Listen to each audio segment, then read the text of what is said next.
The enemy is banning.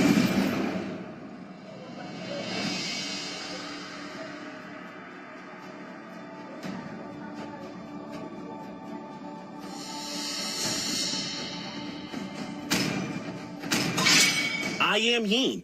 Your and always team will is be, banning. no matter what.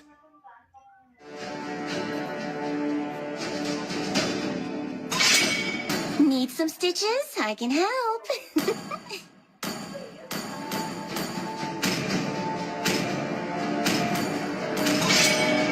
Ready? The go! enemy is banning.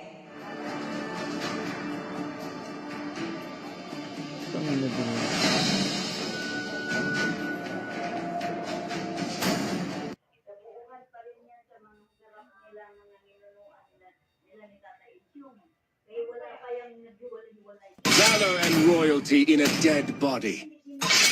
Old Olu Your still has team a is few banning. tricks to show.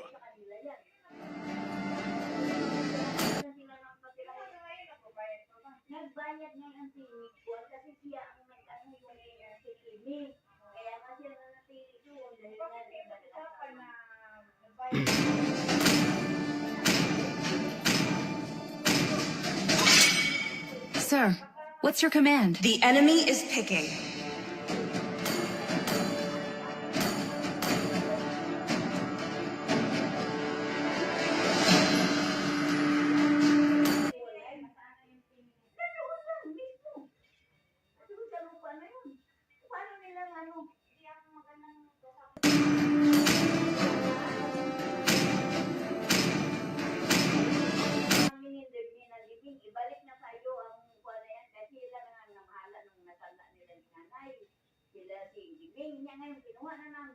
Please pick a hero.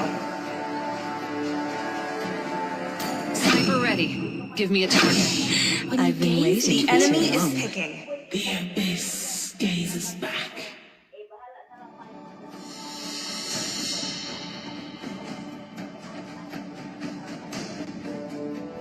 A man with a spear is a fortress. Uncle and Koopa are the best Your team partners is in picking. the world.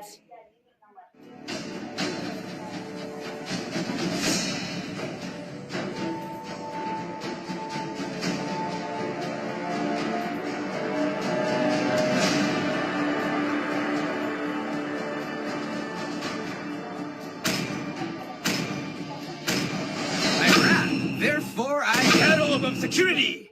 The enemy is picking.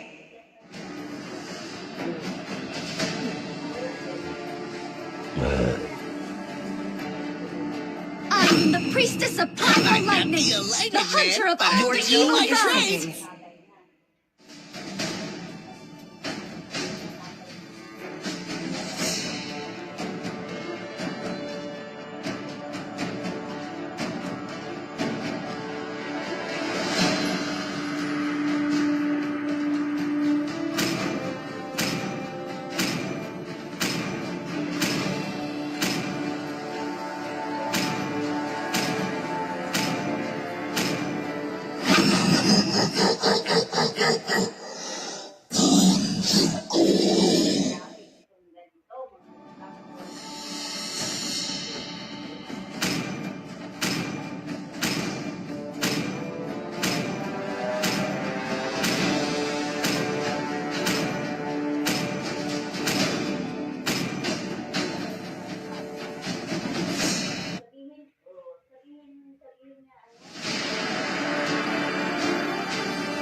tutuusin man, sabi ko, kung hindi kayo titira doon, na may ano lang talaga tayo.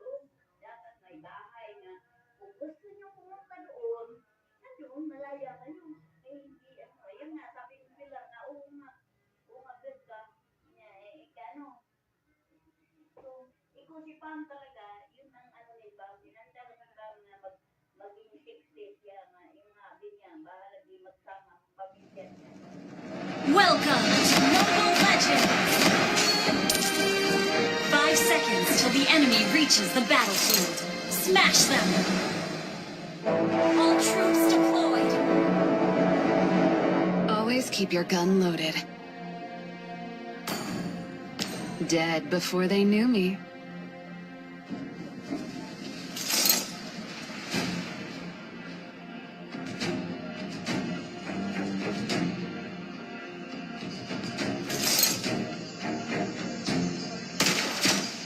Loyalty is my best spotting skill. Request backup! One shot, one kill. Shush.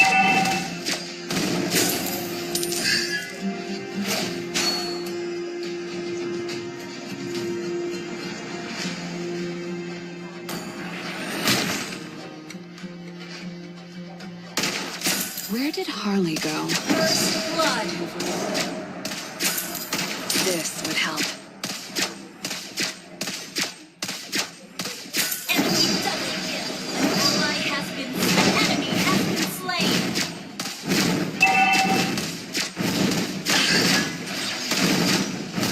Battle spell in cooldown. Thank you!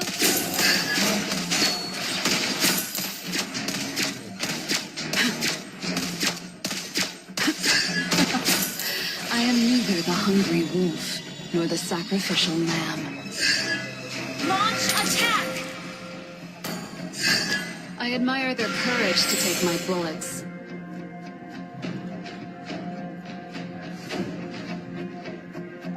Initiate retreat!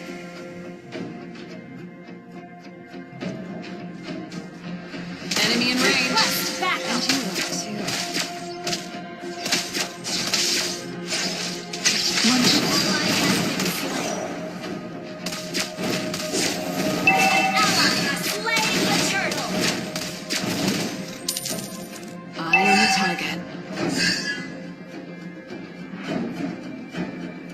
Well played. Well played.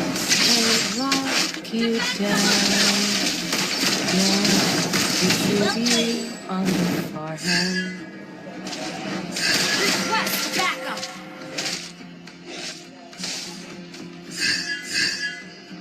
Come a little closer.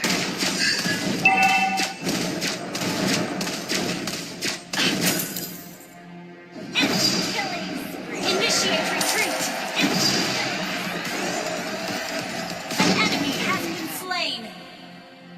Target on the move.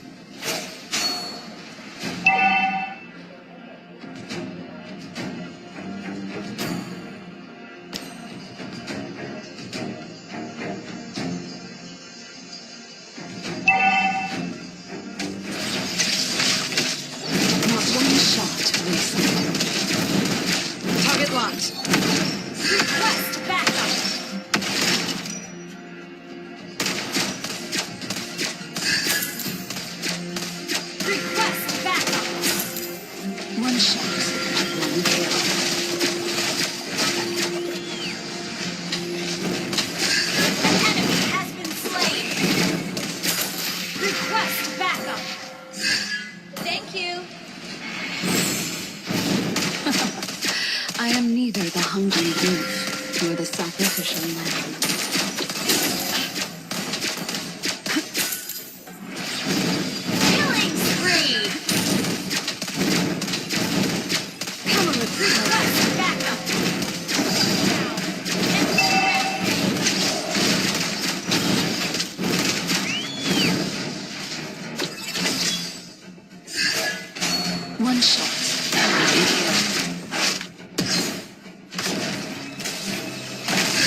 One kill.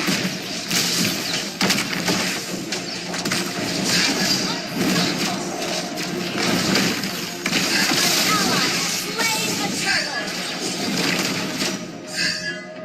Nowhere to run. You have slain an enemy. Enemy Rifle. request backup.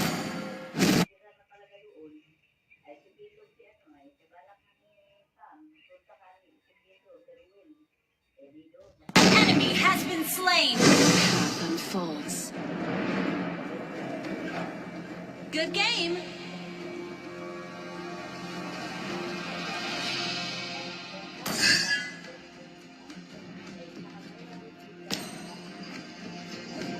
Request backup. Loyalty is Request necessary. backup.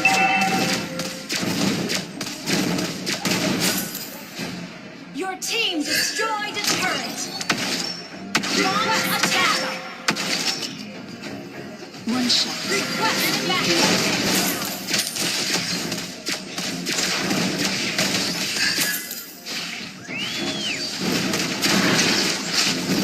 Focus.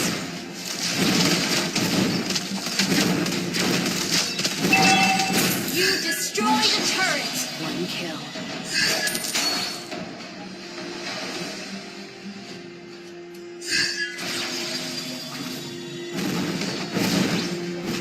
Not one shot wasted.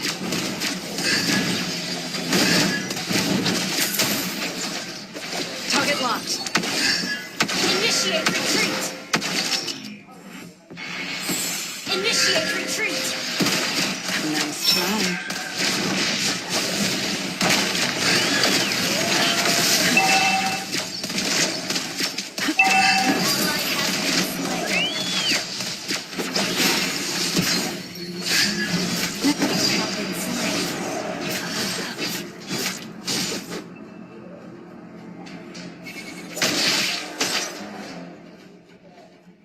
Initiate retreat.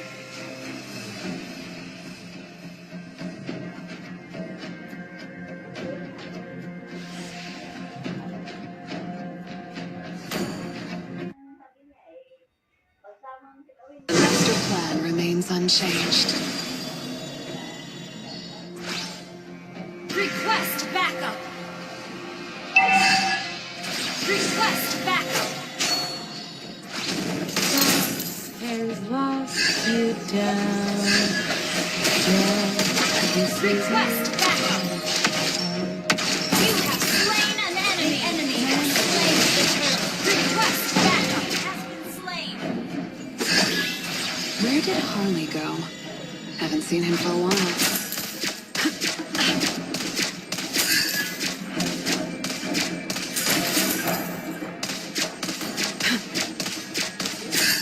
This would help. I admire their courage to take my bullets. Matanda yun si Pam Pam. Ally has been slain. Focus. Not one shot wasted.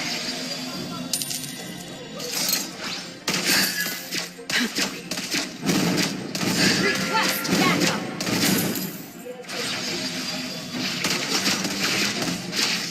Request backup. Enemy in range. And you were too.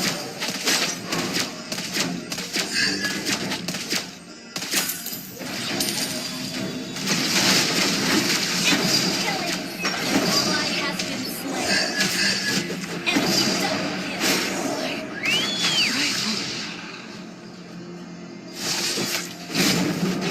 Enemy triple kill. Initiate Tumugod, ikaw na lang mag-isa.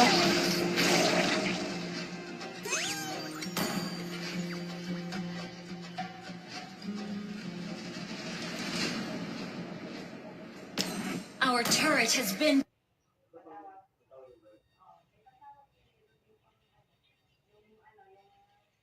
under destroyed. Push first. Our turret has been destroyed. One shot. One kill.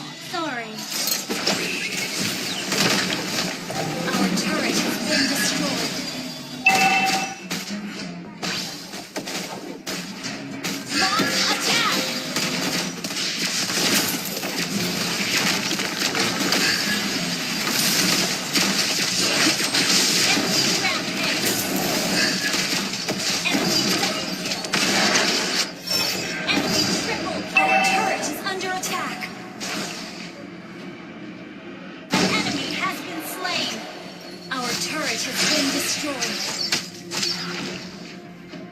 Enemy dominated. Enemy double kill.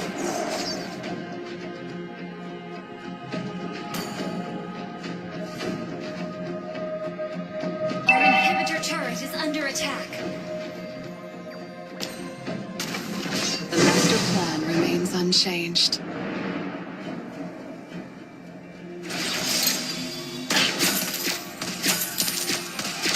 The enemy has slain more.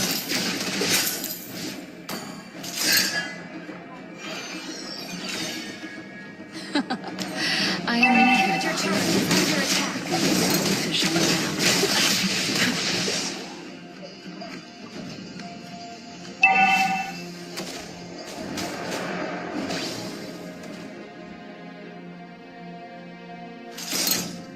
I admire their courage to take my bullets. Initiate retreat. Our inhibitor turret is under attack.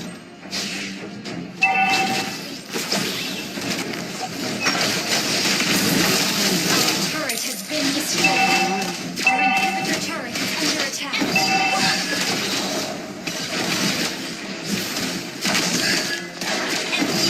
Initiate retreat. Turret has been destroyed.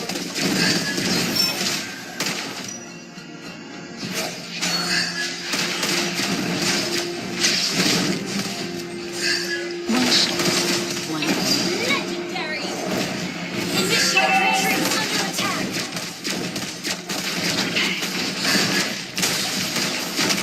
Our inhibitor turret is under attack. focus. Our inhibitor turret is under attack. Our turret has been destroyed. Enemy double kill.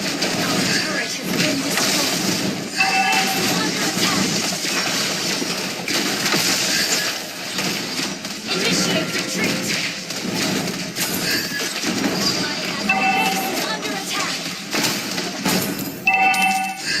One down.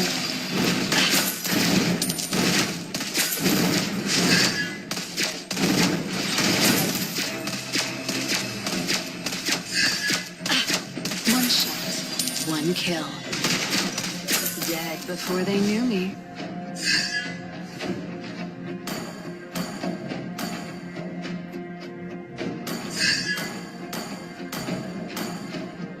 Request backup. Come a little closer.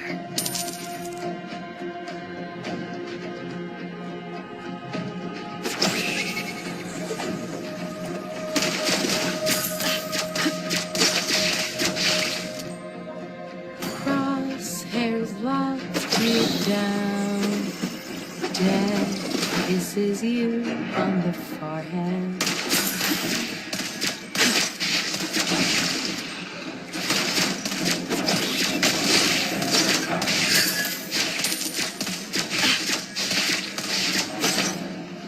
Legendary. Nice try. Our base is under Kumapit attack. yun. One shot, one kill. Legendary. Hindi nga naman itong tanga-tangan ng tumato.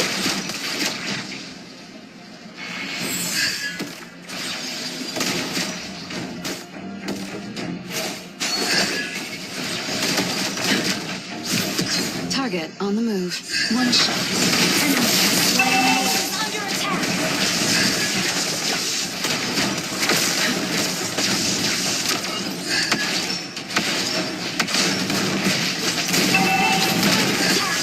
No one can ever retreat.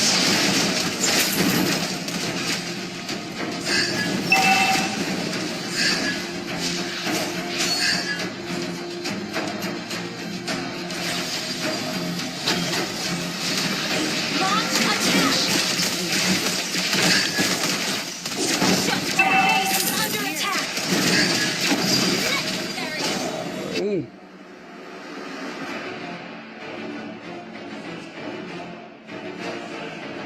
Defeat.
team is banning. 3,000 worlds, and not a single worthy foe. My magic flows as freely as the wind. The enemy And is always banning. will be, no matter what. The ocean is not just our home. It Do is you want to make friends with Ban a Mama? hero.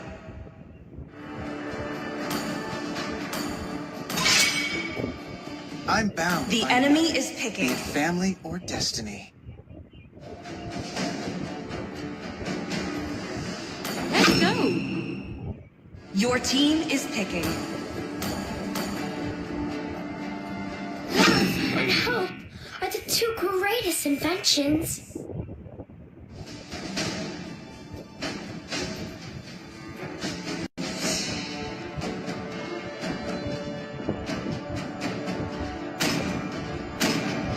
Let's play together. The enemy is picking.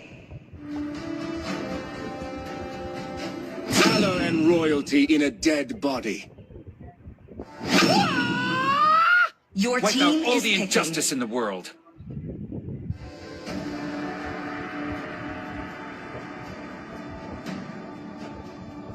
A punch for a punch.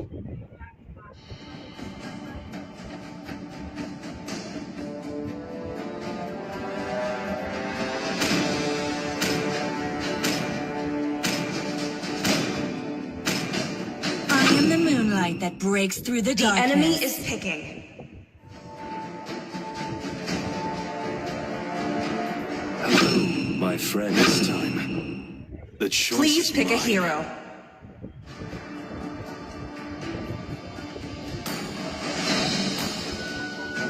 No one can escape my iron fists.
Welcome to Mobile Legends!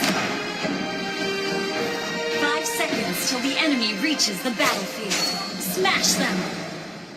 All troops deployed.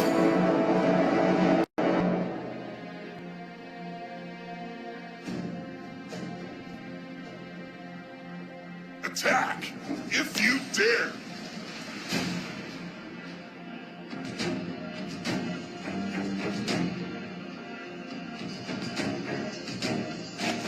The time is now!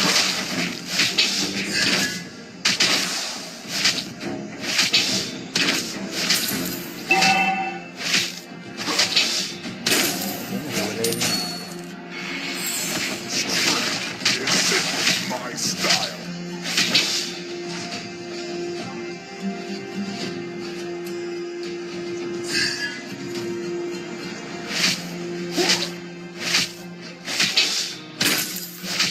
Yeah, I'm an artist of combat.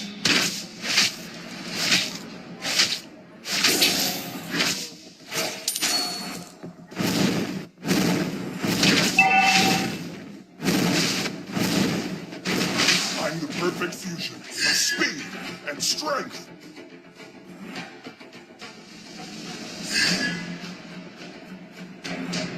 Shattering is the easiest thing.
Ay, Enjoy being shattered apart.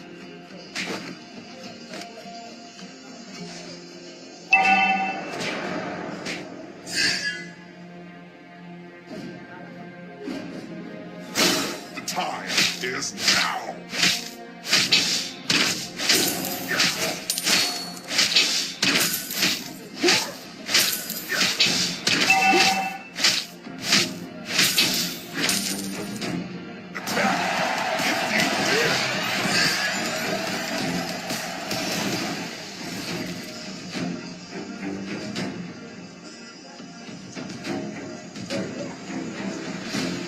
Request backup. I'm the perfect fusion of speed and strength.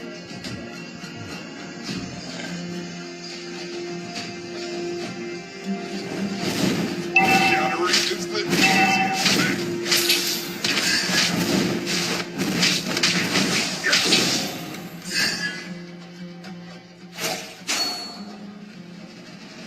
Initiate retreat. Enjoy being shattered apart.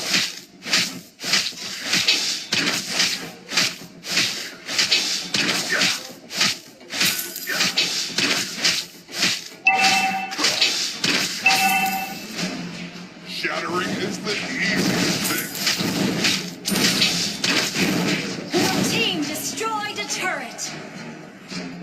An ally has been slain. Enemy double kill.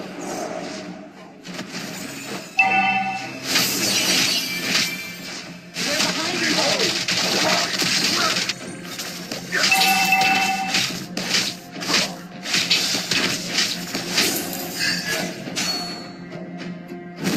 Attack is there.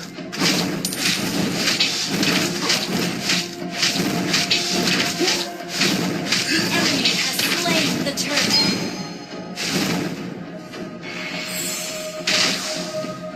I'm part of the combat. We're behind the goal. My strength.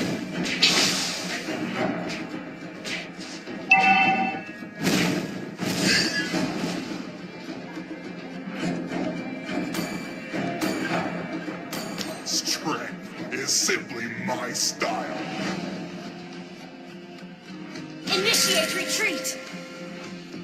We're behind in I'm gold. the perfect fusion of speed and strength. Behold my strength. Initiate retreat.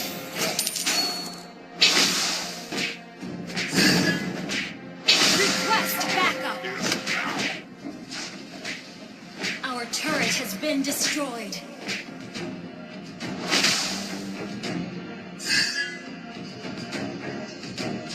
March of combat. We're behind in gold. Request backup.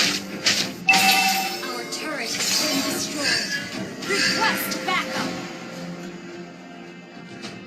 Our turret is under attack.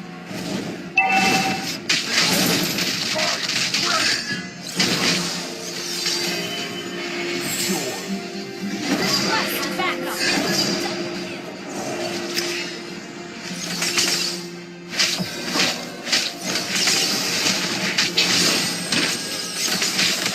You have slain an enemy.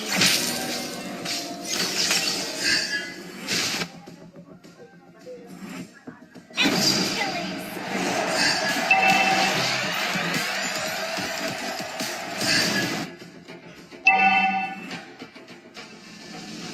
Shut down.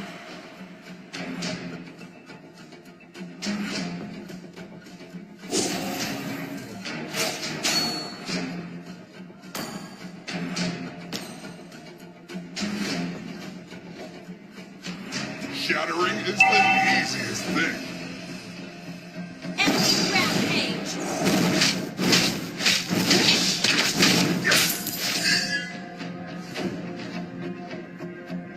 Enemy turret is under attack.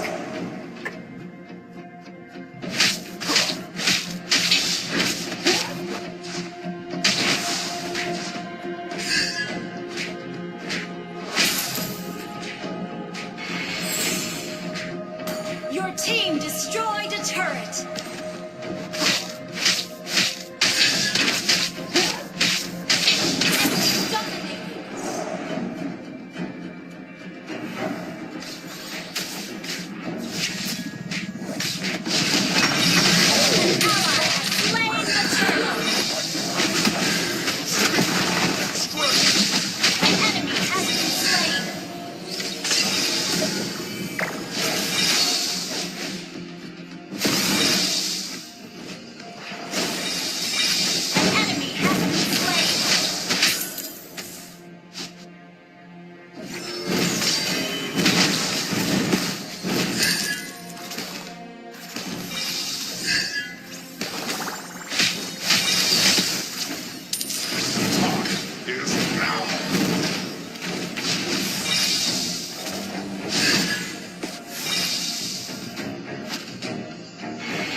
Pa!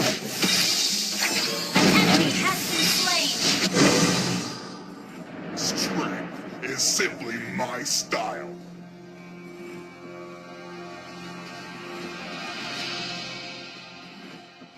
Shattering is the easiest thing. Yeah.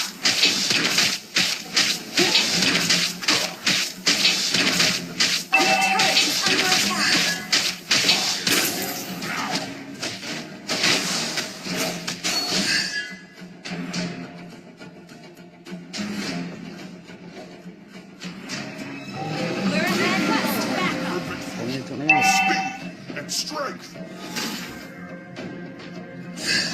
An enemy has been slain.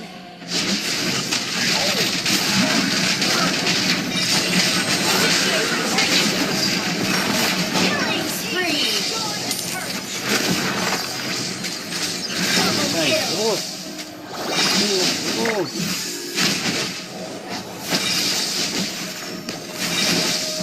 Triple kill. Request backup.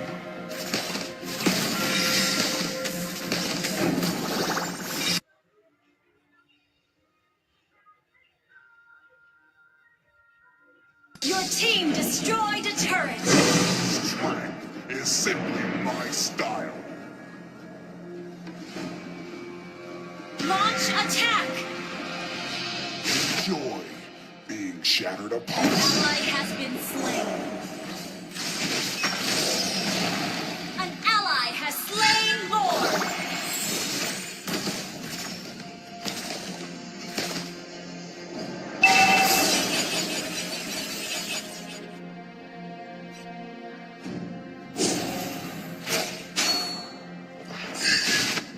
Attack if you dare. Yeah.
Em. Ano ka na, Em? Yan. Ah. Launch attack! Down.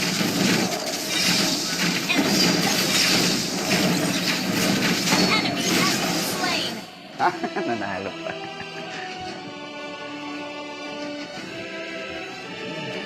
Victory!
The enemy is dead.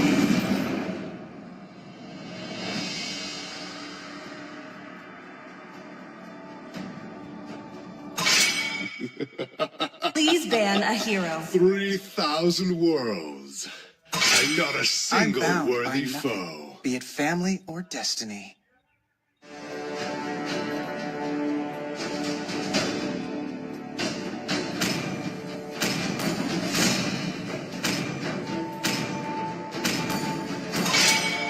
Sir, what's The your enemy command? is banning.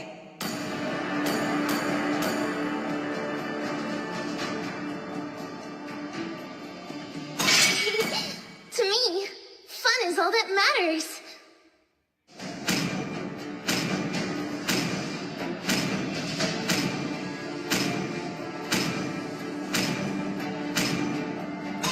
I have a Your heart team of light. is banning. Therefore, I do not fear the darkness.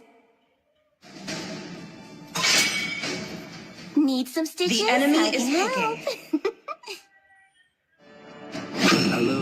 my friend. Your team is picking.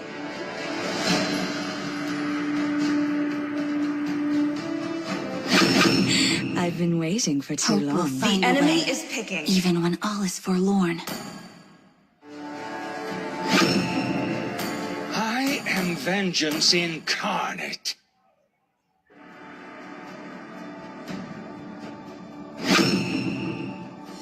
Please pick a hero.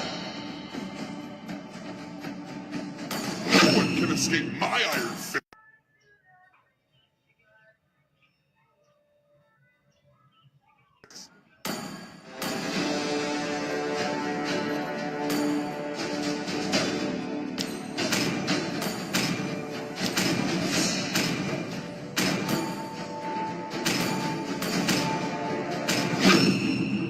Still swords The enemy is run picking. deep.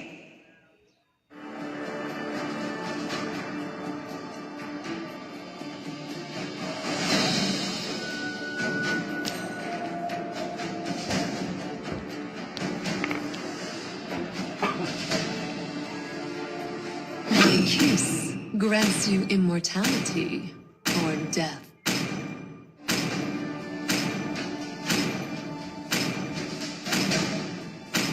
Only love at night. Your are team is everlasting. picking. Dragonborn is back.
Welcome to Mobile Legends!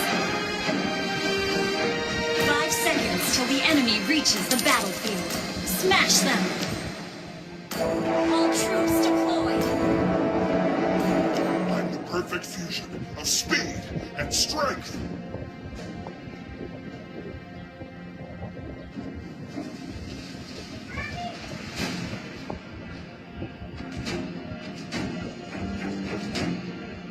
The time is now.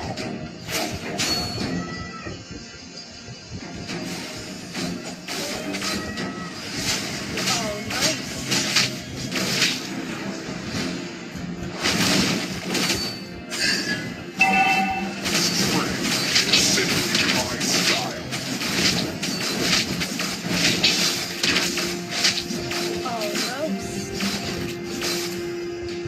Request backup!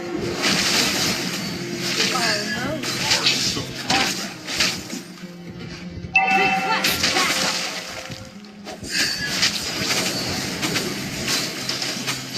Patay ka! Uy, uwi! First blood! I have been slain. Uwi, uwi. Gago ka rin.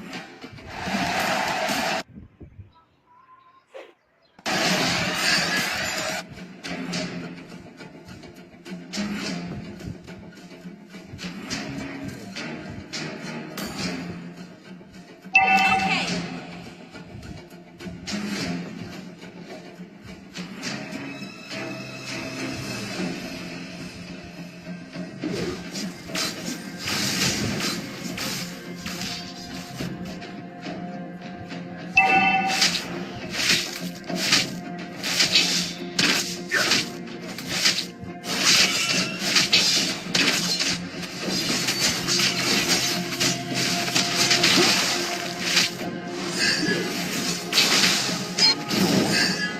Shattered apart. The enemy has slain the turtle. The enemy has been slain.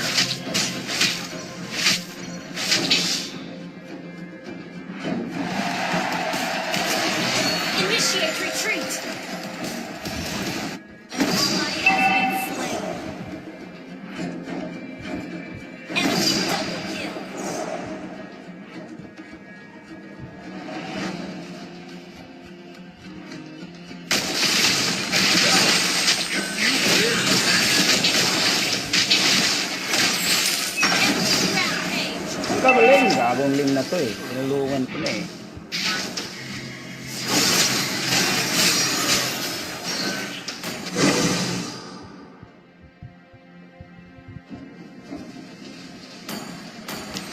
Shattering is the easiest thing. Puputang ina mo. The enemy has been slain. Launch attack. Yun mo. Shut down. Nice. Our turret has been destroyed. Ito to. Request backup. Located. Request backup.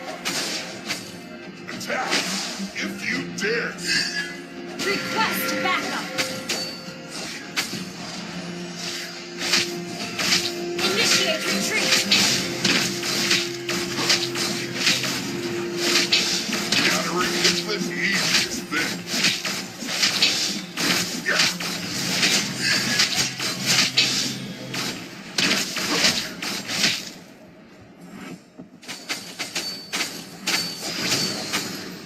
I'm the perfect speed and strength. Initiate retreat.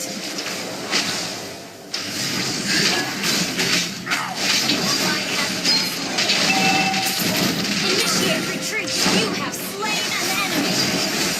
An enemy has been slain.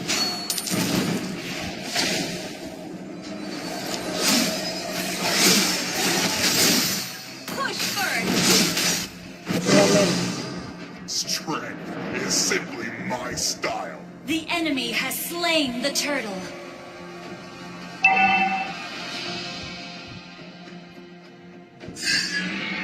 Wait for me.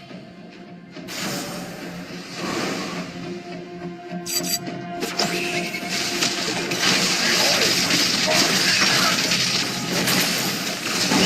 slain an enemy. Double kill. Ally has been killing spree. Ano yan, man? You're being shattered apart. Sabit lo.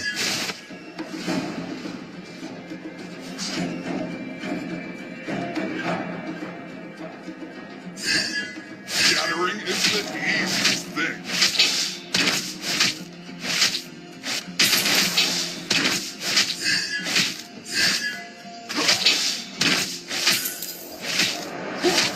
Request backup. If you dare. Initiate retreat. Hoy, dito, pare. Request backup. Pare, bilis! Hardest of combat. Request backup.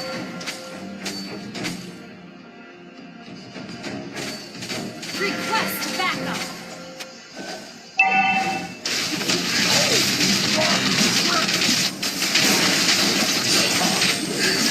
Enemy has been slain. Ally has been slain. Ally has been slain.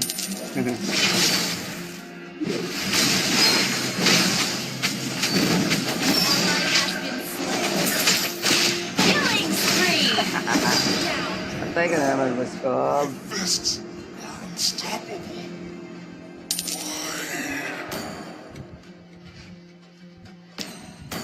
Side skip ka pa. Down. Launch attack. Your team destroyed a turret.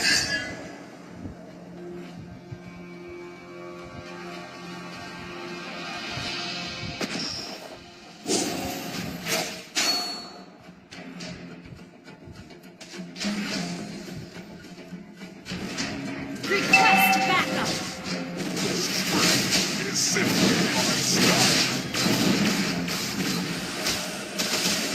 Joy being shattered apart. The enemy has slain the turtle.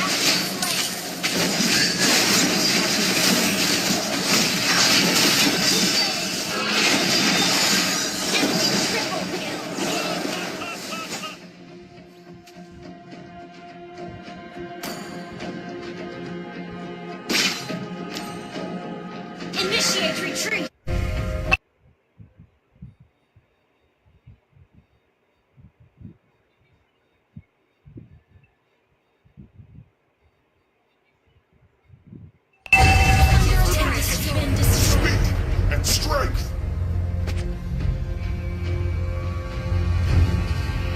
turret has been destroyed.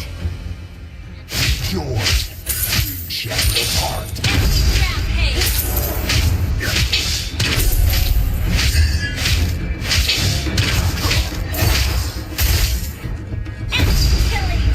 Shut down.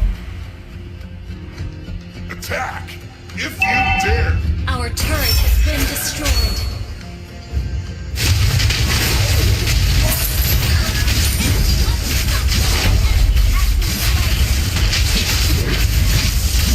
Double kill. Enemy rampage. Our turret is under attack. I'm perfect. Speed and strength.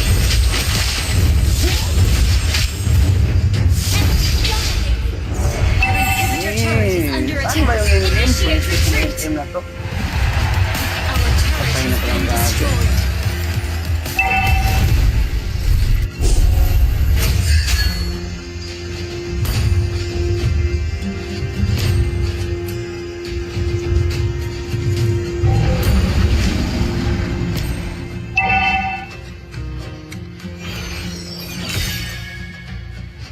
The time is now! An ally has been slain. Enemy double kill.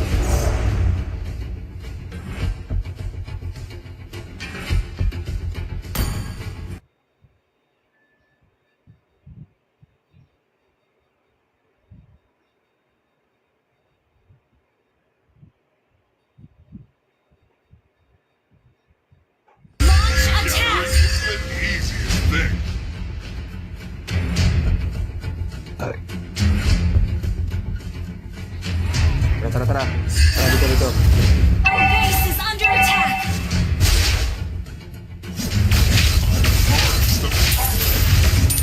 Our turret is under attack.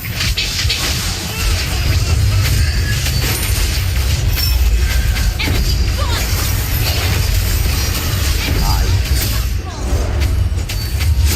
Initiate retreat.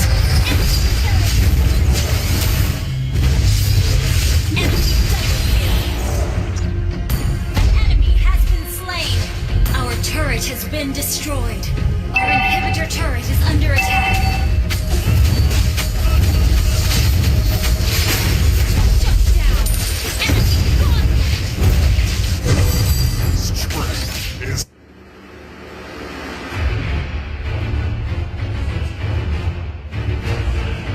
Defeat.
The enemy.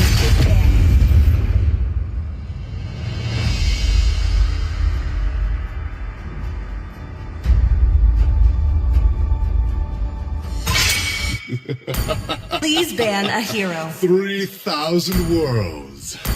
I'm not a single worthy foe. I'm bound by nothing. Valor Be it and family, The enemy royalty in is a dead banning. body.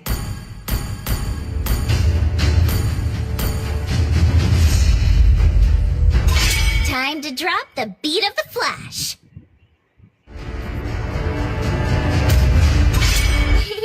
Your To team me, is Fun banning. is all that matters.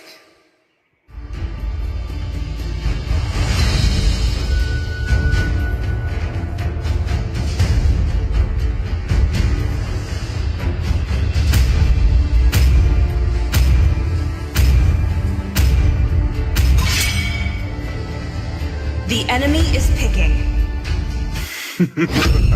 Hope will find a Your way, team is even when picking. all is forlorn. My magic flows as freely as the winds.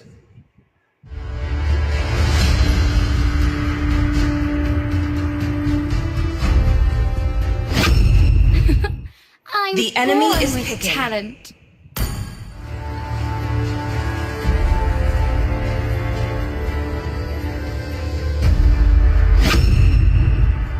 Light will fall prey to shadow.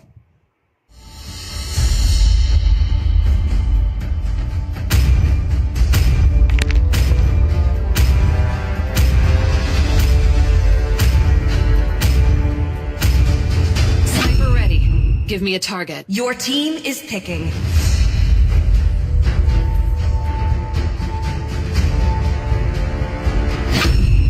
I've been waiting for too long. I The am enemy Moon, is picking. and always will be, no matter what.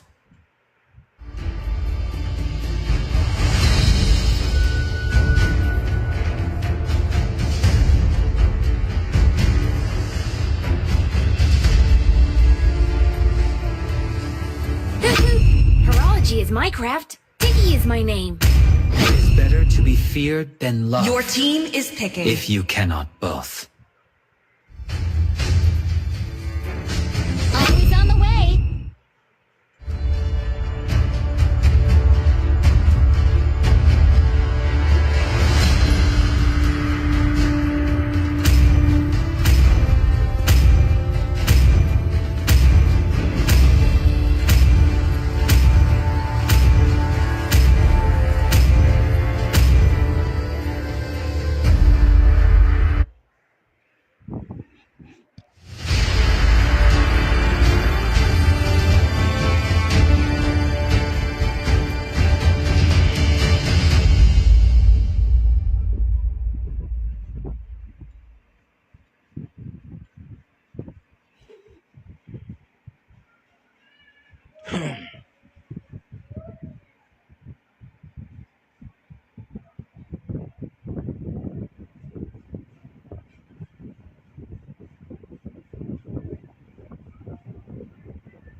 Welcome to Mobile Legends! 5 seconds till the enemy reaches the battlefield. Smash them! All troops deployed!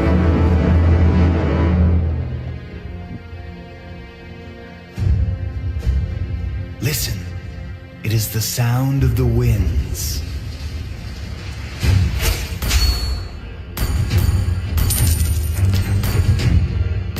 The storm is coming.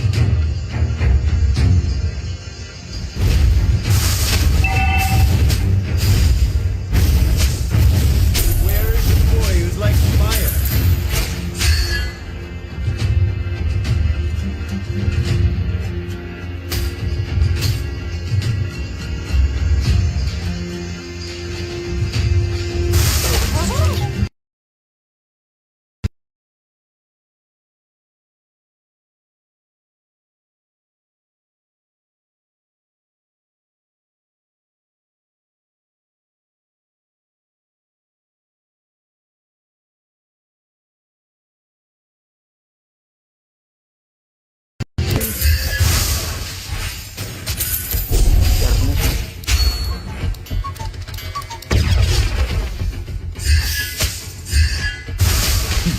You can no longer move. Don't even try. First blood. Nothing can stop me. Initiate from soaring to the retreat. skies. Enemy has been slain. Initiate retreat. Initiate retreat. In the name of the winds.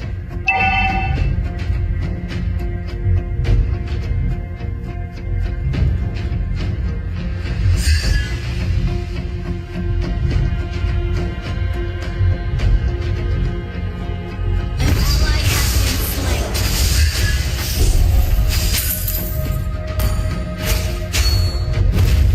Ally has been slain. The enemy has slain the turtle.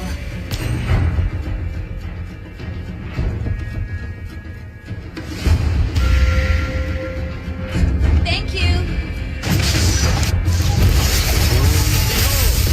Fury of the wind.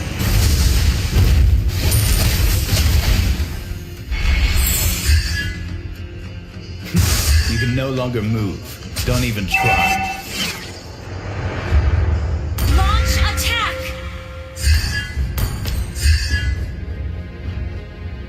Nothing can stop me from soaring to the skies.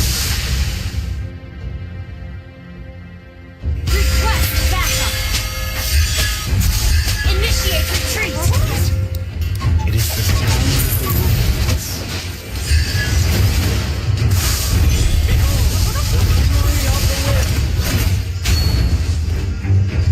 The storm.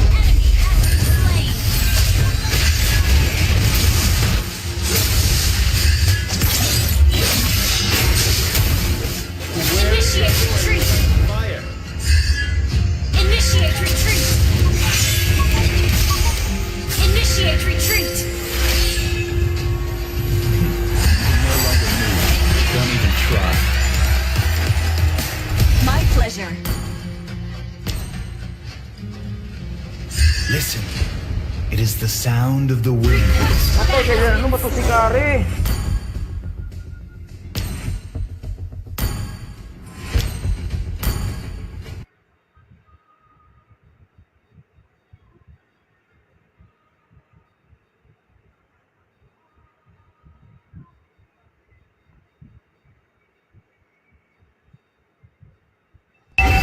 Backup.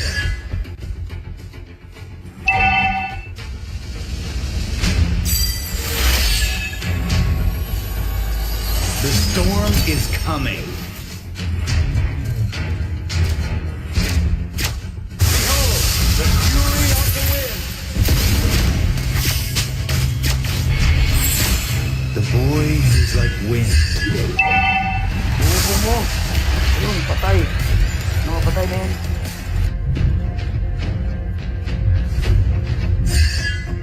Nothing can stop me from soaring to the The skies. enemy has slain the turtle.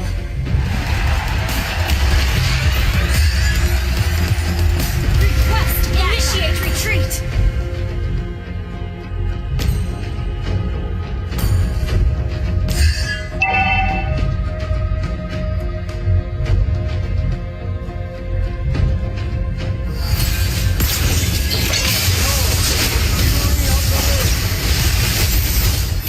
Ally has been slain. Ally has been slain.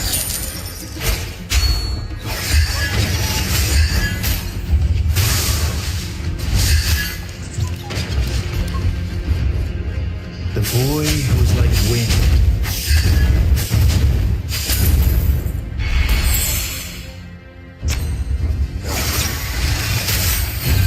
Nothing can stop me from soaring to the skies.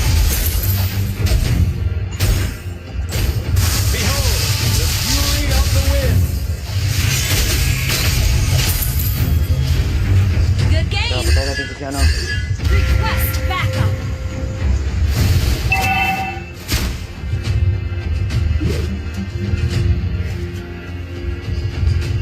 In the name of the wind. Patayin na yan.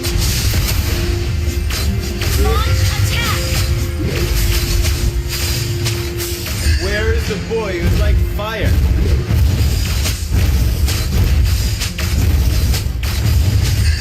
Your team destroyed the enemy has been slain. Our turret has been destroyed.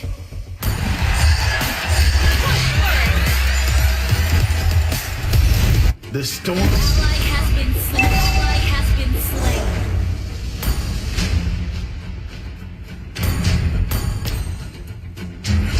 Lagyan natin ito mga ito.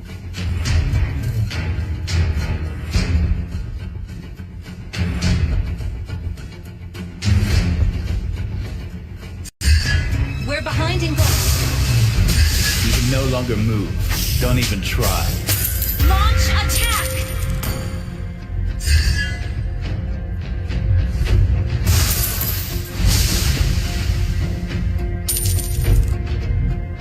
Request backup. Launch attack.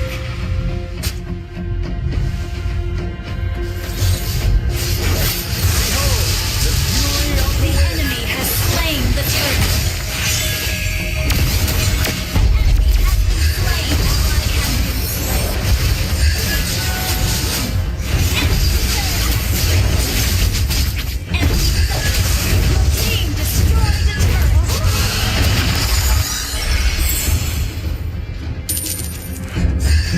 You can no longer move. Don't even try.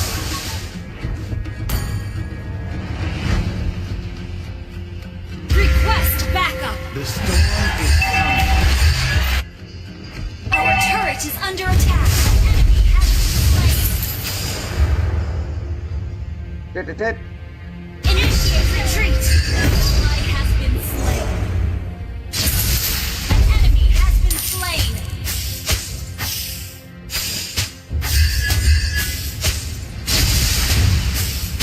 Where is the boy who's like fire? Push first. In the name of the winds.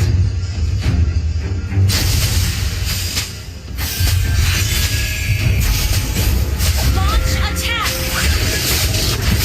Rampage. Request backup.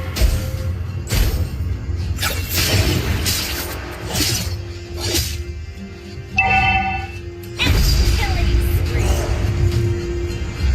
An ally has been slain. An enemy has been slain.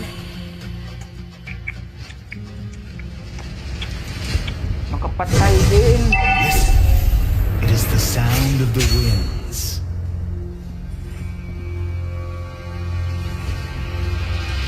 Our turret has been destroyed. Nothing can stop me from Your team destroyed the turret. Our turret has been destroyed. The storm is coming.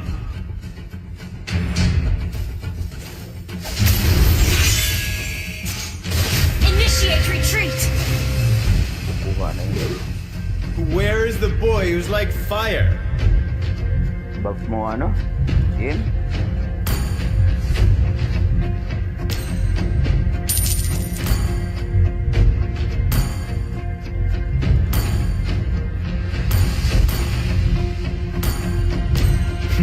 You can no longer move.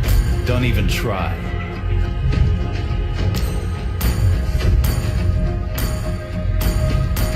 Listen. It is the sound of the winds. The enemy has slain Lord.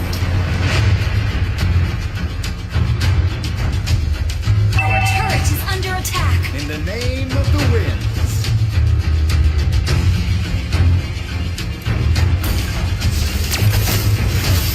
Enemy rampage.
turret is under attack. Our turret has been destroyed. You can no Push longer first. move. Don't even try.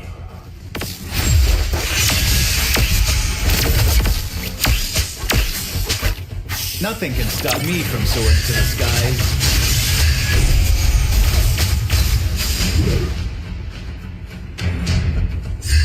Initiate retreat. Our inhibitor turret is under attack. The sound of the wind. Ano? Sinulod mo na. An enemy has been slain.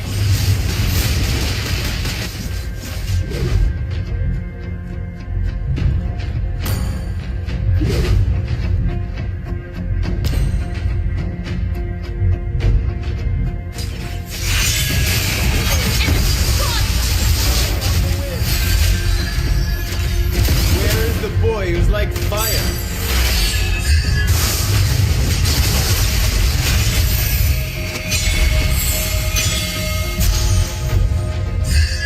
The boy was like wind.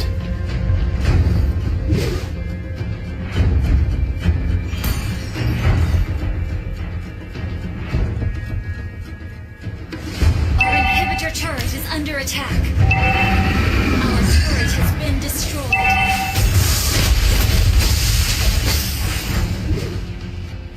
Request backup. Tara, tara.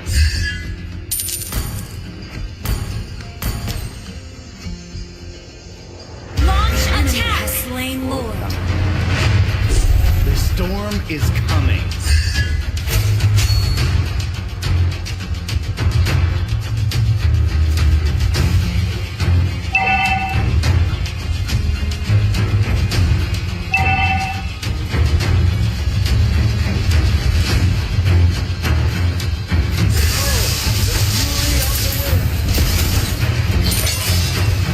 Ano?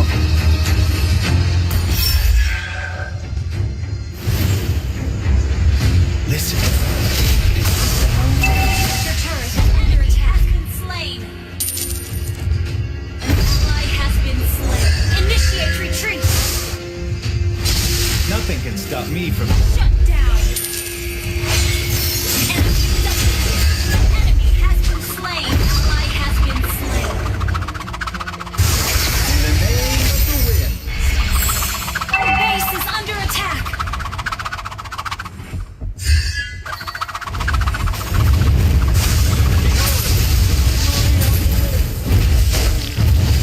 Tay.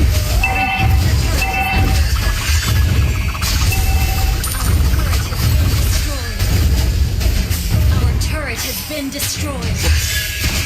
Our turret has been destroyed.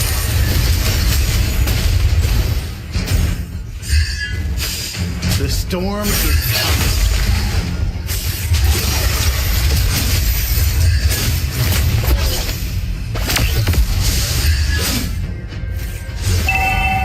Our base is under attack.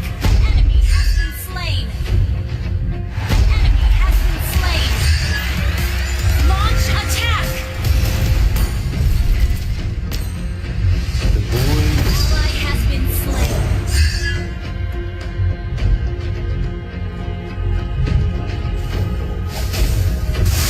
You can no longer move. Don't even try.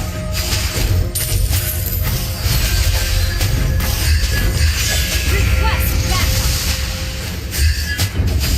Where is the boy who's like fire?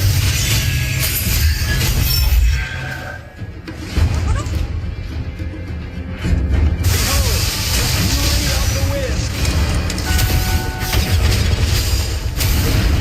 Initiate retreat. Slain.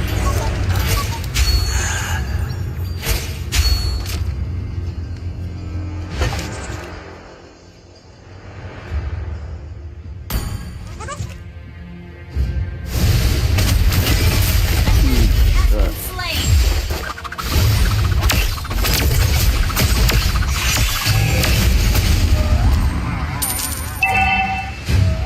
Lord. Request backup.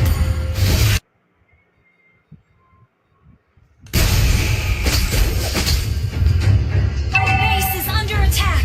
Ko.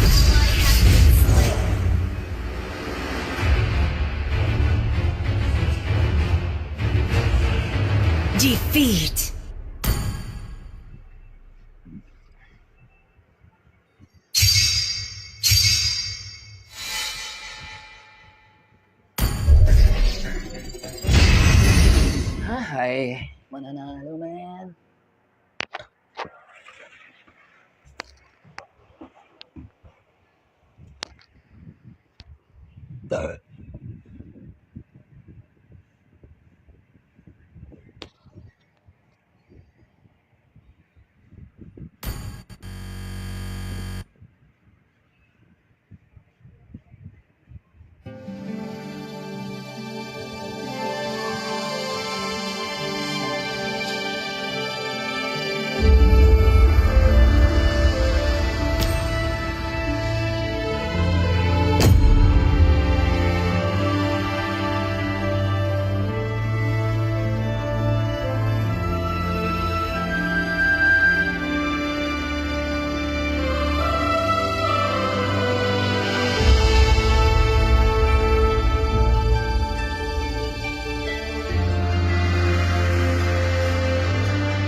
The ocean is not just The enemy is banning. It is who we are. I hope they're Please strong. ban a hero. 3,000 worlds, and not a single worthy foe.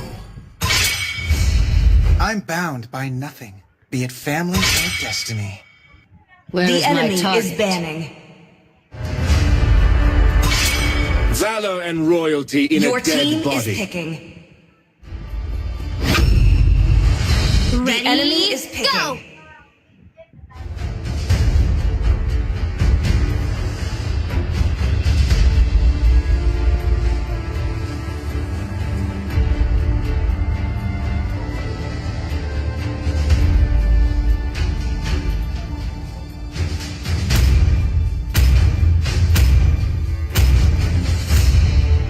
My blood boils until the day I die.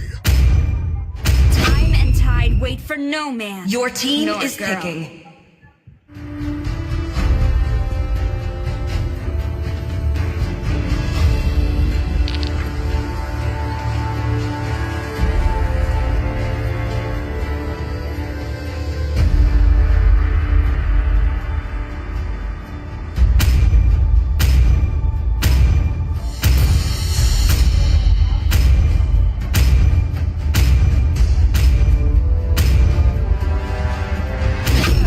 The enemy is picking. Dragonborn is back!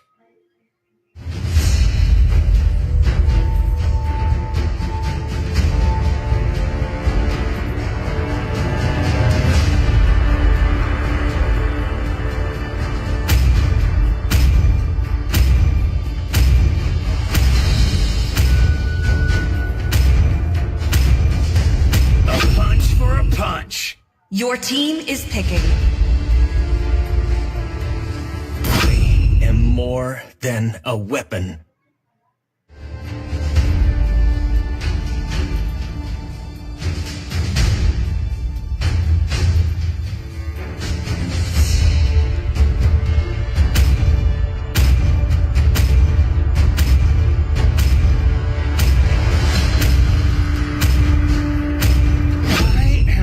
vengeance in kind. The enemy is picking.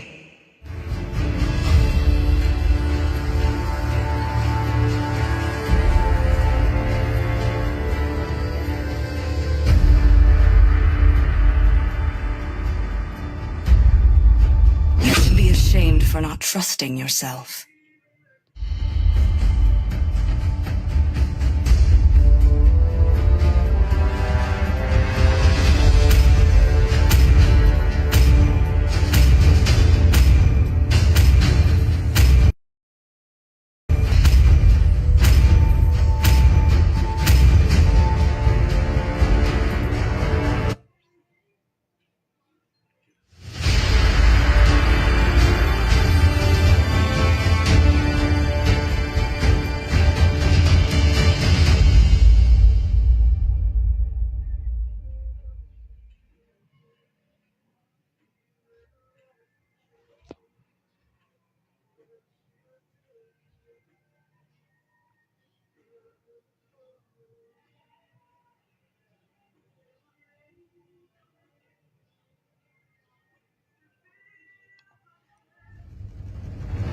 Welcome to Mobile Legends! 5 seconds till the enemy reaches the battlefield. Smash them! All troops deployed!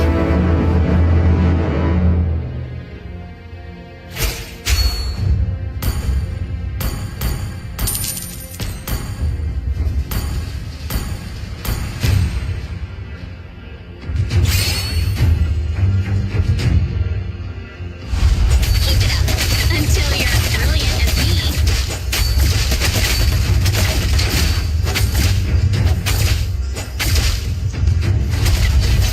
We can do it.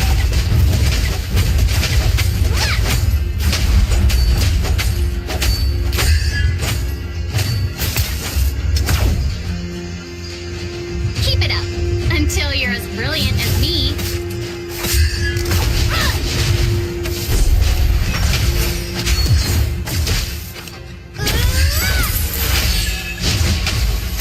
First blood!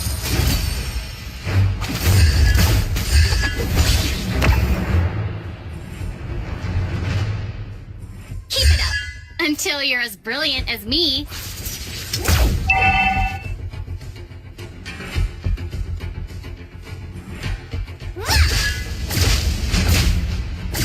We can do it.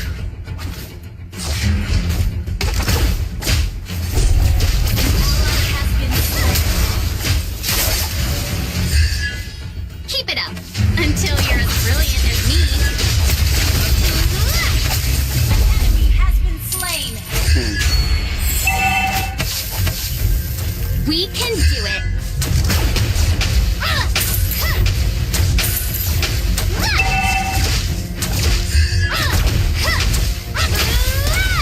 Keep it up until you're as brilliant as me. Enemy has been slain. Oh. Enemy double kill.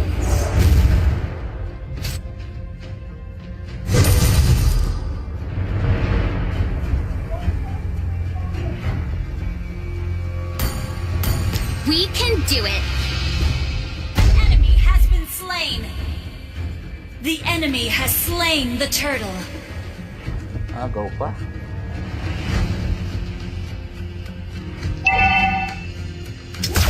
Keep it up until you're as brilliant as me. Time to shine.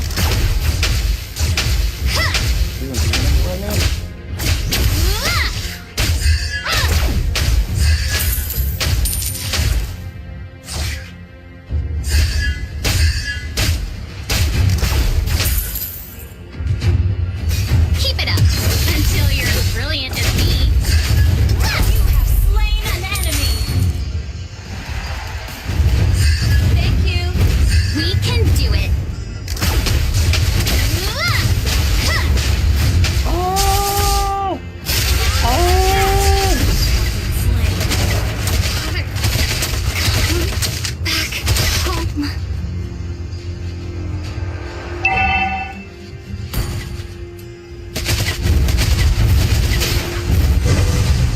up.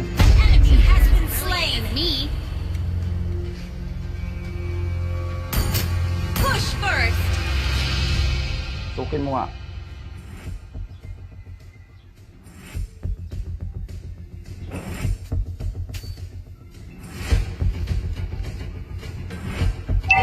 We can do it.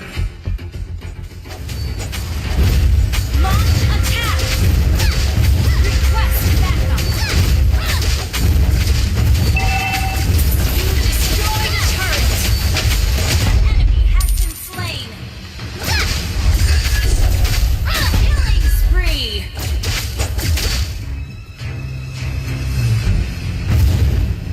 Defend the high ground.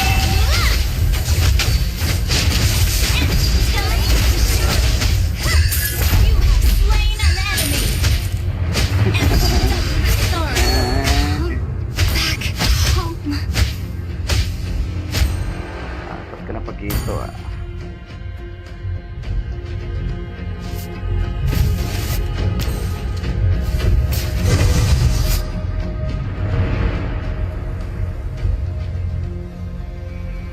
Request backup.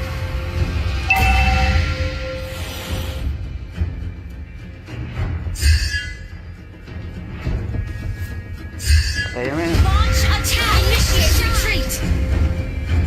Request backup.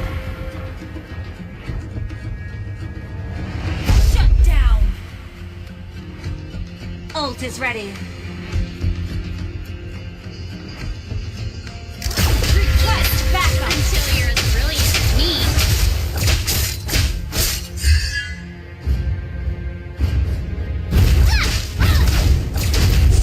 We can. Enemy has been slain. You destroyed the turret. An ally has slain the turret. Our turret has been destroyed. Time to shine.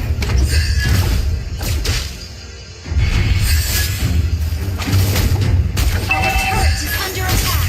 Keep it up until you're as brilliant as me.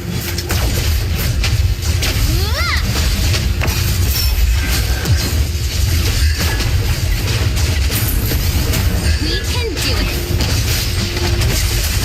Down. Team killing spree. Ally has been slain. Bago yun ah.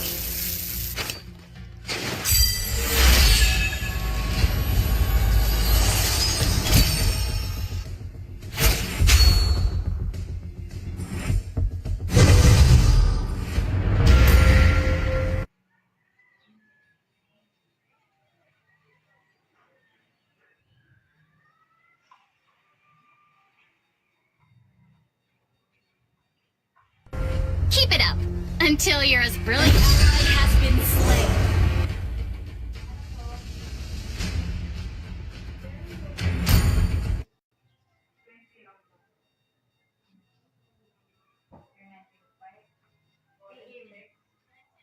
We can do it.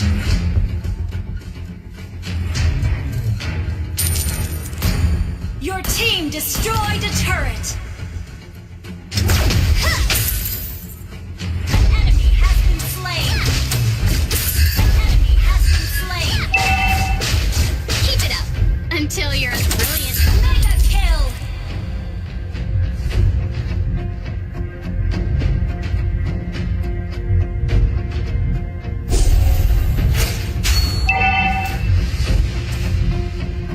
Request backup. We can do it.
Until you're as brilliant as me. Our turret is under attack. We can do it. An enemy has been slain. Keep it until you're as brilliant as me.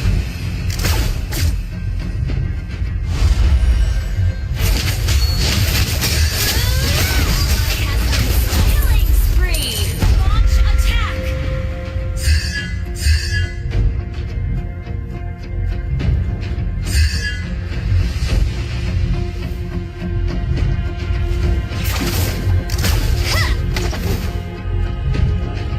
We can do it. Time killing spree. Launching destroy the turret. Keep it up until your team destroyed a turret.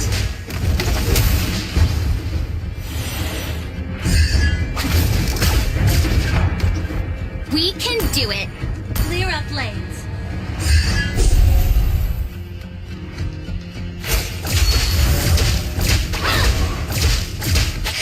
Keep it up until you're as brilliant as me. An enemy has been slain. Mega kill. Request backup.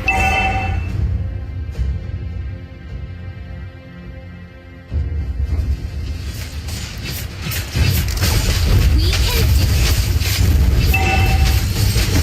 Kaboy. Mega kill.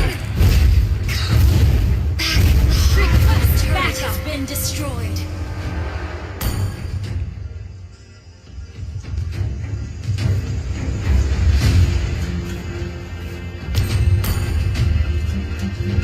Request backup. Attack the Lord. Request backup.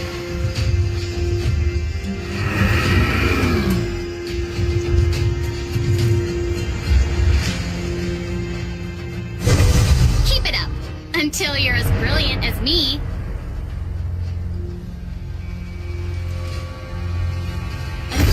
Ally has slain Lord. Enemy has been slain. Enemy has been slain. Double kill. Attack. Care. Triple Nice, kill. man. Launch attack. Out, man. Launch attack. Clear up lane. Launch attack.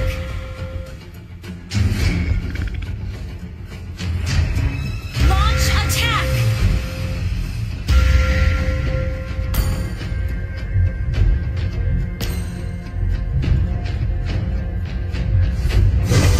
We can do it.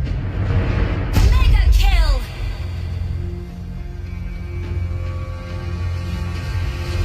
Double kill. Nice, boss. Launch attack.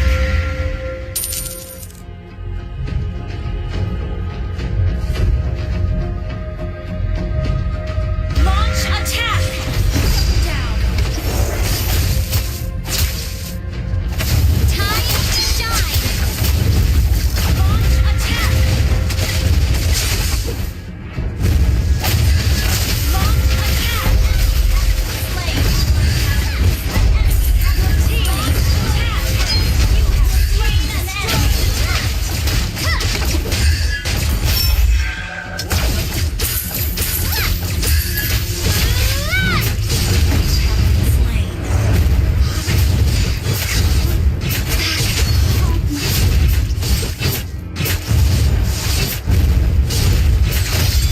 Tatak sa si Franco, man.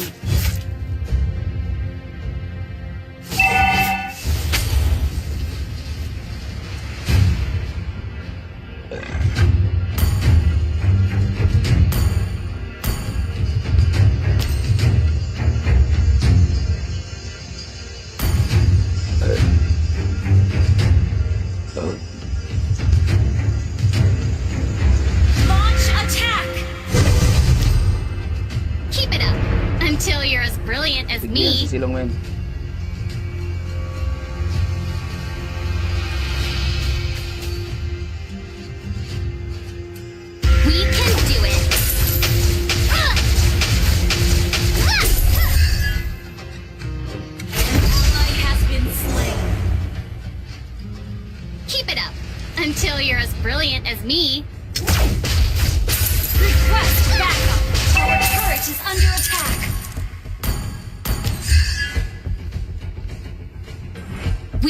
do it.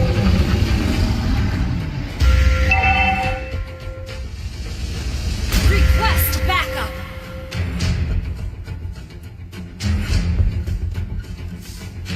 Keep it up until your ally has been slain.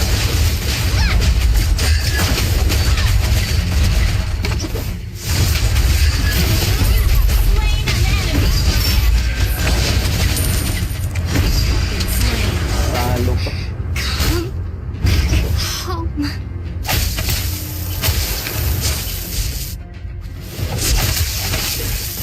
Tangina. Tayo yan. Nice. Launch attack.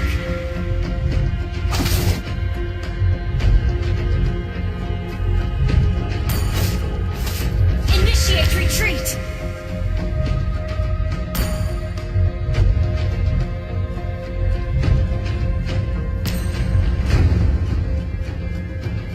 Launch attack.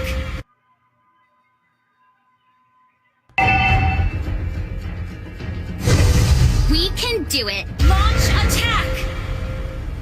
Lord na, Lord. Launch attack. Request backup. Launch attack. Request backup. Until you're as brilliant as me.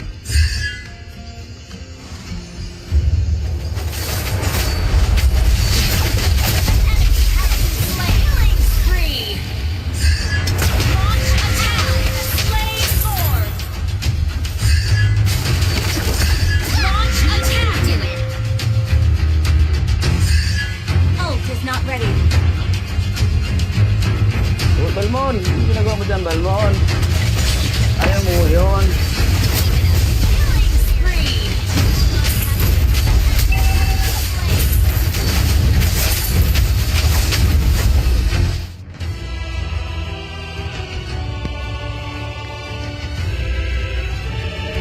Victory!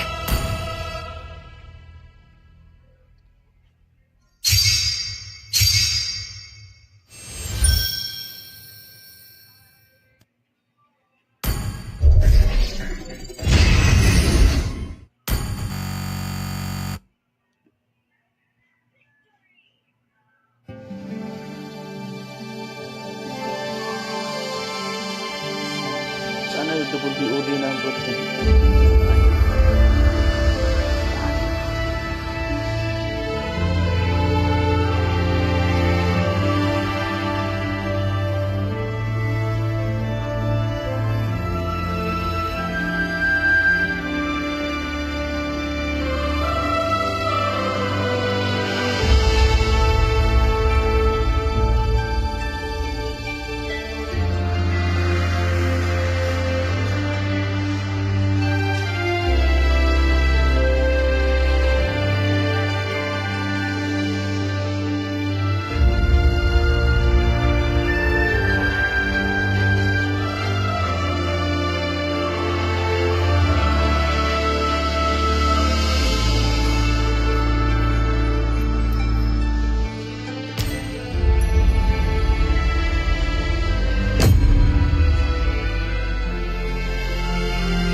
Valor and royalty The enemy in a dead is body. Bene.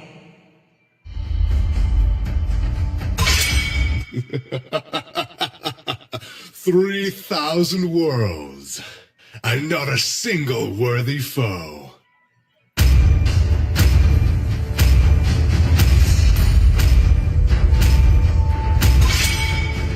I am a Please daughter of ban a Northern hero. Vale. I swear to protect it till my last breath. I'm bound by nothing, be it family or destiny.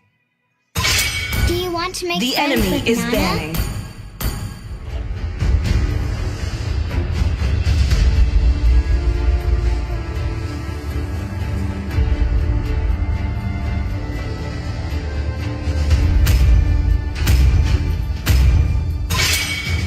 Kill all Your team at is once. picking.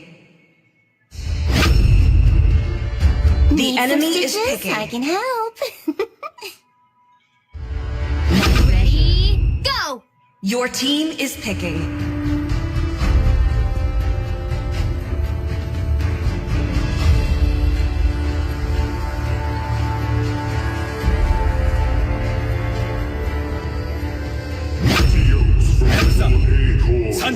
The enemy is picking.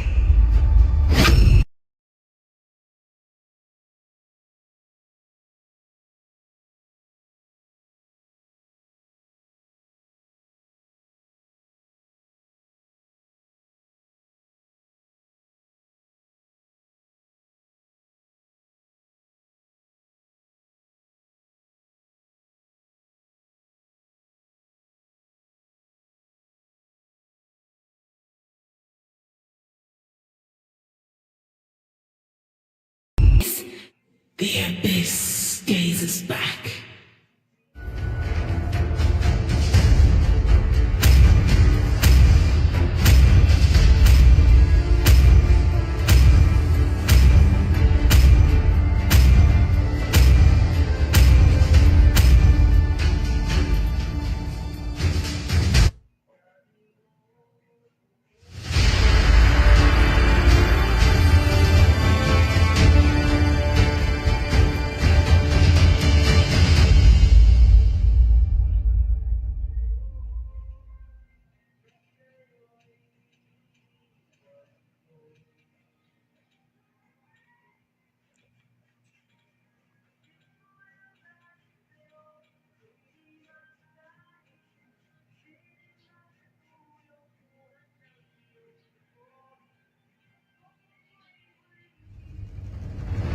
Welcome to Mobile Legends! 5 seconds till the enemy reaches the battlefield. Smash them! All troops deployed! Where is the boy who's like fire?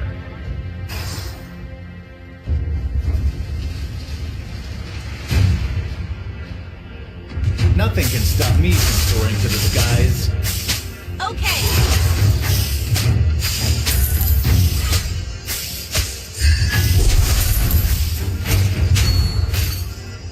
You can no longer move. Don't even try. Initiate retreat! The boy who's like wind.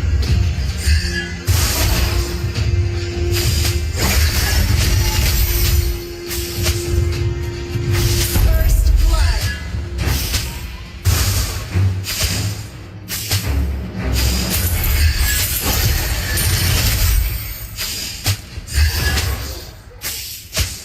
The storm is coming.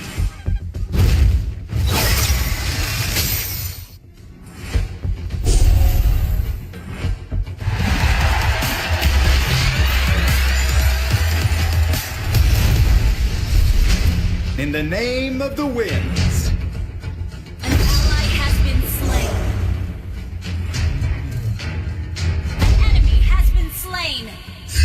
Patay, patay. Ally has been slain.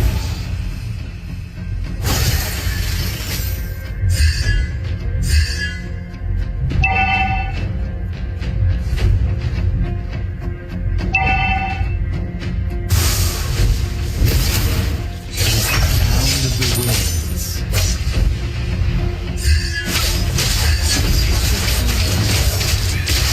For me. Slain. Ally has been slain.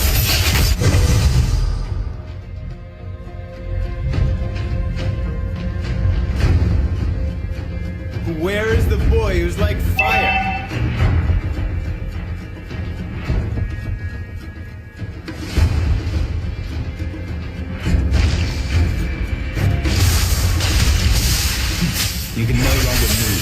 Don't even try. Initiate retreat. Nanti to.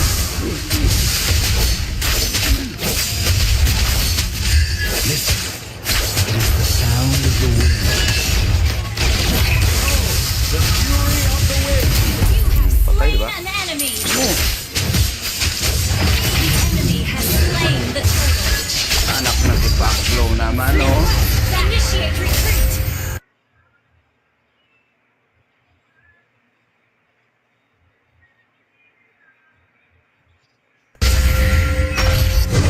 In the name of the winds. Teka. Enemy rampage.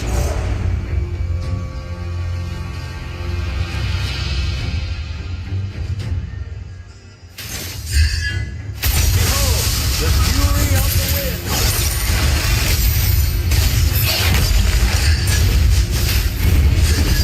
Slain.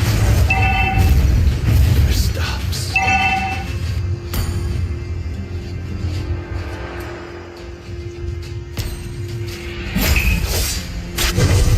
The storm is coming.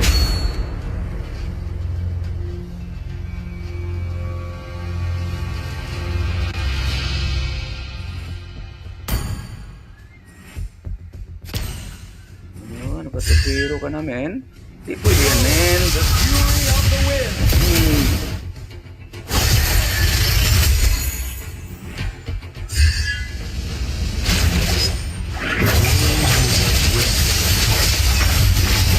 Down. Request backup. Initiate retreat. Where is the voice like fire? Launch attack.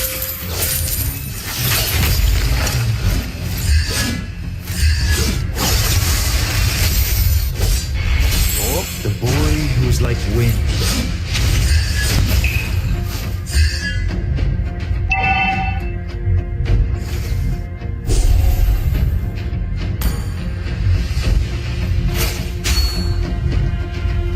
In the name of the fury of Ally has been enemy has Ah! been slain. Killing spree. Nakakatatlo ka na, men, ah.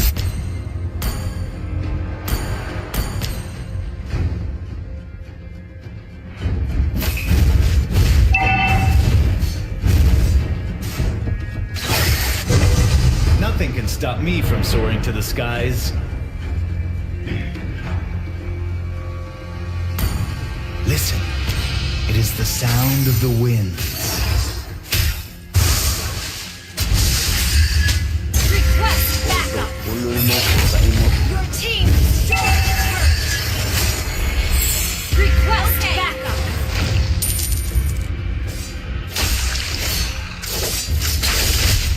Retry kasi. Tangin mo ba tayo mo yung retry? Kaya lang yung naagaw, eh. You can no longer move. Don't even try.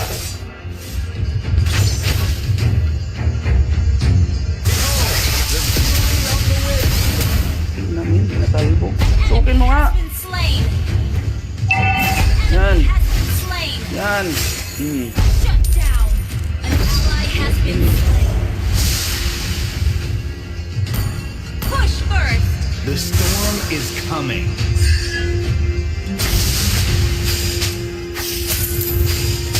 Clear up lane.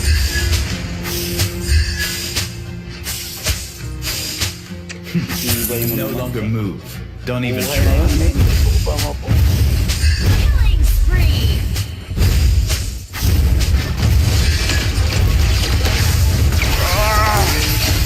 Initiate retreat.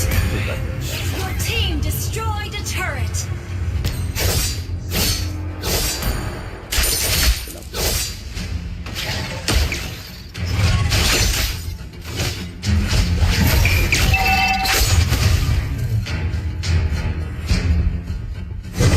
Nothing can stop me from soaring to the skies.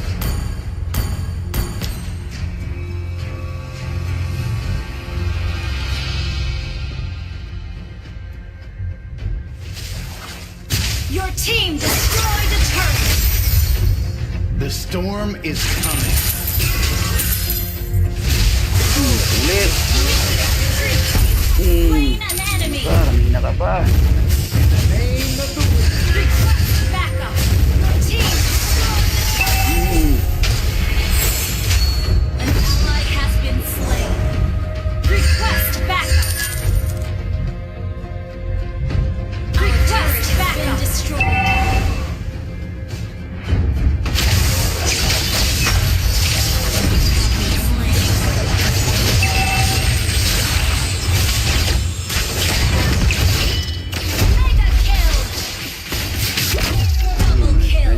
Nice. Pa isa.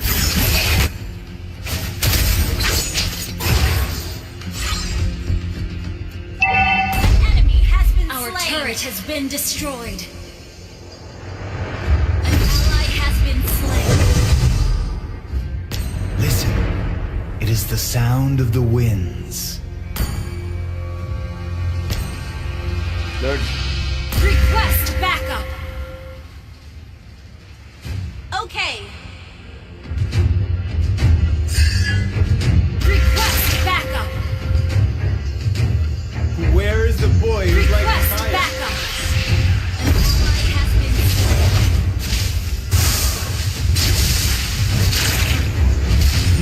You Behold, the fury of the wind. Monster kill. Killing spree. Launch attack. Down. Well played.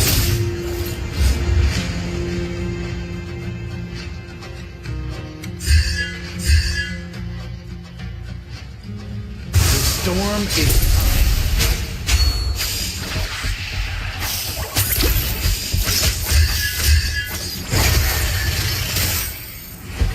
in the Lord na kasi. name of the wind. Request backup.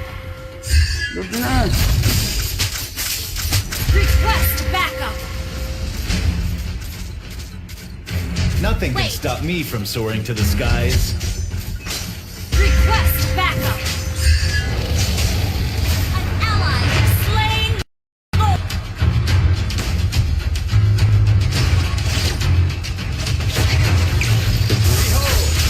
Slain an enemy. Launch attack. Wait a man. Our turret is under attack. Ally has been slain. Request backup. Request backup. Where is the boy who's like fire? Initiate retreat. Initiate retreat. listen. It is the sound. The fury of You have slain an enemy. Your team destroyed a turret. An ally has been slain. Launch attack.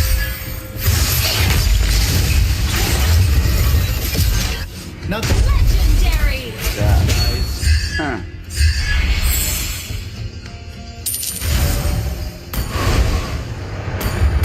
Listen. It is the sound of the winds. Your team destroyed a turret.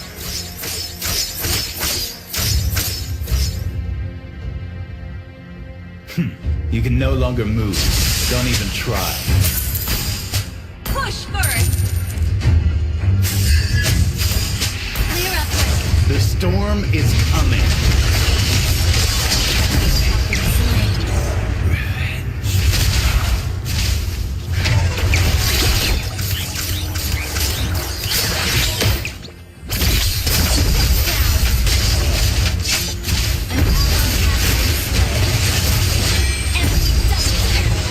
Initiate retreat. Enemy has been slain. Triple kill.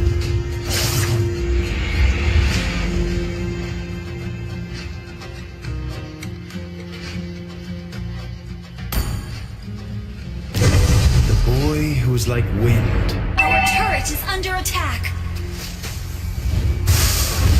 Behold, the fury of the wind.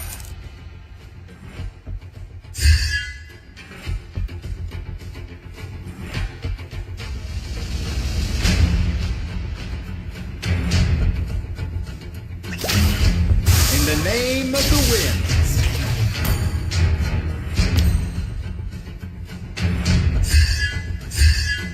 Our turret is under Stop attack. me from soaring to the skies.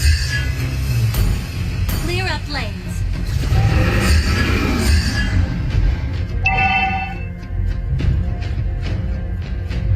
Request backup. Wait The for me. boy who is like Turret is under attack.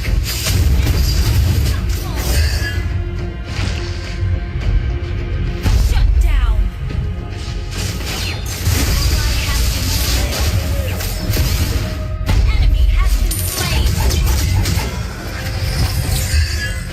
Where is the boy who's like fire?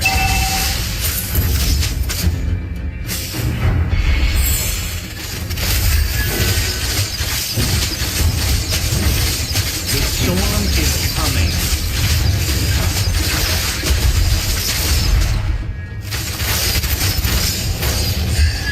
An ally has slain Lord. In the name of the wind. Clear up lanes.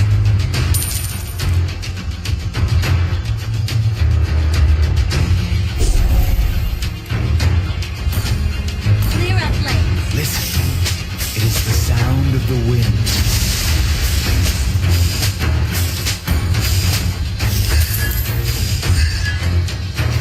You can no longer move. Done. You have slain an enemy. Nangarap ka ng gising, man. Listen, it is the sound of the winds. Launch attack. The boy is like wind.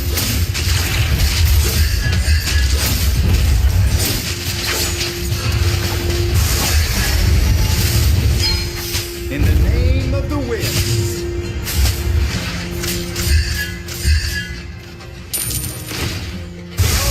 The fury of the wind.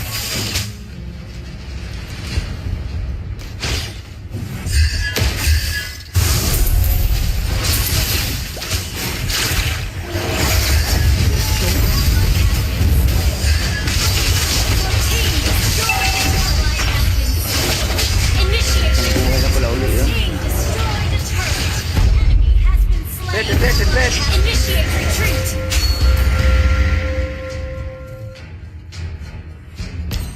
Enemy has been slain. Initiate retreat.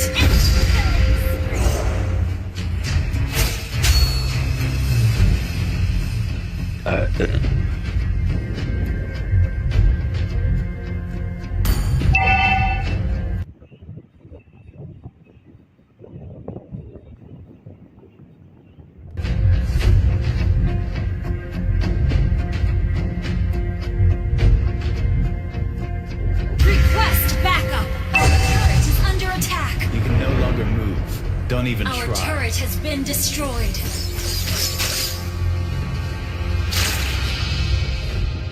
Launch attack.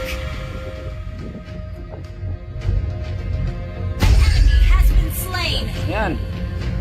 Ubus na yan. Launch attack.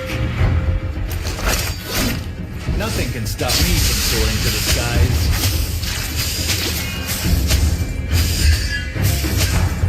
Initiate retreat. You can no longer Lord. move. Don't even try. Request backup. Request attack. Okay. Request backup. Listen, Request backup. Ally has been slain. Ano matay? Enemy has been slain.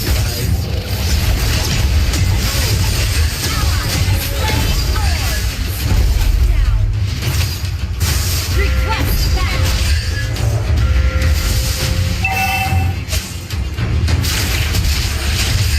Initiate retreat.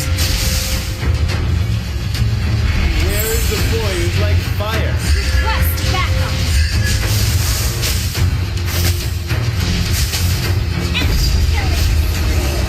Naku, natalo. Yan, patayan. Ay, man. Slain. Double kill. Our inhibitor turret is under attack.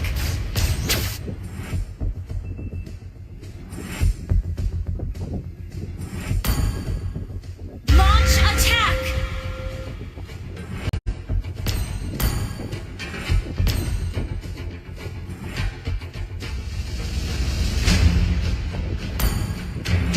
Wait.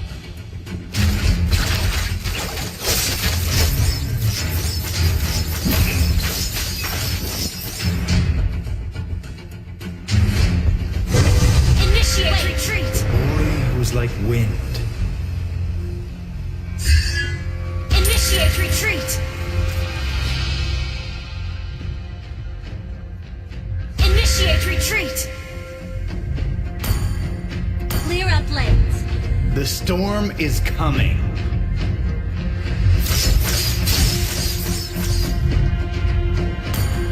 Clear up lanes. Name of the winds.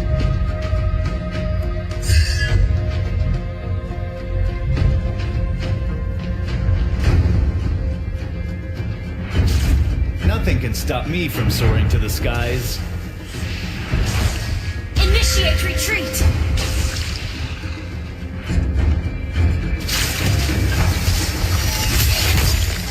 In the name of the fury of the wind.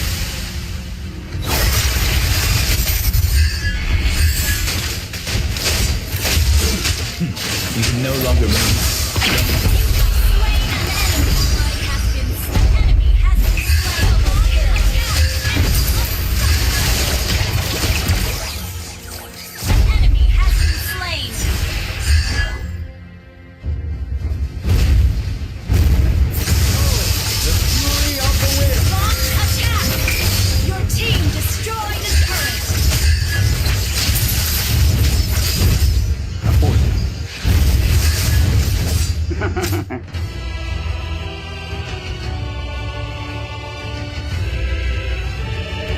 Victory!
The enemy is dead.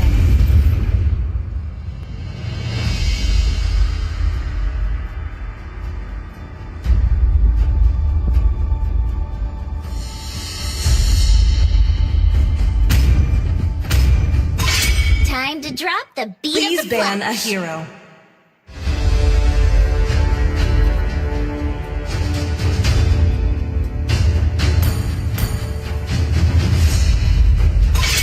Sir, what's your...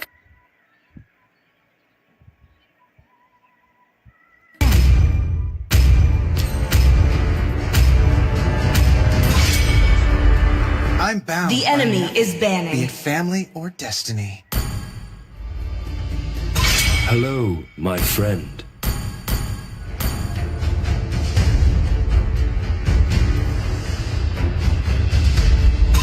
Do you want to make Your friends team with is Nana? banning.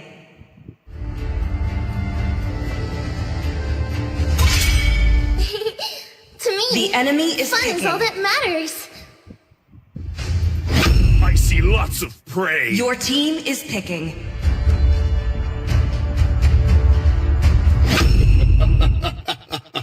Three 3,000 worlds, and not a single worthy foe.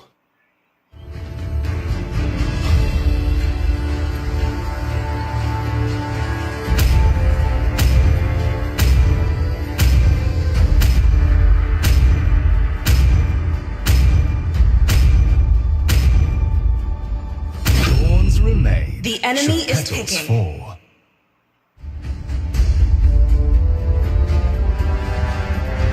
Wait for it. Fight! Fight for the ultimate Please answer. pick a hero.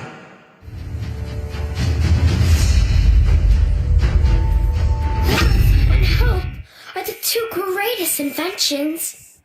Ready, go! The enemy is picking.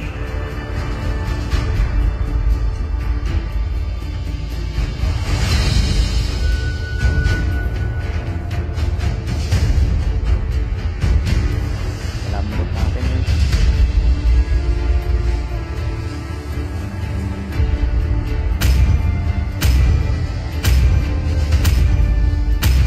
Everything engulfed in flames.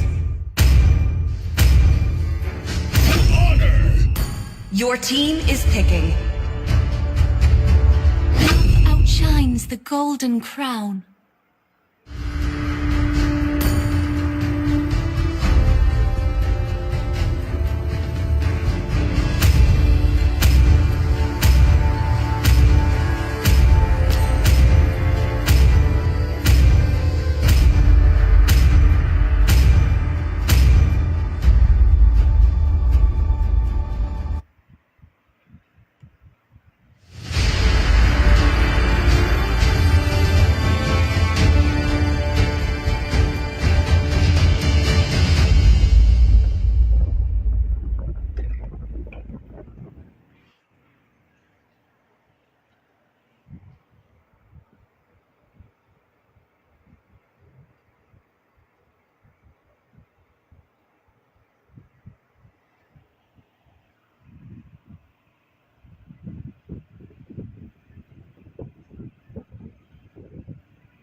Welcome to Mobile Legends!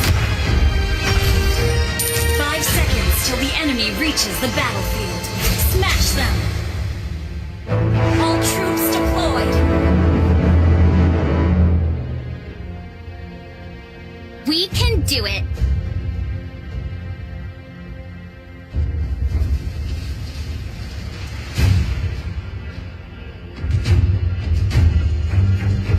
Keep it up until you're as brilliant as me.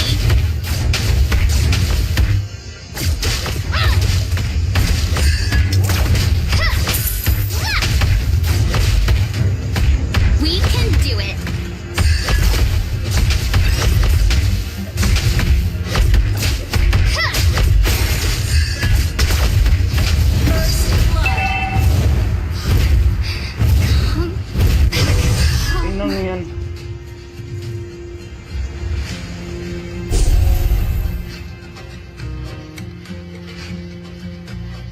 Natural mga ikan skin.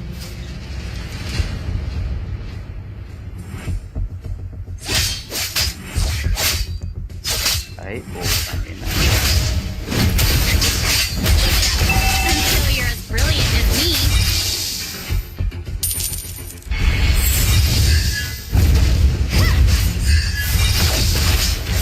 We can do it.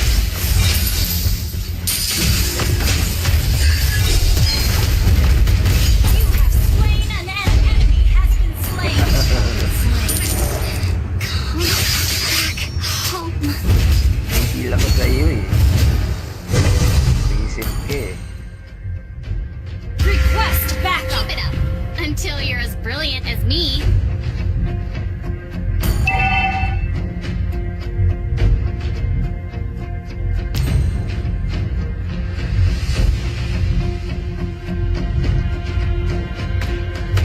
Request backup.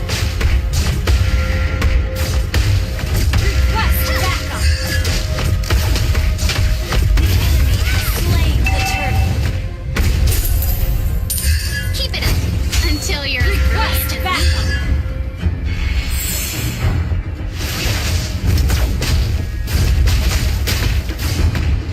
Enemy has slain backup.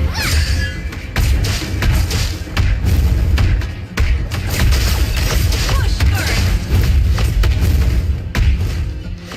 We can do it. Initiate retreat. Tagal!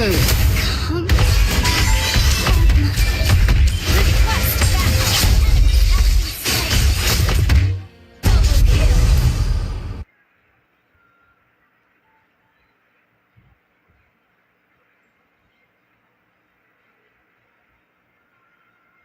Keep it up until you're as brilliant as me. Sorry.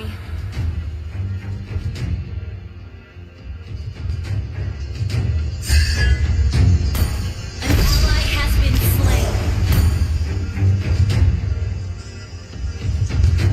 Ako na kung item. Oh, we can do it. Request backup.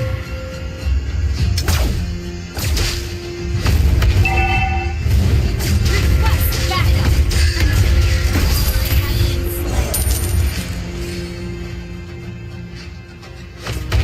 Request backup. Sorry.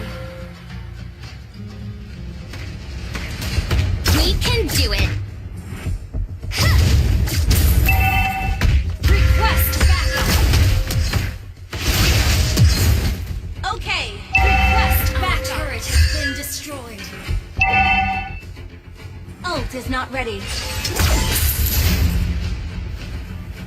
Mabul pa oh.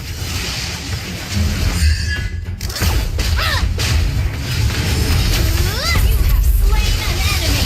Enemy has been slain. Launch attack.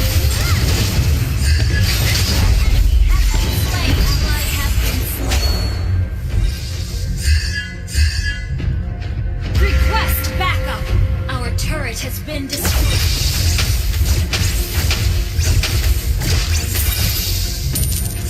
Keep it up until you're as brilliant as me.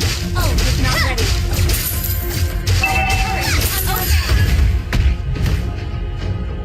Ult is not ready. We can do it. Initiate retreat. Ult is not ready. An ally has slain the turtle. Keep it request until you're as brilliant as me. An enemy has been slain. An enemy has been slain. Push first.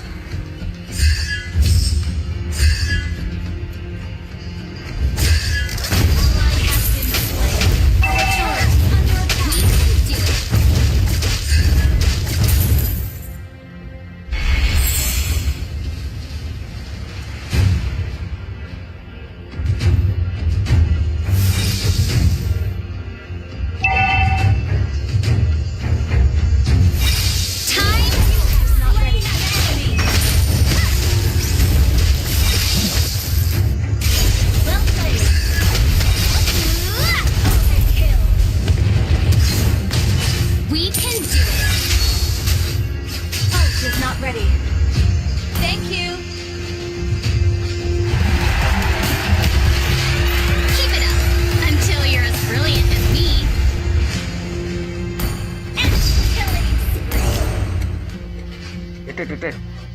Initiate retreat. We Sorry. can do it. Push tayo, men. Wala tayong push. Okay. Push first. Thank you. Killing spree. Okay. Keep it up until you're as brilliant as me. Huh. Request backup. We can do it. Ah! Your team destroyed the turret. Shut down. Come back home. Ult is not ready.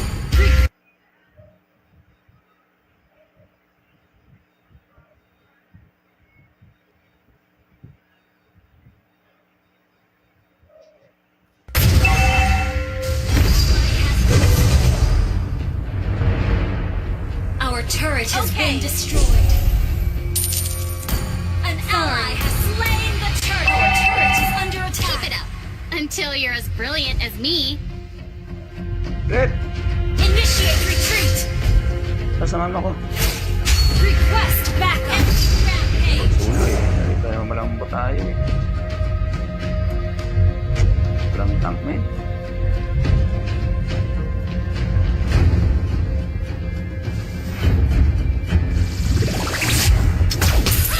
We can do it.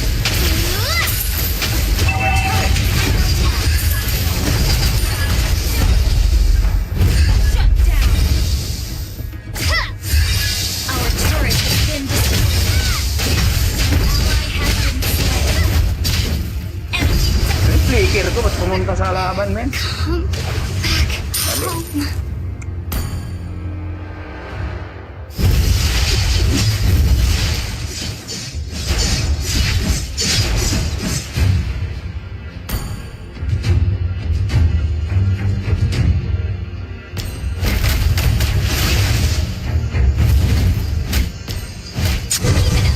Until you're as brilliant as me. Kasi, Okay. na yun, ano. enemy has been slain. To shine. Enemy has been slain. Enemy rampage.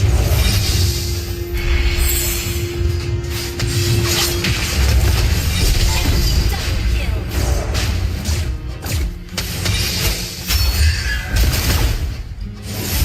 Balik ka pa, ha?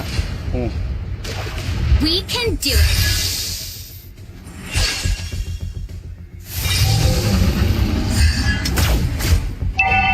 Time to shine. Our turret is under attack.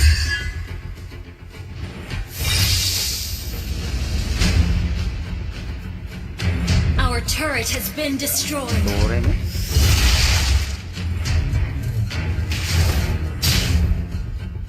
Ally has been slain.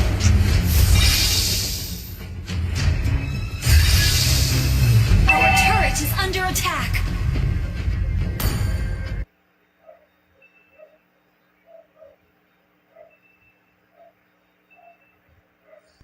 Keep it up until you're as brilliant as me.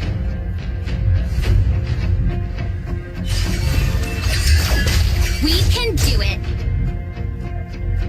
Ult is not ready.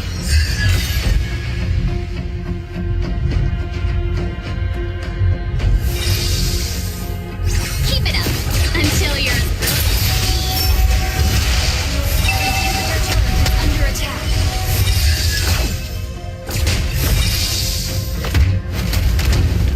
Time to shine.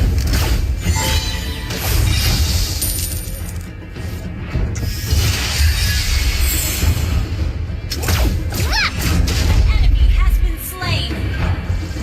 An ally has been slain. Initiate retreat under attack. Request backup. Keep it up. Ka mag-lag! Kago. The enemy has slain Lord. Nang lag na yan. Our turret has been destroyed.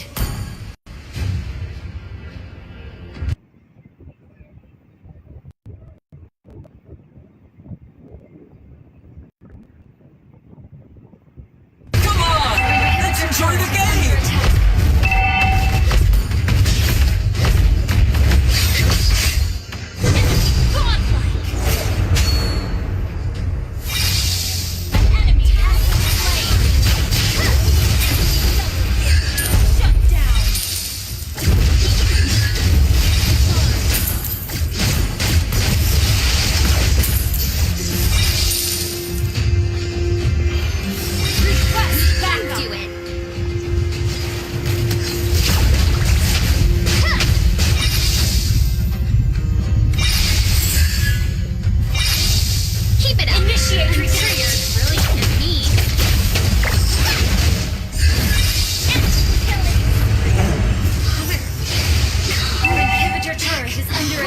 Initiate retreat!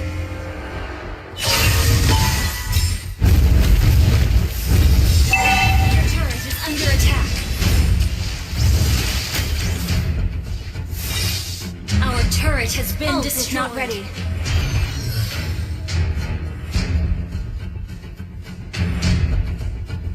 Tangina, wala man na tayo nasirang turret eh.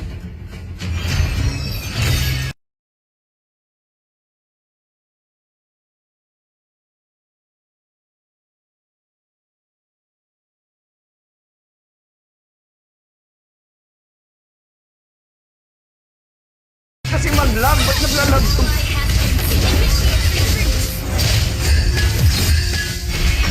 Inhibitor turret is under attack. Keep it up until you're as brilliant as me.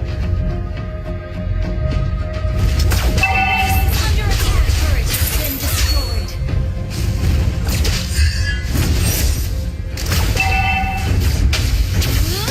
Base is under attack.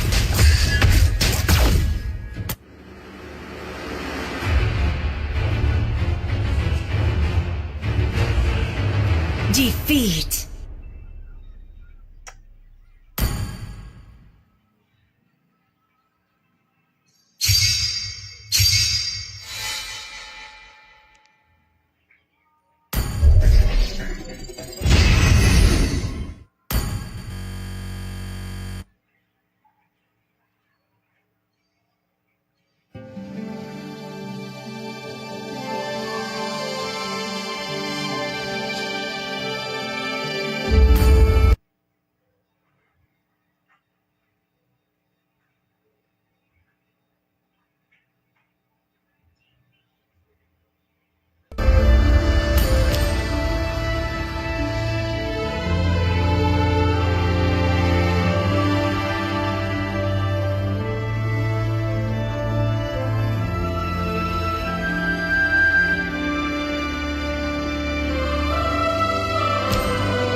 The enemy is dead.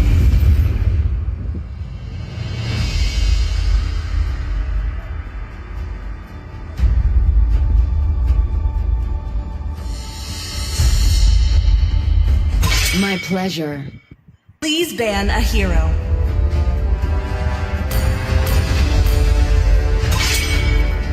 I'm bound by nothing, be it family or destiny. Welcome to the greatest match The enemy show of all is time. banning. My fists are unflinching!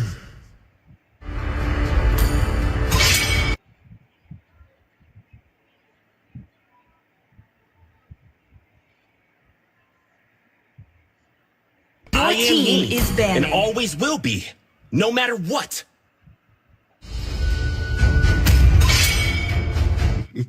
The enemy is picking. 3,000 worlds, and not a single worthy foe.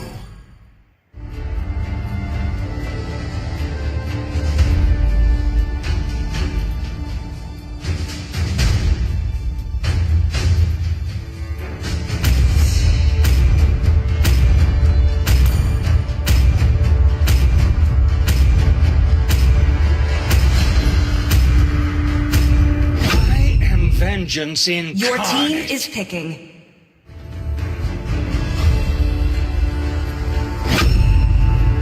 Hope will find a way, even when all is forlorn.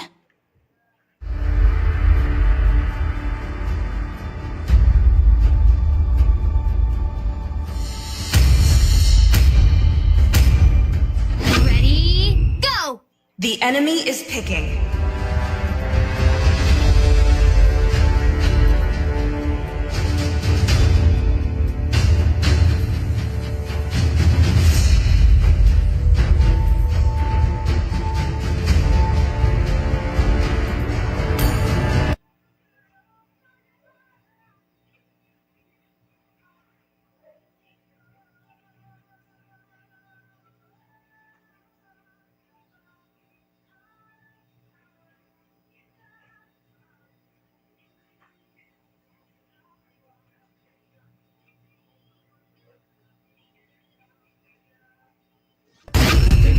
As freely as the winds. If you cannot both.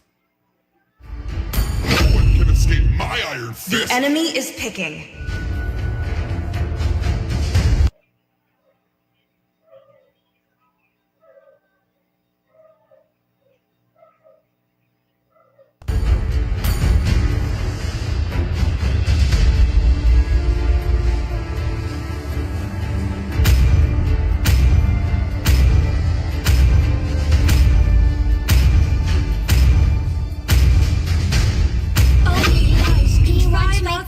Your team is picking.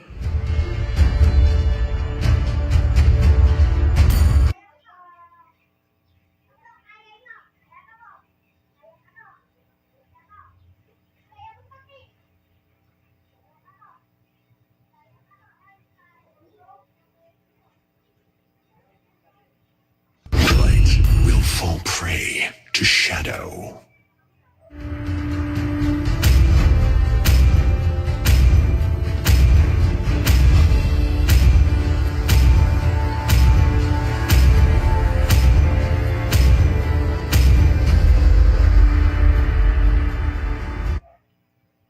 Dipit ba?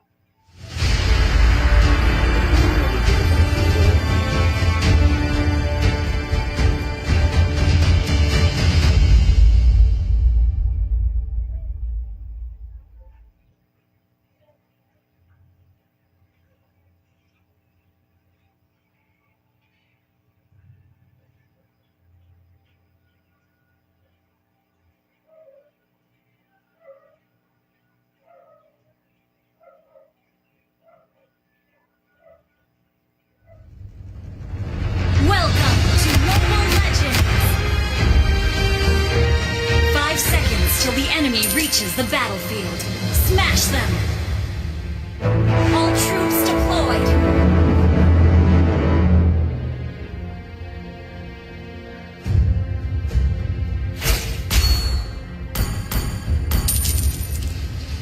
Strength is simply my style.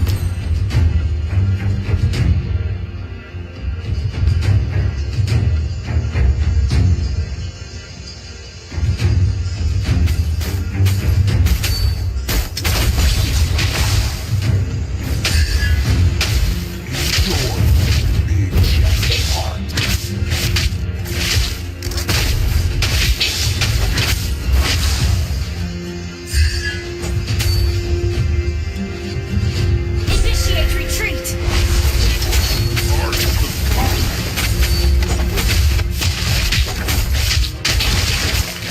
Sila! Bagal!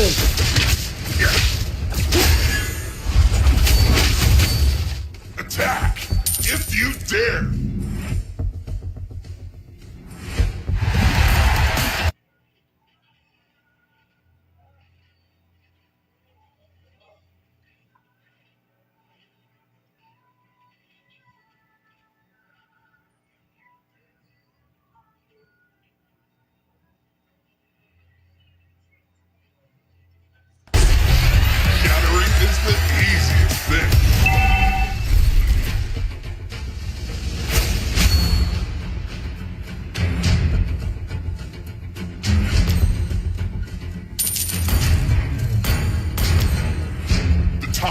is now. Initiate retreat. Dito ka.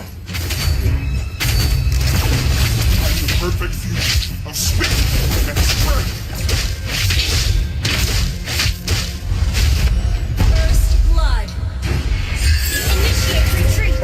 Request backup. Dito. Attack if you dare.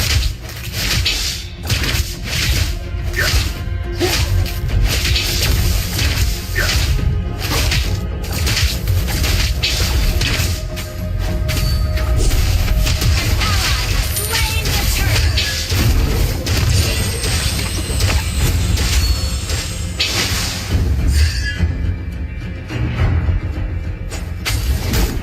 I'm the perfect fusion of speed and strength.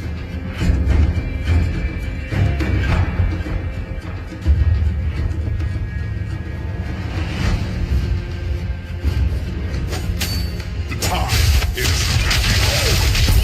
Slain an enemy.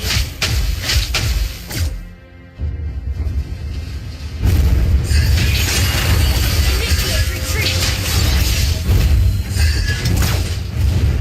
Strength is simply my style.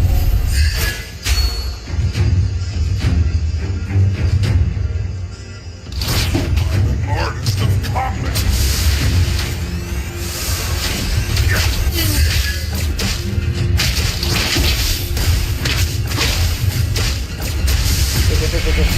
Request backup.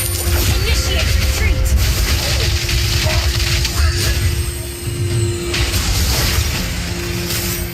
Launch attack.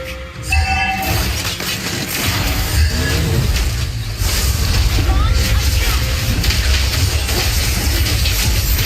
Enemy has been slain.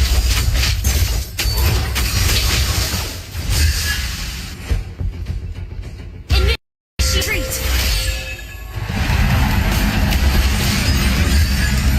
Ally has been slain. An enemy has been slain. Nice. Double kill. Down. Ito lang yan, no?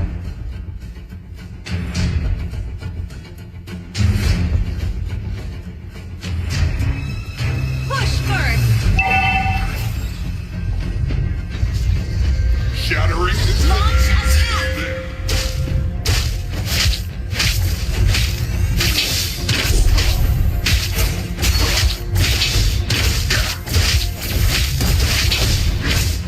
Push first. Attack if you dare. Enemy has been slain.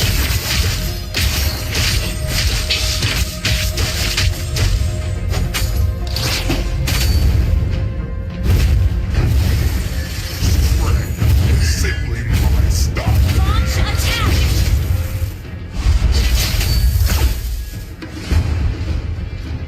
An enemy has been slain. The time is Initiate retreat. Ult is not ready.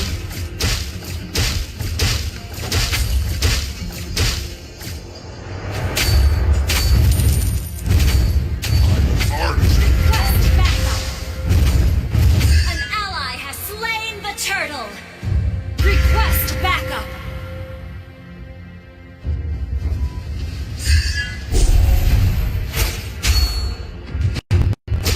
Shattering is the heat is there.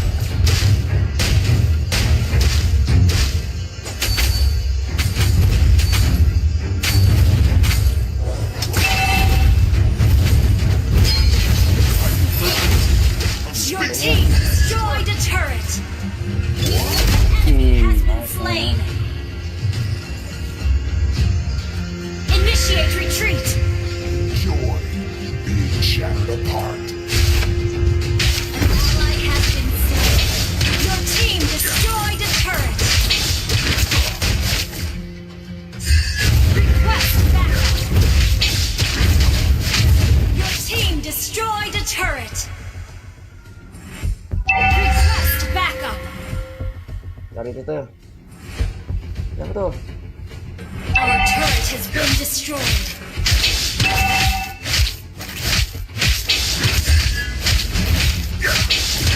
Ult is not ready.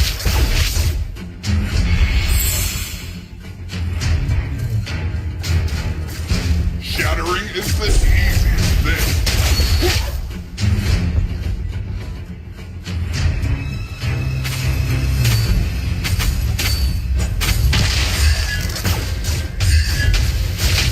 Initiate retreat. Initiate retreat.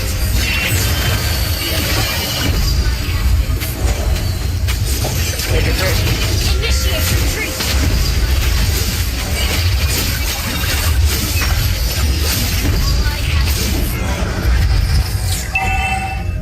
Push. Sorry. Okay. Attack! If you dare! Push first. Launch attack.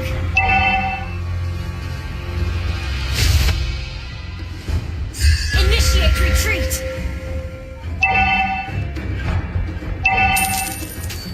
Itu. Our turret has been destroyed. Enemy has been slain. Enemy has been slain.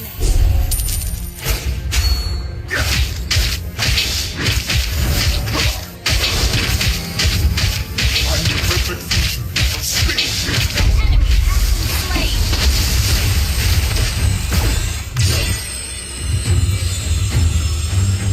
Initiate retreat.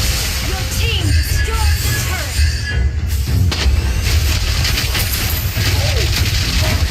Tira, tira. Enemy has been Ini lu. slain.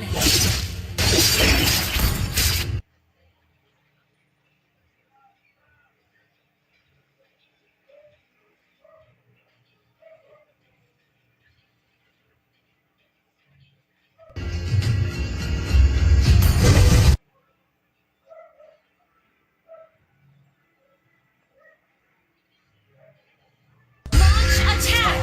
Yes, now!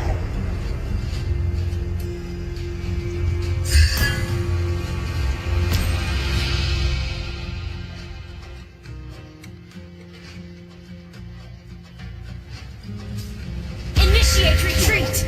Being shattered apart. Okay. Initiate retreat.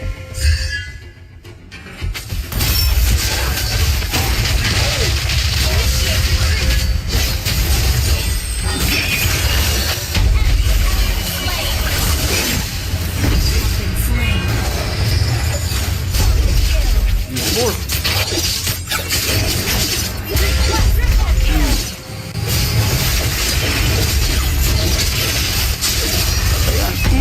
Has been slain. Man.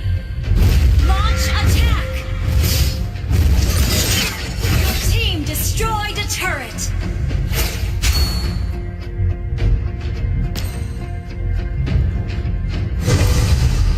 Push first. Shattering is the easiest thing. Lord, Lord. Request backup.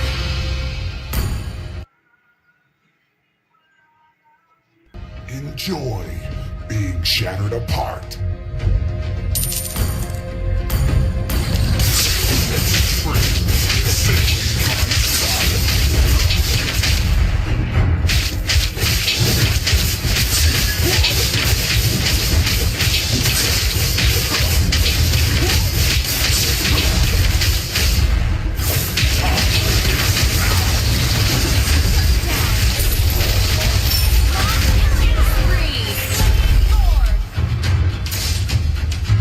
Launch attack. Double kill.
is not ready. Initiate retreat.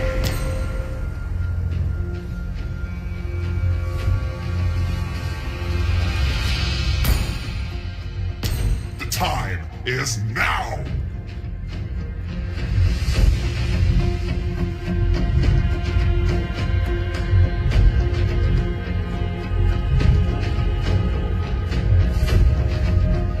Enjoy being Clear out shattered lanes. apart. Save skills for team fight.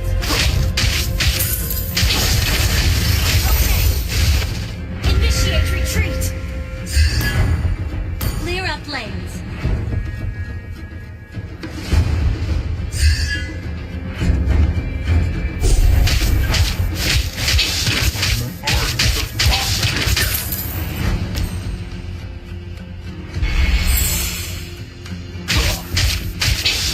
Initiate retreat. Initiate retreat.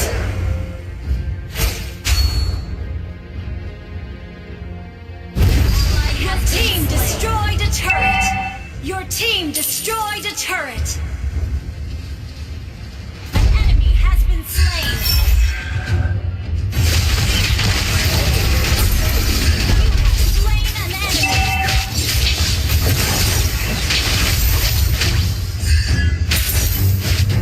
Lord. Request backup. Request backup. Simply my style. An enemy has been slain. Push first. An ally has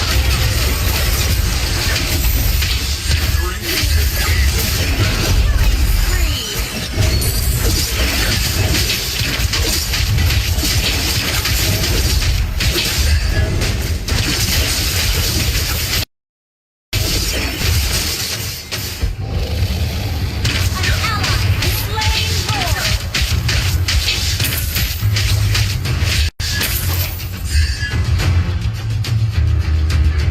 An enemy has been slain.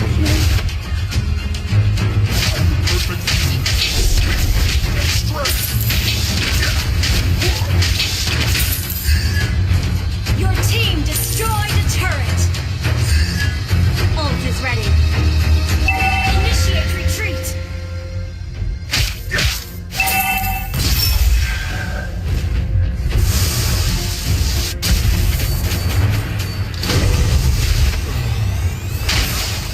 Tagal lang, Lord, man. Initiate retreat. My style.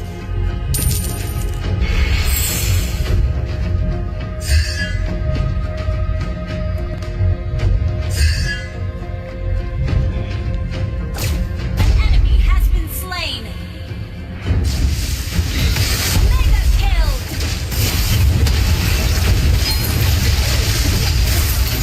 You have slain an enemy. Tapos na yun, man. Hampas ko, Lord. Okay.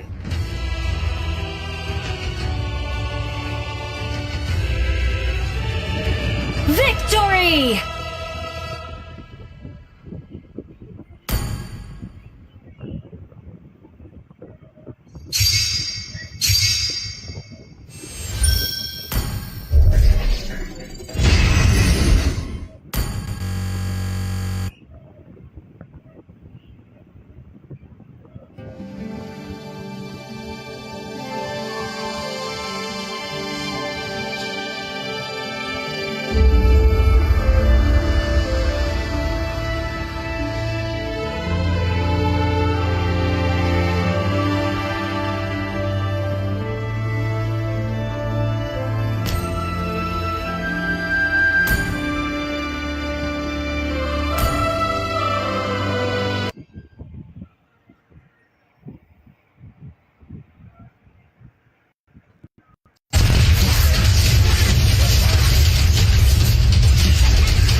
Of our fans before M4, they thought, oh, it's going to be a lot of one-sided matches because all of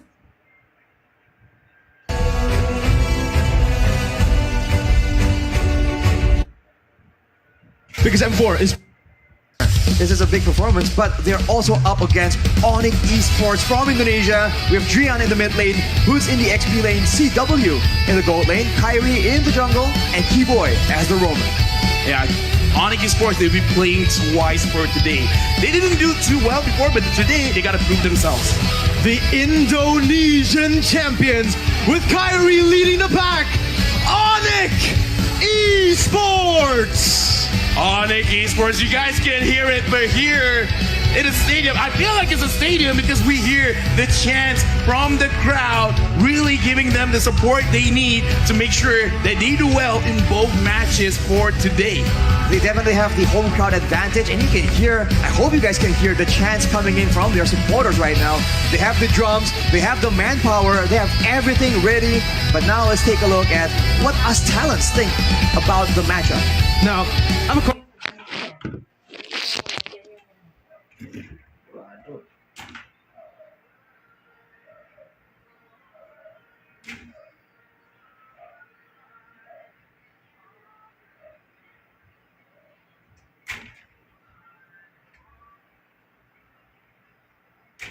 comes in, gets the shutdown back. Kenzie in jungle and Apex 47 as the roamer. I gotta say, man, for Incendio Supremacy, it's all about the draft because if they get the heroes that they are very familiar with, they will look awesome. All the way from Turkey, welcome Incendio Supremacy! This team, man, as you mentioned, has improved so much.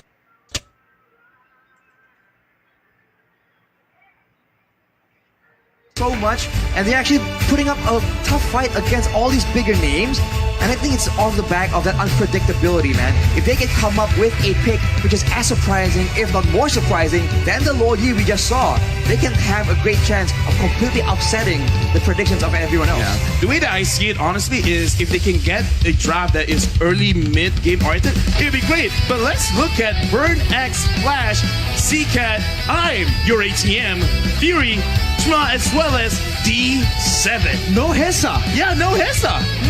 That's an interesting situation here. What's with the hesitation? Whoa, I like that. But welcome the Cambodian champions to the stage, Burn X Flash. And this team, they have so much going for them. This region is well known for that very aggressive playstyle as well. So skirmish heavy. Skirmish heavy. And now, I mean, you know my passion for violence, Ufel. Yes. So against a team like Incendio Supremacy as well, we've seen that the early game seems to be very, very contested. And I think if Incendio wants to show out against a team and exceed expectations, Burn X Flash is the perfect opponent. Yeah, and Mirko, just want to let you know, because we gave a full name to Donnie. We also have a full name, Arashi the Violent Bang Bang. Arashi the Violent Bang Bang. Yeah. Why are you so aggressive, Arashi? I don't know, man. Life's been tough. Well, that's right. Well, let's take a look at the tower prediction here. And it's actually quite mixed with Fariza and Live for Surf going for Incendio Supremacy. But we're still seeing more Burn X Flash predictions.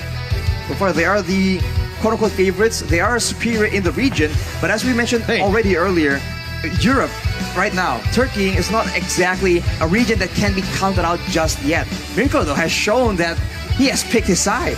Hey, Leo said this yesterday, or 2 days ago. Zico or 3 days ago, either way. 4 days ago. Day one, Zico diff. That's what he said. And I'll trust him on that. I'll say Zico diff too.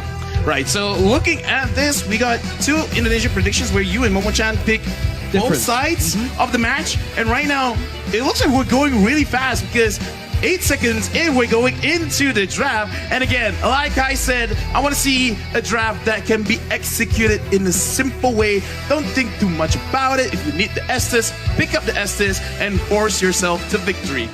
Well, we take a look at the audience prediction right here, and so far, it seems quite balanced, if not for Incendio, but back in Cambodia. 94%. Let's 94. go. 94%, as well, though. yeah. Turkey, 91% towards Incendio. Hessa is in the building, and the audience here at the Bali United studio, they're ready to cheer for their teams, both Burnick Flash and Incendio. Hessa, why aren't you playing, man? Oh, he disappeared. I mean, what are we gonna do? Give him a microphone? It's like, hey, maybe, right? Maybe he just yell get at him up us. here. Yeah, hey, Get up here. I might just interview him. Anyways, going into the game, right? Arashi, like, you are a man of violence. Do you really think that this will be a accelerated game? An accelerated game? I think so, man. We've seen that all these games has been devolving, even though they pick. I'm devolving. You can see that. But even though teams are picking these late game compositions with proper strategy, with proper macro, they are finding success all the way into the early game. I mean, Carrie used to be a very token late game pick. Now you can see her winning lanes, dominating all the way and taking control over the game from the mid game towards that late game all the way. So I think that is just the nature of the current meta, and we get straight into it looking at the drafting phase right here. Kaja and Fanny, early game aggression being banned away. Instantly, right? No hesitation because he's in the crowd. So funny. So original. I wonder who I got it from. Yeah. Got it from your daddy, man. King of Looking at this, Kaja ban, Fanny ban. So it looks like Burnick Splash is really thinking about this second ban. I like it because as a first pick, blue side, blue side, you have control of how the draft is gonna look like, because whatever you ban is something that they can take and it's something that you don't want, correct? Mid control has been super important, right? And again, that just goes to show what you said. The first pick, getting that mid lane control with the initial first pick, whether it's the roamer, even sometimes the mage, if Eve is open, has been really crucial here at M4. I think it depends on what you want to try and do, right? If you want to go for a bit of flex, maybe first pick you can actually like play around a bit. But if you want to secure the prior heroes, being able to pick up 2 in the second pick actually has a bit of value as well. So it depends on these coaches and what exactly is their approach to this drafting phase. But so far, for Burnick Splash, it does seem like, as you mentioned, to control the mid pressure, and then maybe from there on, if you can combo that with a strong jungle, that just ensures a very smooth rotation of the 3-man roaming squad from the mid lane. The Joy still a fan favorite when it comes to the bans here. We've only seen it 3 times, I believe, 2 or 3 here times, yeah. at M4.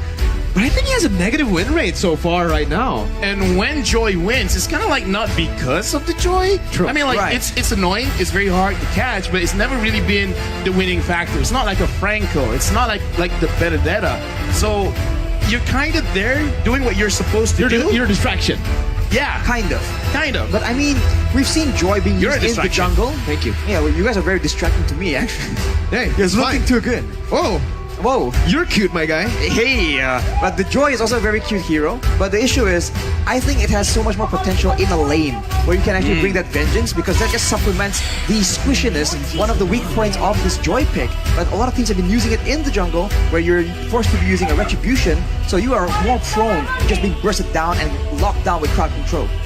You know, something that I saw from Burnick's Flash was that Fanny up against Falcon, and man, Chama is so good at this Fanny, right? I can't wait to see him play other heroes, other assassins in the jungle. We saw the Fanny. I wonder if he can bring out the Hayabusa now, or perhaps something like a Ling. 2 heroes that we have seen find a lot of success here at M4. But looking at Incendio Supremacy now, we're going to take a look at their final ban.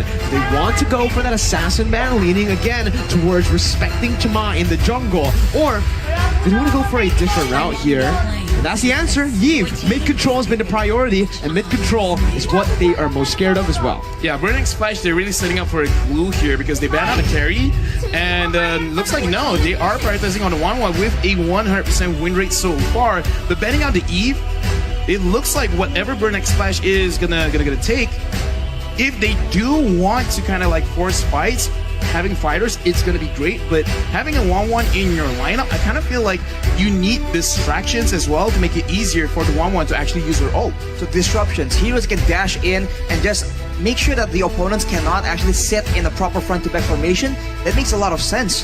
But in the current meta, we saw the Grok being very, very effective at doing that, just walking around, denying cut control, and also just knocking everyone out with a wild charge. The glue though has been the more popular pick, but now it's a Faramis as well, being picked to remove a counter for the glue.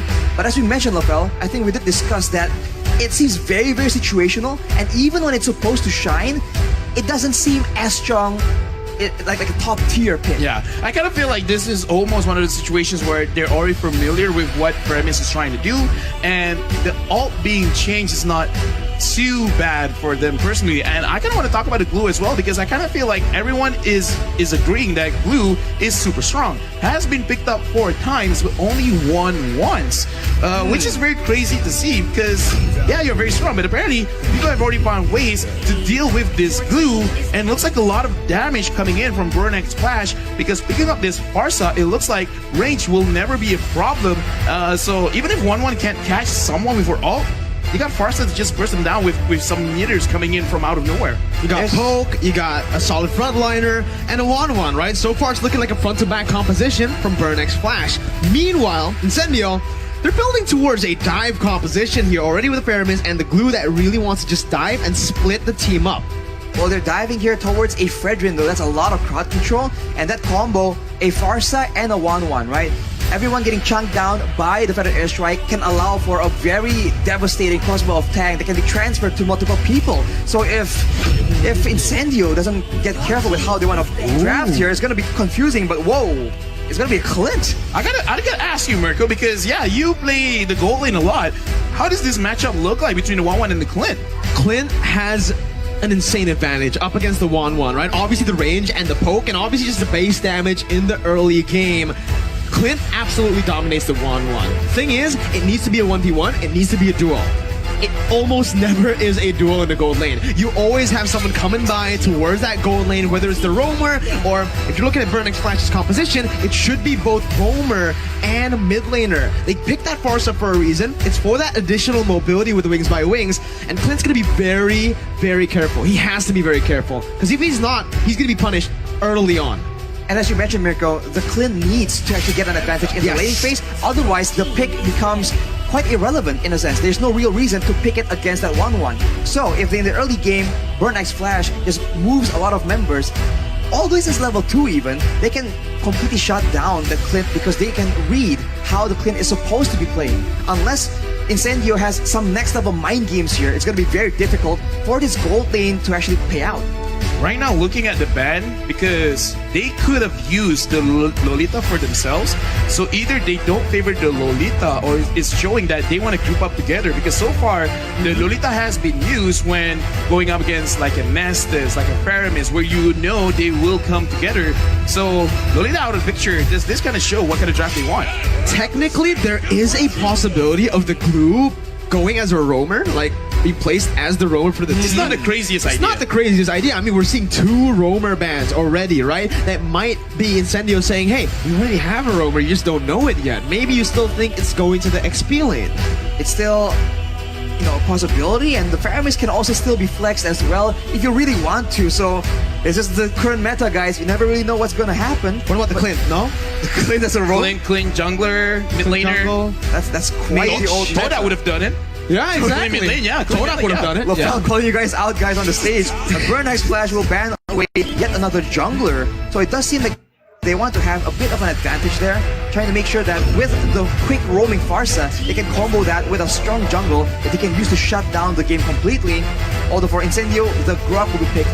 Yet again, a hero that can be moved towards the row position. Okay, so is it just gonna be... Oh, no, Burn X Flash. I keep calling for the Estes, and the Estes has been picked up, as well as the Benedetta. Like, now we see all the 5 heroes for Burn X Flash. Arashi, like, what does this tell us? I've seen this composition somewhere. Yeah. I don't know. I think it was Incendio who played it yesterday or 2 days ago, and I think a team who became world champions used this composition to win the world championship last year. I think. I don't know. It just seems uncannily familiar. I think so. I mean, it's just very balanced. There's a lot of front-to-back potential, but also a lot of ways for you to catch people off. So, I mean, if it has been proven to work a lot of times, there's no reason why they can't use it for themselves. So you can say it's a smart move, a very calculated move, but for Incendio right now, the final pick will actually dispel all this confusion we have about their roster, their lineup. It's gonna be an AA Mon. First time at M4 right now. That's a debut for the Amon and the Clint. Yeah, I mean, Amon is kind of cool, but I do have to say, with the S's being on Burn X Flash and a lot of bursts coming in from Incendio, will Incendio have enough damage for a prolonged team fight, or will they try to pick it off? I mean, if they get an advantage, they can burst down too so hard cute. for the healing to work, but So cute. Oh, so cute. He's supporting Burn X Flash. We saw some supporters as well for Incendio, but for both the compositions, again, quick fire predictions. Arashi first. Who do you think has the better draft?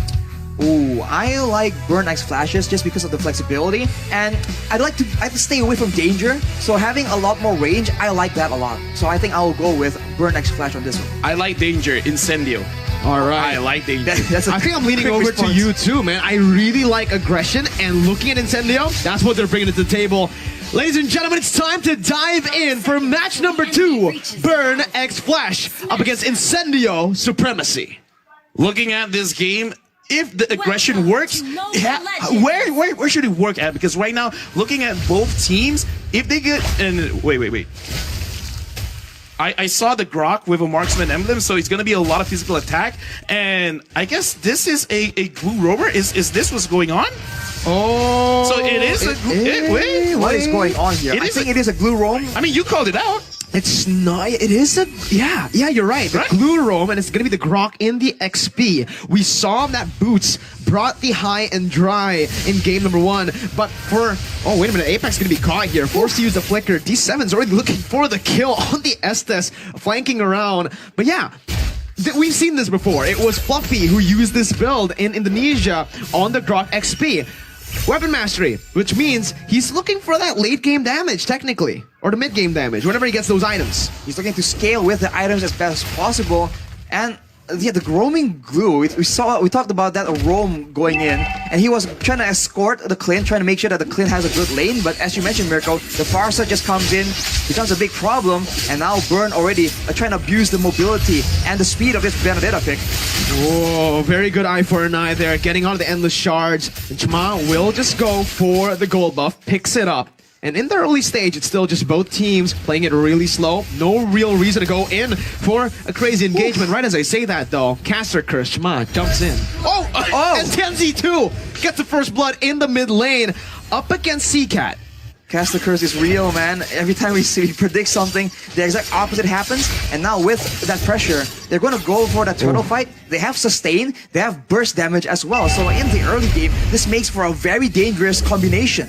Yeah, mid-game damage is what I want to see from Burn X Flash, actually, because they have the S's and they have a range advantage. So I want to see them pick one lane, win that out. Apex 47 is doing a lot of damage, but he's taking a lot of damage himself. He has to remember, as a roamer, you don't scale up quickly, so he's got to be careful when he goes for disengages. Well, Incendio Supremacy are already doing a good job at splitting Burn up. It's still going to be ATM in the back line with the final blow here, trying to look for the steal, as TNT will still be able to get that retribution down. ATM dashing all across the place, picking up a kill onto Rosa, as that's Apex 47, an alien caught by Burn X Flash, and it is a double kill picked up. Now, D7 gets a kill too.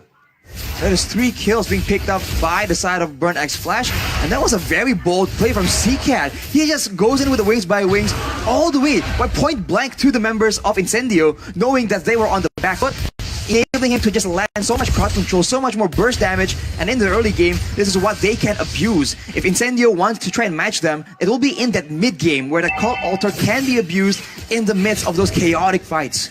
Well, Incendio, they're kind of like high risk, high reward kind of strat right now, because a lot of bursts, but because Burn X Flash, they do have the S's, it can mitigate a lot of damage. So looking at how it's setting up right now, looking at the emblems, even this S's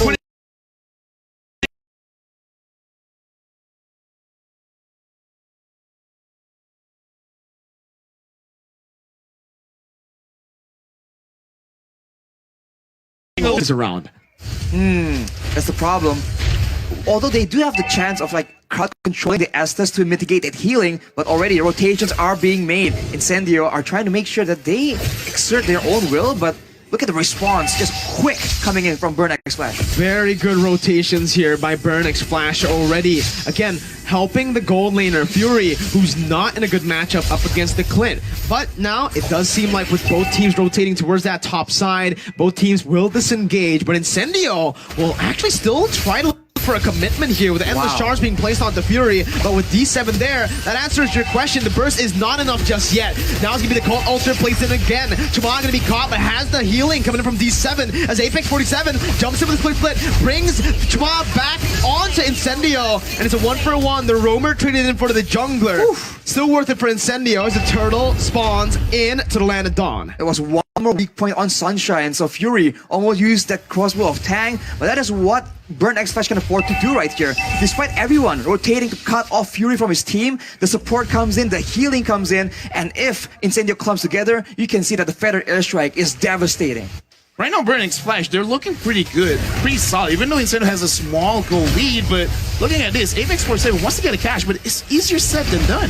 Feather Airstrike by Seacat just to buy some time, poking him down. Alien gonna be able to actually use the Furious Dive. Wait, it's a kill over. ATM was able to find Tianzi in his own jungle, invading out of nowhere with the Petrify, gets that kill down, and instantly Incendio have lost turtle control. Unless Apex can make a miracle happen, doesn't look like it's gonna happen though.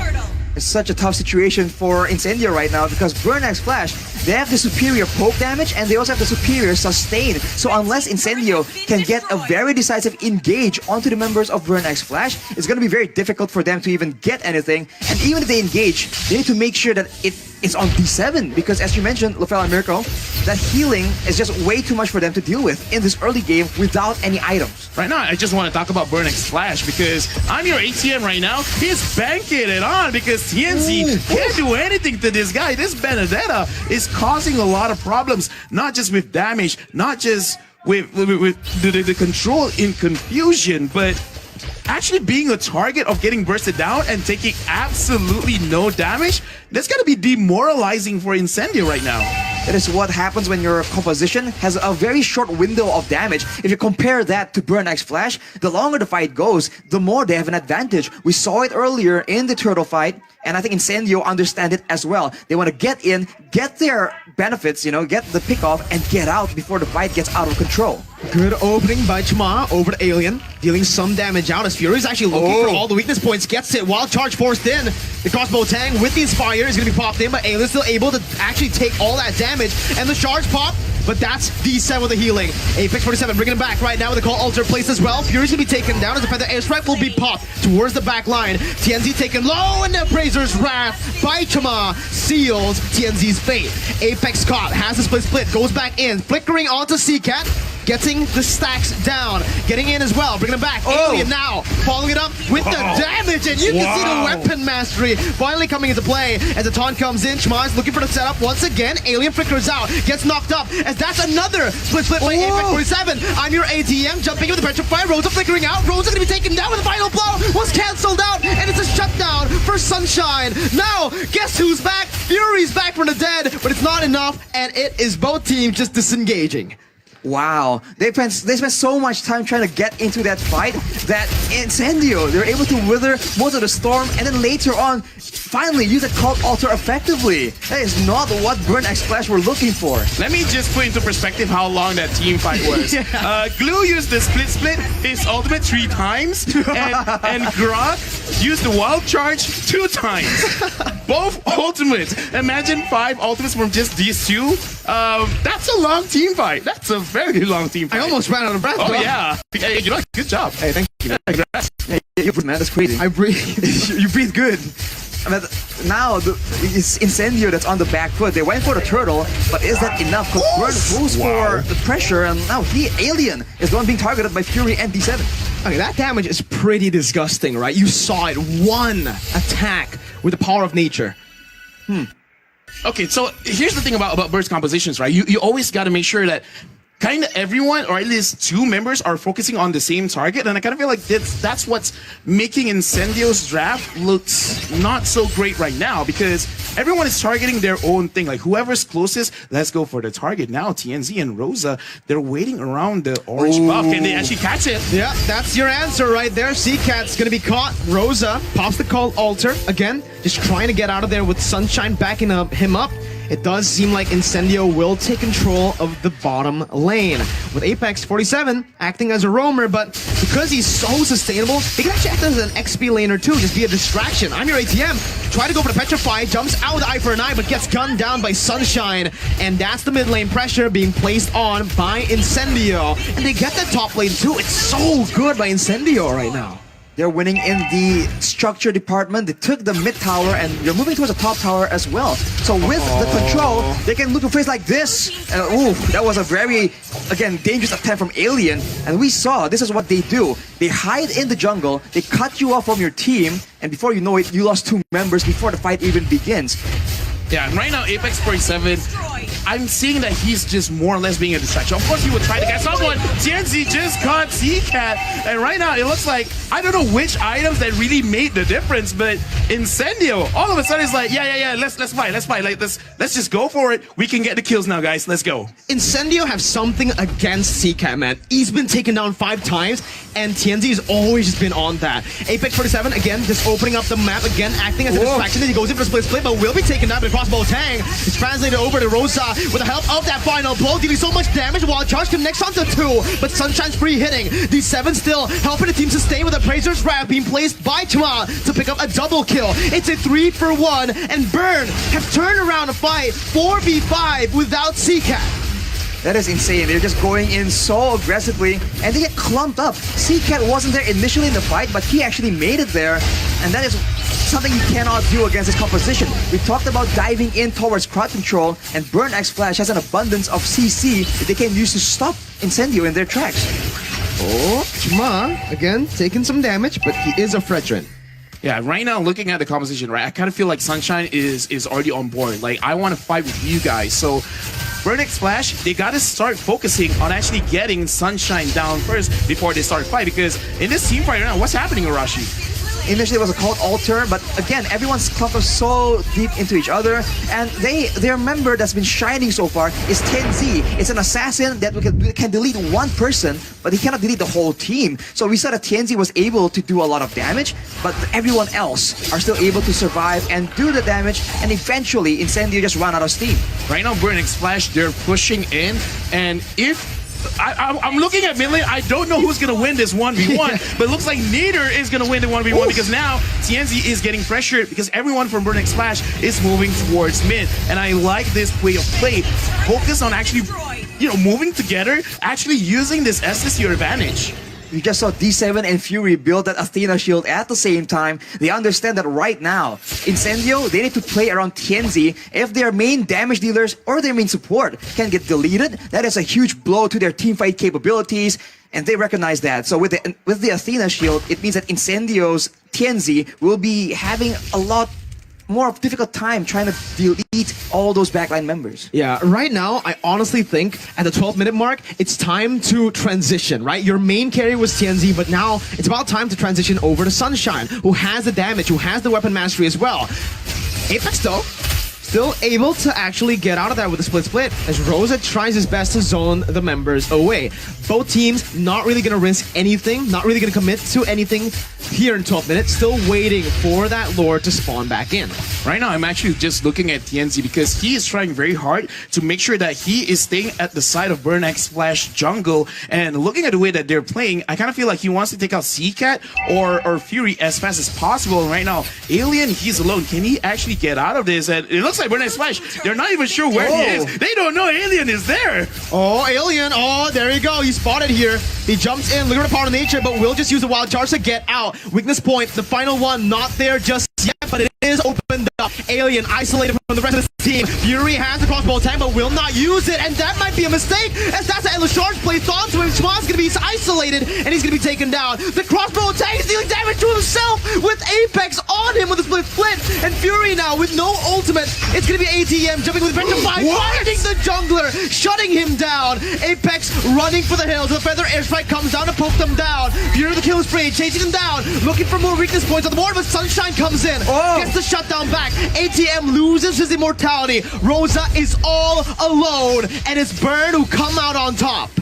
That was a long fight, a long chase, and Incendio went for the flank, but they kind of didn't really get the best re-engage onto that fight, and that allows Burn X Flash to buy a bit more time, and eventually, as we said, the Long John team fights with the sustain, with the DPS, they come out on top, and it's so disastrous because the Lord is up at the same time. Incendio is still contesting, but it does not seem possible unless Alien can make something of a miracle play. We've seen a miracle play by Grok many times before. He's looking for it. He has the weapon mastery for a reason. He steals it for Turkey, for Incendio to save the game for his team. He's an absolute alien for that one. I mean, you called it, man. We've seen so many miracle plays with the Grok. If you want to see it happen, like you do, this is why, you know, like Grok's one of my favorite. Okay, that was an insane play, but Incendio, they gotta be on the same. I don't know, man. Do I even really want to be too smart about this? Because that's a highlight of the day. That's a highlight of the day, man. Wow, unbelievable. I didn't think it was possible. I'll be real with you, but he proved me wrong, man. Alien saves that Lord play, and now with the Lord behind them, they have a chance to split up the members of Burn X Flash, and that will actually be very beneficial for their composition. They can get those pickoffs that's been very difficult to get when Burn X Flash is clumped up, working as a team together. Their comp works so well for sieges with the Clint. And with the Feather Airstrike being used up in the bottom lane, it leaves the mid lane susceptible to this kind of siege. You can already see it with the Lord taking the base turret down. It is going to be Incendio backing off instantly, still playing that disciplined game, not wanting to commit any further. Yeah, I kind of feel like if they want to go inside the base, it's going to be very different. Hello, I'm your ATM. Well, come on home, stay in the base. And that's what they got to do, because if they want to go inside the base of Burn X Flash, it's going to be very difficult for them to engage. So they got to find a way to split Burn X Flash up and then actually try to engage. Exactly, when they're split up like that, that's where you can see TNZ just really take over. It is I'm Your ATM who was able to get a solo kill, but in this late stage of the game, against, you know, full damage Amon is going to be too difficult, but the engage comes in. Alien again with wild charge onto 3, and the power of nature just seals Seacat's fate. The Appraiser's Wrath did not find him, but Fury's going to be massive right now with the crossbow tank. A winner truncheon to bait it out and to get out. TNZ going to be caught low as Apex 47 jumps in, but Fury is still kind of away. Sunshine guns him down, and that's 2 on the board for Incendio, plus the base turret. Okay. So pulling back to the game right now, 2,000 goal lead. Incendio, they got amazing damage, and right now Burn X Flash, I kind of feel like they gotta find a way. I love this game. I love this game as well. You know, like this game is fire. I'm fire, you're fire. You called it, Arashi. And right now, Incendio, they have a lot of burst damage, and Burn X Flash, they're trying to burn things down bit by bit. And look, talk to me, Arashi. What does Incendio got to do? What does Burn X Flash got to do to actually close this game? Alright, for Burn X Flash, I think they have to try and get their sights onto Sunshine. Yes, TNZ is a problem, but they have items, they have ways to deal with that. Winter Truncheons, Magical Defense, Athena Shields, they have built that already, but Sunshine has been free hitting. He has 1 death right now. That is not okay. For Burn X Flash, the main damage dealer needs to be taken out, unless they want to lose in the whole front to back, because Fury on the 1-1 cannot just do the same kind of damage in a team fight like Sunshine on this Clint. And for Incendio, on the flip side, they can do what they've been doing right here, split up the team, ensure that the Estes cannot get full value from the blessing of the Moon Goddess, and beware of the Feather Airstrike poke damage. If it's down, if they can force Seacat to use it, they must do so. Oh, that was such a good eye for an eye to get out of Endless Charge, but the basic attack is all TNZ needs. ATM buys the Winter Truncheon, but it's not enough. It is not enough. One-man disadvantage right with the Lord spawning in, and what is Incendio going to do? They started up instantly. I thought they were going to wait for the Evolved Lord, but no, they're going at it. They can't waste any time.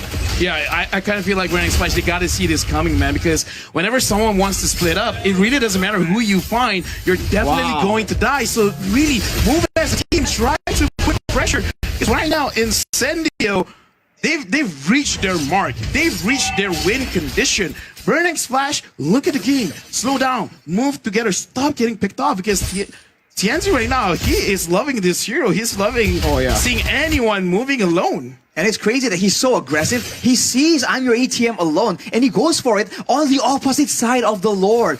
It's smart. It just catches I'm your ATM out of, off guard completely. And now with the Lord, this is going to be the final sequence. They will be trying to look for it unless Burn can find something great. Alien, what a play right there. But when nature comes in, it does not matter. Tianzi is targeting the base to secure the upper brackets for Incendio supremacy. Be proud. You have done it. Incendio. Dude, beating Falcon. Apex, and now Burn. Apex 47, he did the heart. He's happy, but I can see his hand shaking. He's like, we won. It was close. We won, but dude. You can see the pressure getting to them, man. It's such a great moment. It was so close, and it wasn't one-sided at all. There were so many moments where it was almost over, but again and again, these crazy plays happening from both these teams to keep the game alive. The fire burning. This is the fire game we've been waiting on. It completely delivers, man. What a game. Battle Dark Horses, you could kind of call it, right? Wow. Or the Fire Horses, because both teams brought fire to the stage. Man, again, let's talk about it. For me, give the MVP over to Alien. Just give it over to him, man. That Lord Steel, hello? And the final fight? The amount of damage coming from the Grog is like, one slap, you're like 50% HP gone? Go green, power of nature. Power of nature, man. And he goes in at the right time again and again. He's the main engage tool. And it's just so unexpected, I must say. Like, I was thinking that they're going to approach it differently, but we were in the middle of a sentence and it just goes in. And when your marksman just gets chunked to half HP in a single second, at that point, it's just so difficult to recover. Late game Clint too, right? We mentioned it early on. If the Clint doesn't get rolling, he is going to struggle. But in this game, in the lane, it was a stalemate. None of them actually got a solo kill. Doesn't matter. Because Clint, towards the late game, will definitely scale better because of the range and the front to back they have. Clint is essentially a magician, man, because first you see his HP, now he's gone. Yeah, exactly. He's not shooting bullets, they're just straight up bombs. Because of the passive, right? How it works. Every time he uses a spell, his next attack hits hard and it hits everyone at the same time. So when everyone's clumping up to get healing from the blessing of the Moon Goddess, they're also lining up for that perfect collateral coming in from Clint.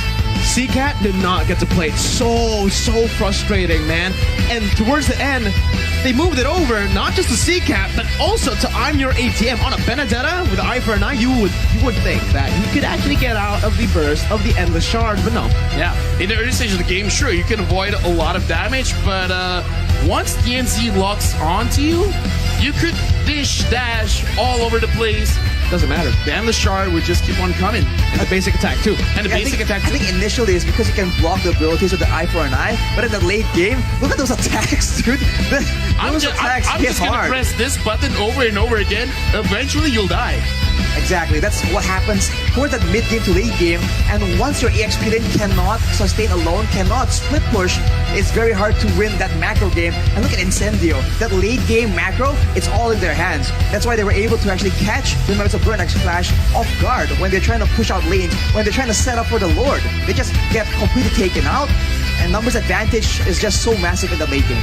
You can say goodbye to Wanwan's 100% win rate because it's down, it's gone now. Fury played really well, especially early on to go up against a Clint like that, right? But fortunately, it was not enough to transition over to the late game. And C-Cat, I think the main problem for Burn X Flash wasn't just handling the damage from the enemy team, but handling the CC. C-Cat can't ult freely, and Fury can't do much if he gets CC'd. On top of that, the Estes D7 had such a bad time later on in the game because he's always getting CC'd. He's fucked up. There's so much to be careful of, be wary of. And because I think Sunshine has a motto when he's using a Clint, if the enemy hits hard, I just hit harder. And that's one of the bigger problems where I think the Burn X Flash completely understands we gotta get Sunshine down. We gotta set the sun on this guy. But looking at his positioning, it really wasn't easy. Alien as well, creating a lot of space. So we do say it's like, okay, Burning Splash, move together, man. You guys have to Estus, but it's very demoralizing when you are an Estus and your job is to deal with burst damage. But when you can't handle that burst damage, it doesn't look good. So I don't know. I feel like this game was more 50-50 than what people would think, because Burning Splash has a lot of avenue that they can win the game.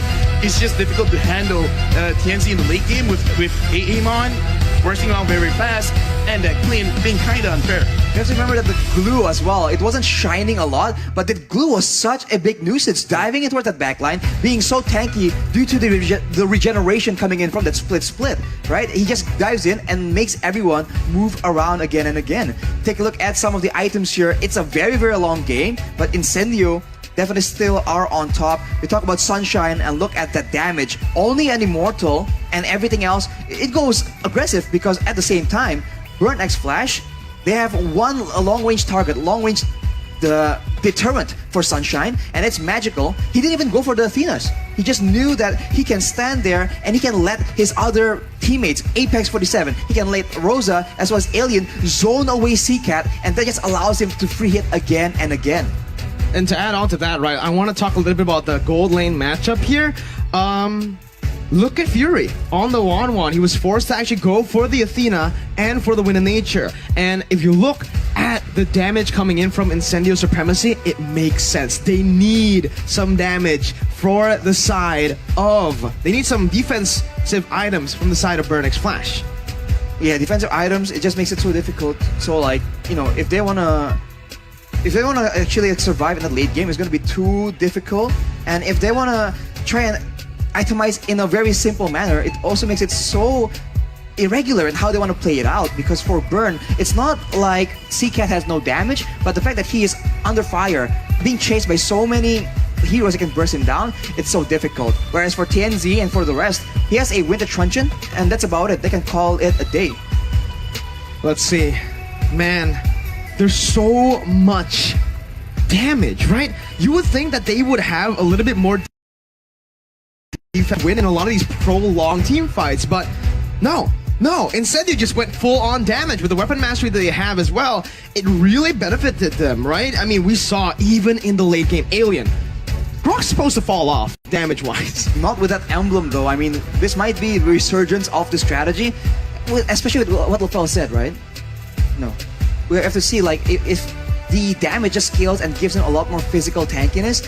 That is why this Grok is such a unique hero and has so many uses. In this post-game stats, we can see that the carry is definitely TNZ with a 76,000 damage dealt. But Apex 47 as the sandbag as well. He was just so obnoxious. The Forgotten One, D7, he did so much for his team. It was a solid performance with the Estes, but unfortunately, it just was not enough. The healing did well, especially in the mid-game, but Arashi, when you talk about that late game where the damage just constantly scales for the Amon, the Clint, there's not much you can really do. Exactly. I think the flexibility, right? You guys were talking about aggression so much, and you know, I thought that my prediction, Burn X Flash was gonna win, but you know, you guys and Incendio Supremacy proved me wrong completely. So it just shows again how reliable, how good aggression can be in this higher stage of the game. When you are the proactive one, when you are the one that can suddenly make the play happen, like Alien on that Grok, you already have an advantage compared to Burn, who was just waiting and just, you know, on their toes on who is actually gonna make that first move. Alright, man. Incendio, they broke the curse too. They won on red side today in the second match. So, Arashi, MVP, I think we can agree we want to give it to Alien, right? Do you think Alien's the MVP? I think so, man. Like, Come on. There's no question about it. Stealing the Lord, getting the fights done, and we'll see. It's actually TNZ who played very well too, right? You could see that TNZ picked Seacat off so many times early on, and later on, he transitioned. He didn't just stay on Seacat because he knows at D7, he read that. He changed. Exactly. I mean, he was able to adapt his playstyle depending on what the circumstances were, and he is able to adjust and see like who is actually the most disturbing member on the team, because in a team fight, when the skirmishes were happening, he was going for Fury, he was going for Seacat. But once he understood that, oh, this is a macro game now, when we're playing for the late game neutral objective, the Lord, he just keeps going for the split push. He catches the Benedetta off guard again and again. And I think it's still a well-deserved MVP, but of course, shout out to Alien, man. Shout out Alien, man. Oh my god. He saved the game for his team. But obviously, looking at this, I really want to see the highlights again because that game was full of it, man. It was all full with just TikTok moments here and there. I just really want to see the Grok steal again, dude. That Grok steal was magnificent. Yeah, we were saying it's difficult. It's over. There needs to be a miracle, and it happens. Wow, the wild charge. You got to write a better story, man. Like what? And it's insane. It happened towards Incendio, one of the dark horses, one of the teams that almost everybody wrote off. Right? Again, this wasn't a team that wrote off. Not wrote off. No, not wrote off. Wrote off because. Well, I think we can agree. Coming into M4, we weren't really talking about Incendio. Looking at Group A, we thought, hey, it's going to be a very smooth ride for Blacklist and Falcon. Right, but this is why it's so good. No one wants to watch a tournament where it's already predetermined, pre-decided. These are the games we want to see. The aggression, how it's so intense and it can go either way. And I think for sure, for Tenzi, this game was like that. He was having a difficult time in the early game due to that Benedetta, but he persevered. He understood that, alright, in the late game, he just knows the power spikes, and he knows that towards that moment, 1v1, bring it on. You know, I need to ask you this question too, Rashi. Amon, first time picked up, instant win, right? And MVP. Is this hero back in the meta? Is he going to be prioritized from this game onwards? Or do you think this just works for this composition that they've gone for, which really prioritizes crazy aggression? I think that as an assassin, it works really well, but also depending on what kind of composition, as you mentioned, Mirko, because if he is going to go in alone, he does not have the mobility. He has the concealment, right? He can like be a bit slippery with how it is to catch. But if he's going in alone against multiple members, he does not have the same kind of mobility like a Lancelot, like a Hayabusa, for example. And I think that's why Hayabusa just stands out so much more in the meta. But right now, we take a look at the highlights, Mirko, and that is what we've all been waiting for, man. Oh yeah, man. I just want to. I really want to watch that game over because of how interesting it was. Right, very slow pace, but it was a very intelligent game. Heavy macro. Then when we got to the mid game, it.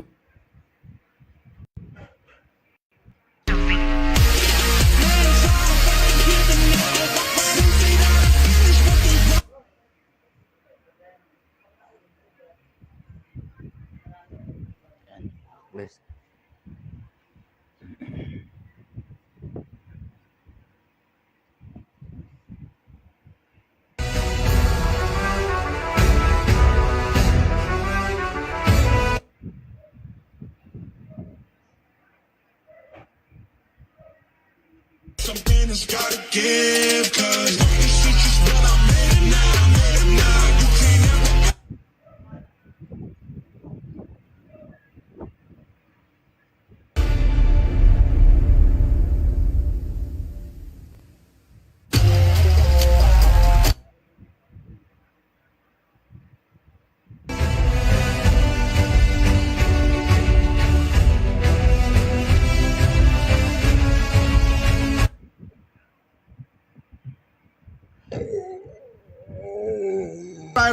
I love it. Kadira will be heavily contested or banned out. And of course, if you want to counter the Filipino snuffers with numbers and as well as they need to find smart angles. This is interesting because Zip X, while he was rocking that Harith, reminded me a lot of how Oheb used to play Harith, right? And the Filipino sniper has a few mages up his sleeves, again, from the older seasons of the MPL. So that's not out of the question.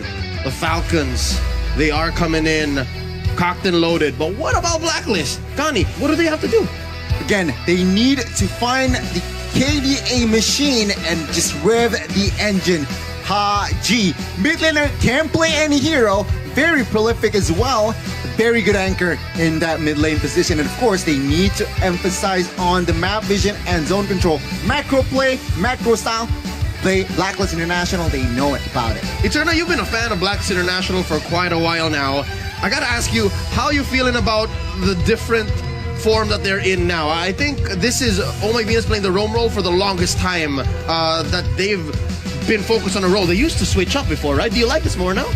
I honestly do. I think that they're more fitted, they're more how do you say, okay, so it makes them kind of predictable in that sense, but they're way more focused on their respective roles. And I think because Venus is the shot caller, the captain of Blacklist, it really shows into the game with the way that things are playing out. But on your screen, we have the audience prediction, and it's so dominant towards Blacklist. Yeah, no, it's only the Burmese that had majority for Falcon, but it's not even that big. It was, what, 25 to 75? I mean, again, a landslide audience prediction, and as well as also talents prediction wise. So, again, let's see. Falcon, with that being said, surprise us. Bring your A game just to make Group A a little bit more interesting.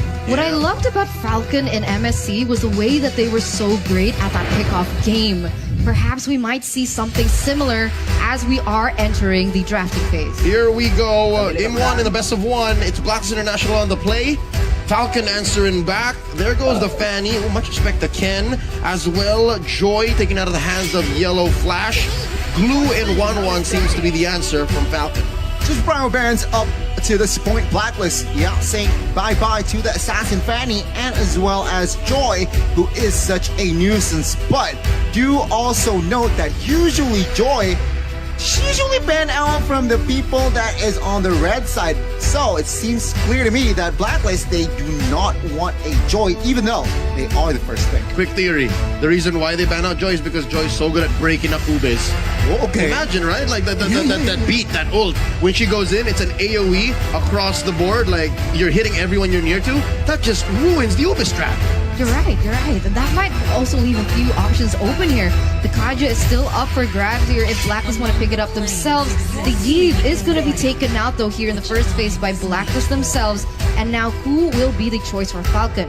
The Valentina opened up. Kaja opened up. Exactly. Even the carry is actually still up for grabs. That is also why they are taking their time here. They are thinking about it because the last time around, Blacklist, they picked up the Kaja with a very positive outcome. I mean, if it ain't broke, don't fix it, right? Falcon here really taking their time. What are they going to pour? Yeah. Kaja, Valentina, or they might open up both heroes. Yeah, it's come to the point wherein if Blacklist is willing to take out the Joy this early and the Eve, both heroes are willing to play, then that puts Falcon in a position where, okay, so I guess you're driving us into a certain direction as well. This is what you call proactive banning. It's not even respect that, it's not even preventative bans, it's more of like, we want to take this out because we are playing a certain way. There goes the Valentina, and just as quickly, the carry! Exactly, it was banned out 2 matches prior, but now it seems like we are going to see the nose of Carry in the Land of Dawn. Falcon, the 2 heroes, we talked about the Kaja, will they pick it up to deny one of the Venus's hero? So, any ideas here, Leo? If it goes to Falcon, who's going to play the Kaja? Is that Naomi? Is it going to be a roam Kaja? Well, it would be, honestly. I mean, that's the way Naomi likes to play. He likes the pickoffs, so it would suit his way of play. We're going to see here, Fredrin is also still up for grabs if they want to go that route, but they're going for a different strategy here. Veramis is going to be the first pickup for Falcon, along with... Yeah, no, that Faramis on Ken, rather that Faramis on Justin is a signature pick, and they go ahead and pick up the Lapu Lapu. It's been a while since we saw Lapu Lapu this early on picked up, like at least in the first phase. Dare I even say in the first 2 picks. I mean, for a reason as well. I mean, that bravest fighter can immediately jump into the back lines, trying to dismantle and carry in a sense. But then again, without, let's say, she has to use that flicker as well to give the surprise element. But without a flicker, it's going to be so hard to just jump in towards the backside, so we'll have to see. But Blacklist International, first phase, what are they going for? Yeah, no, the question is, why are they picking the jumper in or the solution?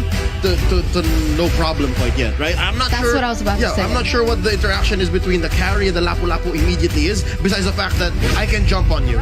So now, Blacklist can play around that, and something tells me they're overloading the Lapu Lapu. They're just saying, yeah, no, we dare you. Come jump into the backline. We have a Diggy, and then the Saber's Mystic Field's gonna stop you anyways. And then you're going to get shredded down by the carry. So in a way, it does make sense what Blacklist is trying to do in the first phase. Coming to the first from Falcon though, what are they going to secure? I think they should secure a gold laner, to be honest, up to this point, because if not, it's going to be taken away from them. Maybe can be a golden, but I would prefer an assassin first. But no, yeah, There you assassin. go. Signature Naomi here. Natalia. That's textbook Naomi. That's textbook Naomi. If I'm not mistaken, he's one of the few that's actually making the Natalia Rome work in the current metagame. And this is a debut hero right here for the first time, making it onto the world stage in M4. Yeah, it has not surfaced at all. And I would have thought that if it would, definitely from the hands of Falcon. And we're going to see that at MSC, he shredded his opponents. They literally could not get out of their base. It was so clean to watch, but they need to be able to pair this up with a really tanky Jungler. Yeah, I mean, we expected perhaps that they are going to need another frontliner, but Falcon in the second phase will ban out that Benedetta Blacklist International. Let's see the head-to-head here between Zipix and as well as Oheb. Yeah, so Oheb already has his hands on a hero that he's comfortable with. There's the carry, but for Zipex, the Harith hasn't surfaced quite yet, and I'm not sure where Coach Dale is and Coach Zaya are when it comes to the second phase. I think they need to see more. I'm guessing maybe the jungler's gonna come up first. Maybe this is one of those few times that the jungler's picked up first in the second phase before the gold laner. Ban Ling for Blacklist. Ken's used it twice in a row. Yeah. There you go. Ling's ban. From the future? Maybe. I mean, it makes sense as well. They have the Xavier, they have the Diggy. Yep. Ling can easy targets, basically, right? So they eliminate that option, and to that, like you said, Eterna, positive win rate in the hands of Falcon. Ling ban out. They might commit another assassin in the last ban, so we'll have to see. Meanwhile, Falcon, they can eliminate the hero for Lapu Lapu. Yeah. The matchup. Make it a better matchup, right? Yeah. But here's the question. In the words of Key and Peele, what about the Hayabusa, though? What about the Hayabusa? That's the thing, because Ken is an assassin player. I haven't seen him use a tank jungler just yet. I'm sure that he should have adapted to that meta, but the heroes left for him since the Fanny was banned away would be the Karina, the Benedetta is gone, and the Ling, who's also been banned away. So would he go with the Hayabusa or the Karina here? I like the Hayabusa more. I like the Hayabusa. If it were to be left up in the air, I guess they should pick up the Hayabusa. Very strong, very prime in this current patch. Blacklist will not ban that out. They will instead ban out a hero potentially for Zipex. Oh yeah, no, that's mad respect. Coach Master the Basics and Coach Bonchan saying, nah, we don't want to see that. You did very good on the Harith. So now the question comes: is this Hayabusa or is this a hero for Zipex? I mean, looking at the composition, they do have two physicals, and that Harith just makes sense. They need magical burst, they need magical DPS as well, and that Harith, Blacklist read them like a book. Perhaps Falcon now are taking their time slowing down. I see a hero. Wait. Alright, there you go. Martis jungler. It's for Ken. It is for Ken. Second time here in the M4 stage. Still 100% win rate. Okay, and this leaves the question for Blacklist. Who are they going to be picking up? They still need someone to be able to handle that side lane. And going against a Lapu Lapu, what's your best bet? I mean, the Fragrant is still open for them to take. Oh, no. Is that characteristic of Edward, though? Would he prefer someone like the Paquito? Yeah, I think he can. But I love how Falcon just read into the situation. It's like this is one of the few times that an Esmeralda in this current metagame is good against its matchup. Because again, Lapu Lapu makes shields, so Esmeralda, she take away the shields. So it's just basic logic in the MLBB world. But let's see what he picks up. It's a Uranus, it's a classic! And as well the Baksha. Goodness me, Baksha for Wise and Uranus will be picked up here. So what they're saying is, yeah, we have damage dealer already in that Xavier and as well as carry. It's someone to cover, but take a look at the last pick. Lunox picked up again, saying, okay, Baksha, Uranus, what are you gonna do? I have the Lunox mid-game, you're gonna melt. I had to check my calendar. Is it a Thursday today? Because this is quite the throwback. It's been a while since we last saw a Lunox in the gold lane, and a while more since we last saw a Baksha in the jungle. But again, some tools are just built for certain situations. I'm wondering if this is ideal for Blacklist. I wonder if they woke up today and decided, like, I have a feeling we're gonna have to rock the Uranus and the Baksha. I mean, both compositions have been set in stone with really out-of-the-box picks today. So we were thinking that something crazy was going to happen. It's already being seen in the drafting phase. A Lunox pickup, a Uranus, and even a Baxia. But when we're looking at both compositions, who are you leaning towards most? It's quite hard, Eterna, because yeah, you have the Baksha, you have the Uranus that will just melt, but let's just jump first to the Land of Dawn, shall we? I love it because given what Falcon has drafted, you can almost say that they're winning every single lane and on a mechanics, interactions, Mobile Legends. platform, then they're also ahead. But when it comes on execution, maybe Blacks can pull one off. Let's get back into the game here. It is a mirrored start, both in orange. Okay, so rotation-wise, Ken and Wise will not meet up the first 2 minutes. They will not have a clash, but take a look already. It's going to be 2-2 bot side. And again, Naomi, what is he trying to do? Of course, poke. But let's take a look. Take a minute here. Let's see items check, spell check, and as well as emblem-wise, nothing too significant.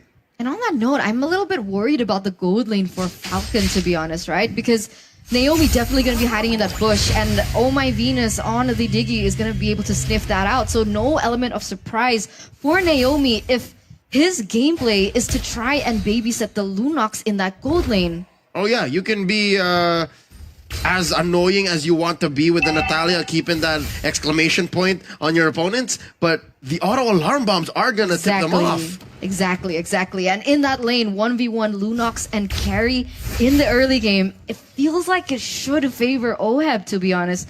Not much damage from Lunox in the early game unless her items are actually built.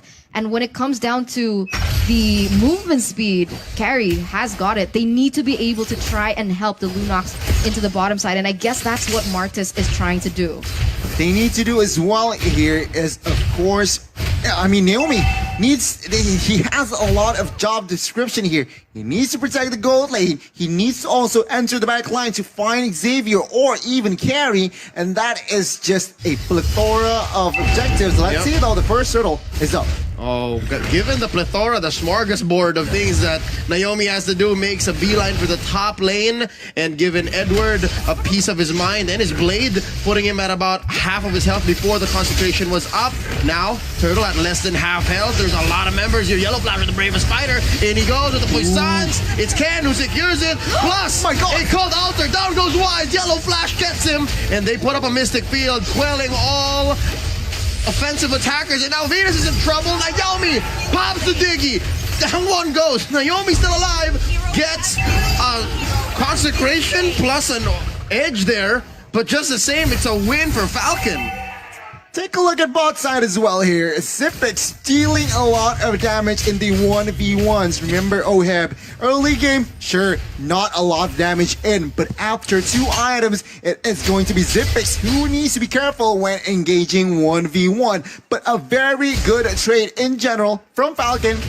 800 gold established, and they got the turtle, but Wise, sneaky jungler, he gets some compensation. Yeah, that was barely a trade, honestly. I didn't think that Blacklist was able to do much in that team fight. I think they kind of overcommitted onto that and even lost the turtle. But if we take a look at the emblems here, Gani, anything that stands out? Honestly, standard build. But what I do want to notice is, again, we see a Diggy that is average, so no MPH. But take a look at the engage. Wise and Venus looking for a kill. Pops the Poissons, cancels out the reverse time. And here comes Naomi and Justin looking for the pull on Wise. Not gonna go and engage. I think Blacklist understands that they are now on the back foot. They know that Falcon might push the advantage. But to be honest, this is something comfortable for Blacklist. We've seen a lot of times where Blacklist is struggling in that early game, but they're waiting patiently. They know their item power spike, and that's when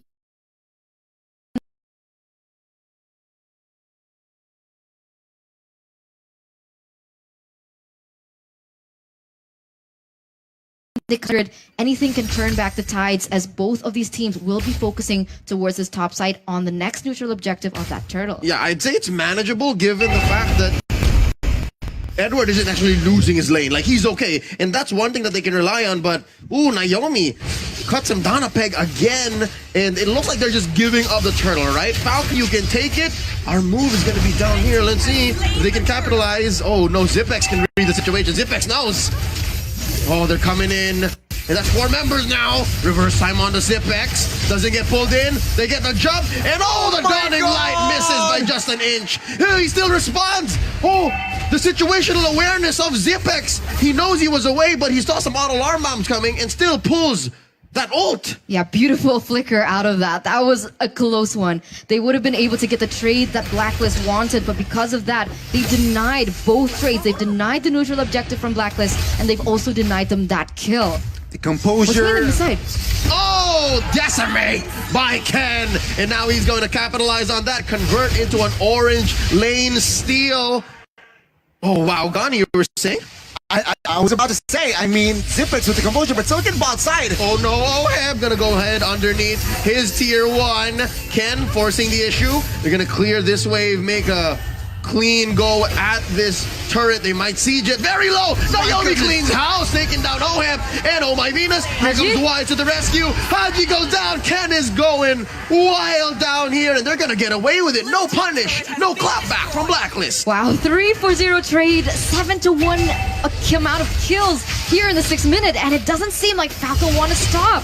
Look at Yellow Flash trying to take away the necessity that Edward has. He's trying to take away any pressure, and they're going to be able to secure an objective on towards that mid side. Amazing execution from Falcon. The setup, the execution done sharply. Blacklist, why they are behind, they got caught up. They underestimate the rotation from Falcon, and Falcon took advantage of that, eats up carry, and right now they are confident to even somehow invade the jungles of Wise, but of course Venus and Edward is always there. But let's see here, the last turtle will be up. It seems like Blacklist, they are a little bit too behind on rotation. Will they contest is the question. The problem here now is Zipex is already a level ahead with the mystery shop, so she's going to be able to get that item power spike way quicker, and that damage is going to be felt. But here we go on the top side, already a clash as Falcon is going to be able to get a tower out of it. Oh, got the cult altar already, timed it out, but Ken is going to continue his carnage, and he's very low, gets away with 1 HP. Oh, look at that 1 HP. Dawning light, not enough to take him down, and Wise is the casualty here. Taken down by Justin, and there's a pull. That Shadow Stampede gonna put Oheb in danger's way. Whoa. And he gets a double kill. Justin Johnson is going ham. He gets a double Naomi, and that's a wipeout. Blacks International losing 5 men, and it's Yellow Flash traded off. Wow! Falcon Esports. This is the Falcon that we were waiting for since MSC. The way that they're able to just make their own tempo, push it on Blacklist of all teams, and be the dominant force. Now, with a 6,000 gold lead in the 8th minute, Gani, what are the items telling us? Check the Lunox out. Zipex, 2 items, Clock of Destiny, Lightning Truncheon, and I believe that he is on his way towards Divine Glaive. Why? He wants the penetration. He wants to penetrate Wise, and as well as Uranus. So let's see, Falcon, is this the way to go? Because they are in a good position to somehow throw the defending champions in this match. Oh yeah, no, throw them into the lower bracket if there is a chance for that. Not sure if the math checks out. But something else that catches my eye is Oheb is slowly building up towards a rose gold meteor. I think he needs that, but now Edward is in trouble. Pops the consecration at the right moment, and so far they're struggling. They're struggling. A lot is on the shoulders of Haji here. Again, this was a same situation with a lot of teams that lost the early game with a savior. They just need to get to that point where the savior makes a difference. You're right. I mean, as we all know, this ultimate dawning light is detrimental on as a defense and as well as offense. So Blacklist, they are low-key banking, but take a look at Falcon. They do not stop, Leo, staying proactive, controlling the map. And Blacklist, they are the team that is being driven by Falcon. Oheb needs farm. Oheb needs farm. He's barely doing any damage right now. And we can see, look at that, Zipex with Holy Crystal. In addition to how much she's already shredding into the members of Blacklist, a Holy Crystal to top it off.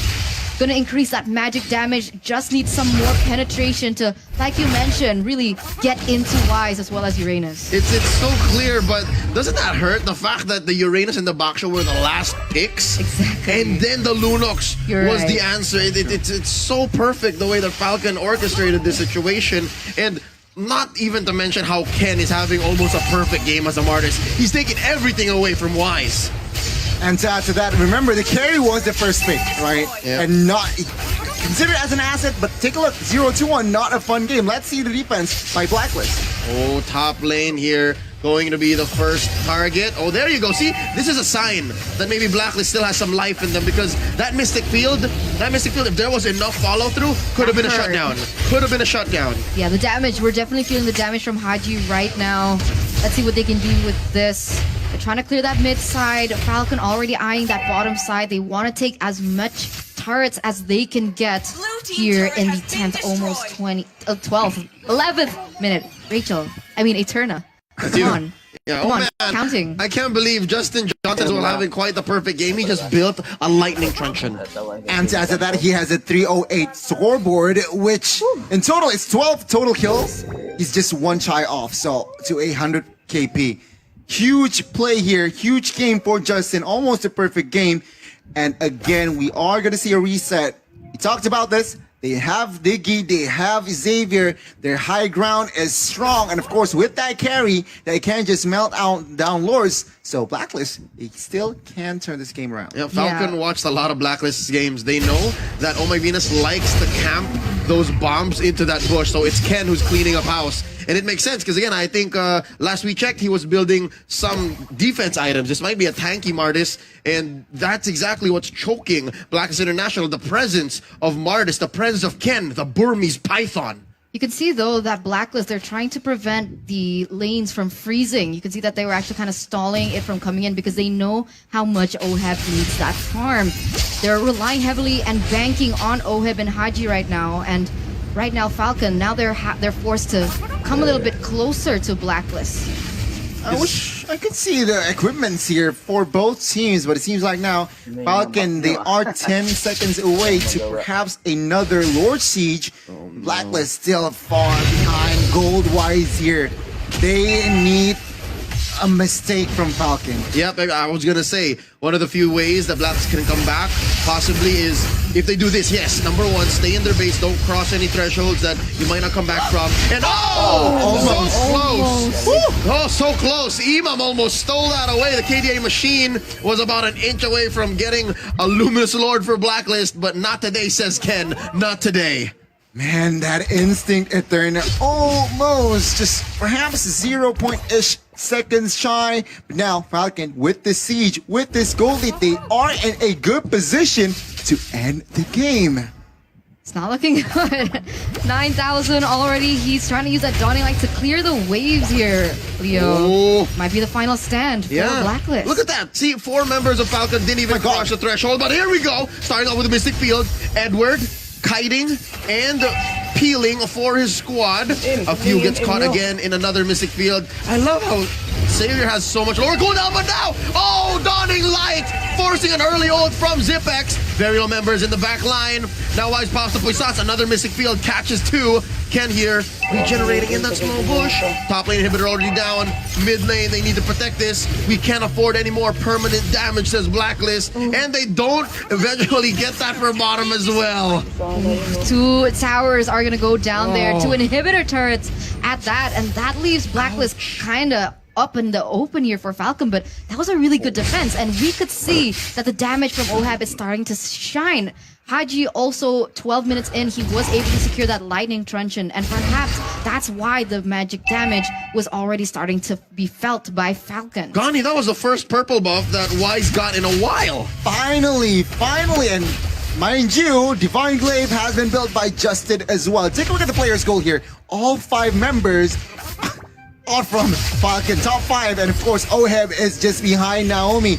That speaks a lot. Yep. Oh, look at Zipex with a trademark Ruby DD play. That's his teammate. They eventually convert into a mid lane inhibitor, but they take down Edward along the way. That's 5 members members of Falcon knocking down the base of Blacklist 4v5. I wonder, can they do it? Mystic Field setup. They're focusing on clearing the waves. Oh, Naomi? There's a huge one up top. Naomi with 1 HP gets away. These siege minions, man, they're so chunky. But Blacklist still in this. Oh, as the more long this game progresses, who is it gonna favor here, Gani? Is it Blacklist with the carry to be able to go into that late game, or can Falcon actually close this out? Because every time they go in for that engage, it doesn't seem like it's happening. And look at that final item for Oheb here. We mentioned earlier that Xavier and as well as Carry, sure, very fast clearing Lord, fast clearing heroes, but Falcon can also close out the game if and only if,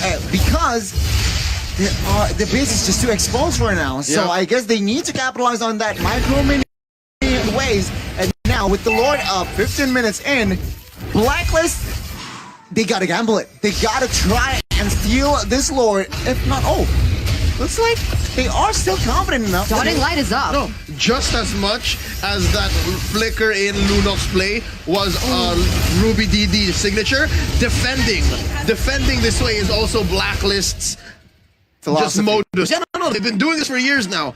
So I'm guessing there is still that savior backup plan. And so far, we've seen that there are signs of life. There are really signs of life here at Turner. Now, the mid lane is going to be where the Lord is going to be marching. Falcon. Let's see the off. Oh no, I want to see the items first, but they pull in Wise. Oh, no. He's very low, and he still survives an early puissance. Edward this time. It's Naomi on him. The execute doesn't finish him off. Naomi got to burn, and Haji shuts him down. That's quite a bit of gold in the pocket of Blacklist, but now they have a Lord, a Luminous Lord marching in. A Cult Altar popped in. Oheb goes down. Haji goes down. So does Wise. It's over. The Falcon has landed. I repeat, the Falcon has landed. Victory for the Burmese. Wow, what a crazy play there at the last moment where Lunox flickered in and used their ultimate, and that was it. That was it for Blacklist. Look at the passion on stage right now. Congratulations, Falcon Esports from Myanmar, as you have taken that upper bracket spot away from Blacklist. And this means that we're in a three-way tie. We'll have to see, right? Yeah, right. We have to see. We have to count 2-1, 2-1, 2-1. But man, congratulations. What a performance by Falcon. Blacklist International just flabbergasted, I feel like. They aren't able to find the lead early. They were quite behind, and it's just down to the very last second where Falcon was just dominating in a bit. Yeah, sure. Glimpses of mistakes were made, but just in general, it was. No, I said it so many times. I had to like take a breather. I literally had to take the headset off just to take a breather because I. If that hook landed, no way. Dude, this is one of the best games I've ever casted, man. I mean, like, we're literally shouting here. Sorry for anyone using headphones right now, but you guys got to understand the hype, man, because right now, Falcon, they're really controlling the game. 8.4K lead. And Blacklist, they've come back from this situation plenty of times. With Naomi always keeping the hooks. Oh, but it looks like Blacklist is going in. Haji gonna be able to find Zipix there as Wise jumps in. Ken still able to kite away with Vetsunata. Wise is looking for him, but it's gonna be Ken kiting him back as Justin goes to the back line. Going up against Oheb will finally fall, and it's a shutdown towards Oheb and a triple kill. The Filipino sniper is mad, and they are here to come and play. Oof, 3 members down, 3 kills onto the hands of Oheb. This is a disaster for Falcon. That is not the member you want to be feeding those kills into, but Blacklist has done it. They force and engage. They allow the team to actually jump onto Ken. Let's look at the replay. It all begins with Haji getting that great engage, and look at Ken being run down completely. Falcon were trying so hard to do so many things at once. Protect Ken, kite away, but at the same time dive towards that back line. They were not prepared for that fight because it didn't come from on the back of a huge engage, a huge hook from Naomi. But now he is on the hunt yet again. Figures in. Flickering forward, Haji. Good maneuverability, getting out of there. Ooh, goodness gracious, Naomi's looking for it, but Haji's way too slick. Gets out the rough waves. That's Sonata stopping him down, getting him slowed, and Ken does not need the iron hook to gun Haji down. Haji had no mana taken down. 7 seconds for the Lord. It's a different approach right here. Usually they just want to go and slow down or just run with the speed with Marcus to try and run on their enemies. But Ken right now has so much slow, so much dashes. And what the heck is that Lord take? I mean, okay, so me and LaFell were looking at something else. Yeah. That was a flicker burnt by Yellow Flash. Yeah, I thought I was seeing things. Hey, flicker gives damage, okay? Okay. Flicker gives damage. I'll trust you on that, bro. Just like Recall. Recall gives damage, alright? So, okay, Blacklist, they can still handle this because Oh My Venus swapped his boots again, went for the favor, so extra healing right now. And Blacklist, if they coordinate this well, Wise, Oh My Venus, use their ult directly onto Ken or Zipex or Justin. Focus one by one, they can stall this out because we saw that happening just now. They just need to take out one member and let OHELP deal with the rest because he got the damage. It's just hard to survive. And the siege potential for Falcon Esports now with the Granger is absolutely massive. They pick up the first base turret of the game with the top side falling towards the Lord. Falcon are looking for a Naomi almost just nearly getting the Iron Hook on towards Venus.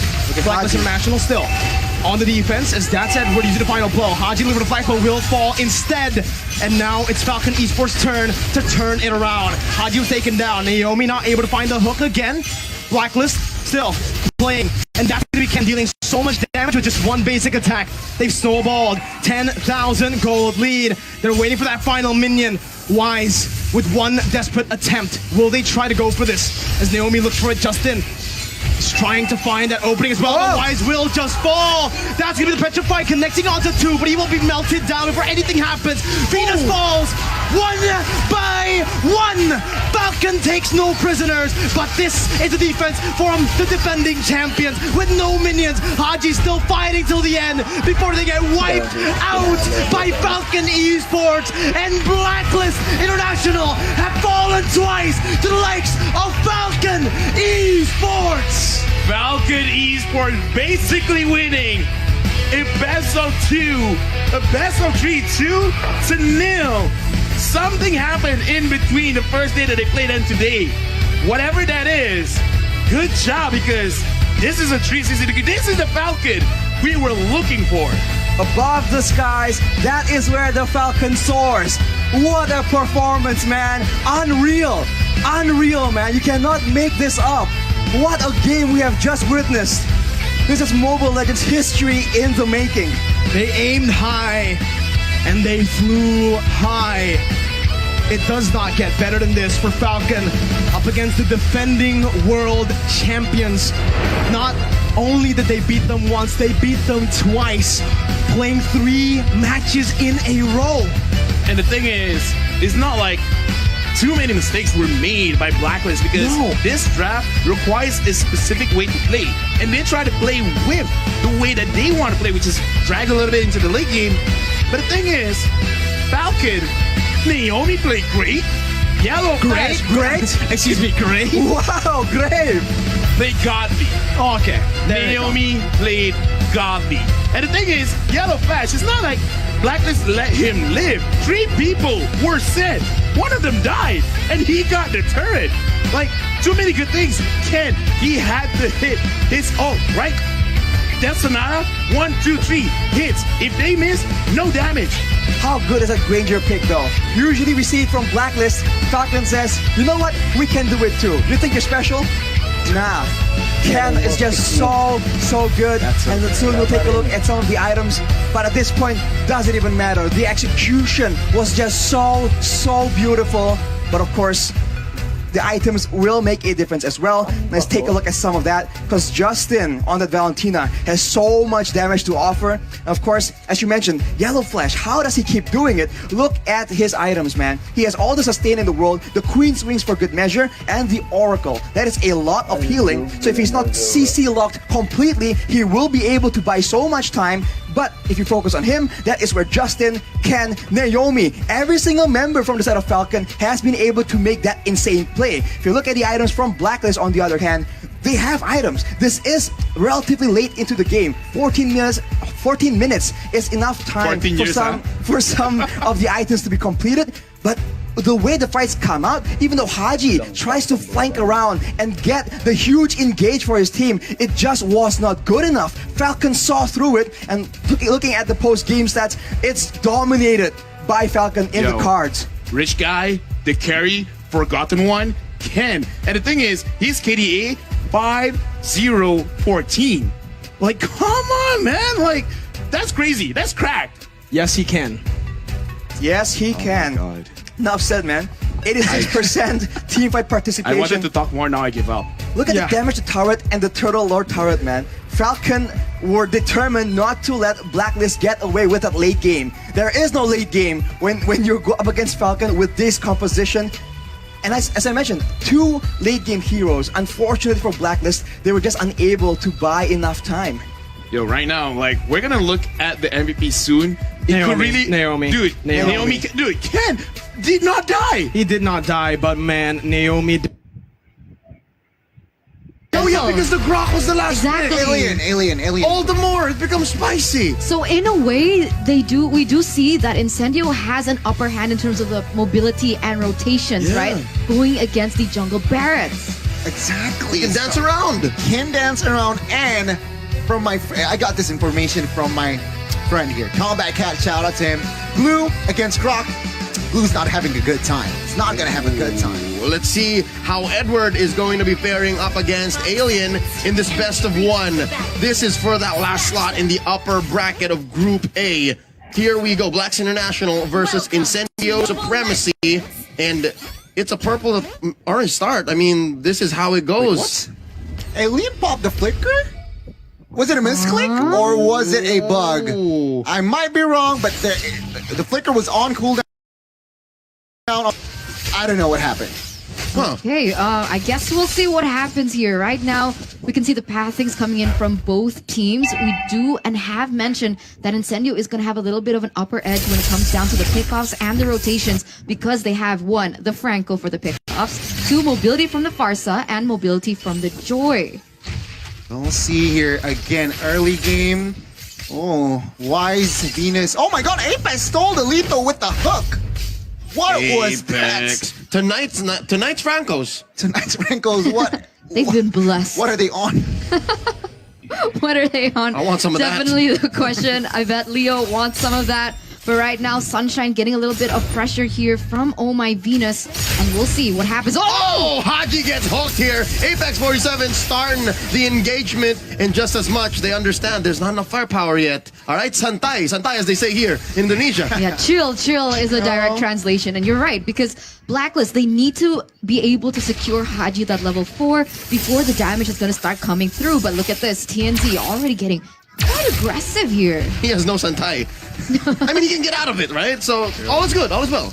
Well, we can see here in the early minutes, still no first bloods, but already aggressive rotation. Top side, bot side, and as well as mid. We'll see here as the turtle will be up. Rotation-wise, I gotta say, it's a 50-50. So let's see the setup from Incendio and Blacklist International. Huge presence by both teams down bottom. I'd give a small advantage to Blacklist. Again, there's 3 or 4 members of them here. All this while, Tienzi's taking the purple. Again, watch out for Apex as well. Apex has the bloody hunt now. That's not good, Connie. Again, have to see here. Both roamers actually has the ultimate, but take a look. Oh, the bite and the pull. Feathered airstrike, giving the first blood over to Apex 47.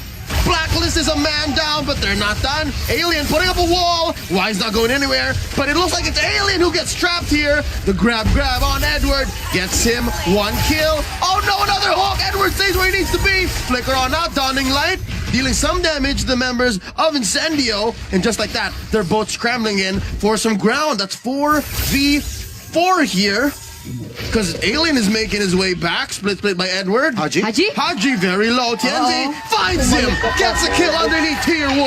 Yeah, they're just trading blows up until this point, and it's really interesting to see that Edward opted to go for Alien, realizing that he did and was able to steal a lot of tires. Oh my god! The hook lands. Edward is going to survive with just 1 HP. But Rose is going to take him down anyways with no punishment on the back of that. pure impunity by Incendio, and Tianji's still going. Wise can't respond. Really good cover by Oh My Venus to cancel that bloody hunt though. So no casualties just yet, as the turtle is going to be resetted but instantly retaken by TNZ. Doesn't seem like Blacklist want to contest once again. Yeah, both teams are just fighting hard mechanically here before level 4. But at the end of the day, it was actually Incendio winning the trade. They got the turtle, they got the gold lead, and let's see what can they convert it to. Meanwhile, top side, it's been good.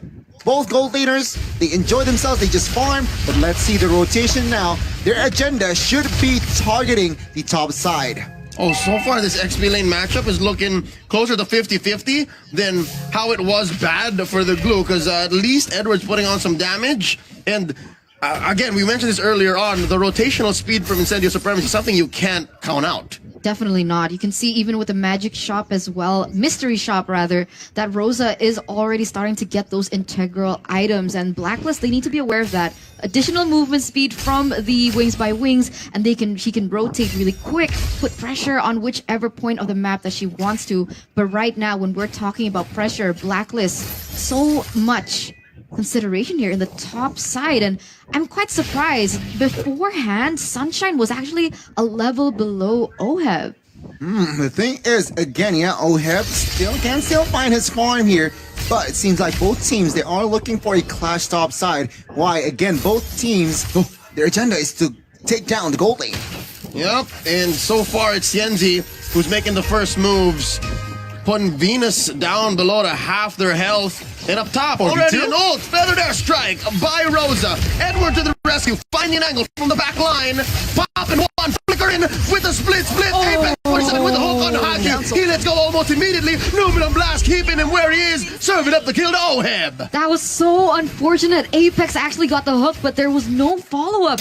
And it was actually him being the one to get taken down. And Blacklist, they might actually be able to get a better trade in that sense. What I can see from Blacklist is they know in the late game, Oheb is gonna carry hard, and that is what I can see they are doing. Setting up the tempo, controlling, picking their fights, not go crazy, because why? 1-1 in the late game, especially after Corrosion Scythe and DHS, that's when you want him to pop off. For now, he is just focusing on farm top side and practically just wait it out. Incendio though, they need to be more proactive, as in they need to find more setups and effective team fights to take this 1-1 down.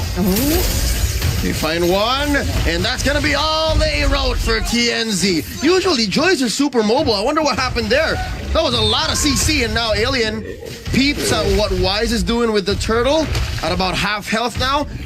I could have sworn Wise was waiting to let the turtle go fully around the nest. And I think that's possible. I think he could have done that. But wait, down bottom, Alien gets the hell out of dodge with that wild charge, survives. I wonder if Barat is going to let him. Here comes Wise, waiting for the stomp. And that power of nature keeps him in check. Take a look at the items here. BOD for Beatrix already, so both gold laners technically has their first item, but again, 1-1 is 600 gold ahead, 500 gold ahead, so he is waiting. Oh my god, outside. Numinum Blast, and Sunshine gets a sunset on him, and just like that, Blacklist already had about 1,000 gold. Tianzi thinking about it, maybe not. A hook thrown out by Apex. Up top gets caught in the Mystic Field. Oh my Venus gets that stun, immobilized by Oheb's skill there, and just like that, they retreat. No wave here. I can't even explain how well Blacklist actually played that out, right? The combo came in so clutch, the Mystic Fields into the Numenon Blast, and even if Apex wanted to go for a pickoff, Oh My Venus still had the shield, and therefore, not possible. There you see it happen once again. It must be frustrating for Apex up until this point, as once again, Blacklist putting enough pressure into the top side. Sunshine's falling quite far behind, you know, 0-1-0 KDA compared to Oheb at 2-0-0, and now you can see that she's a level below.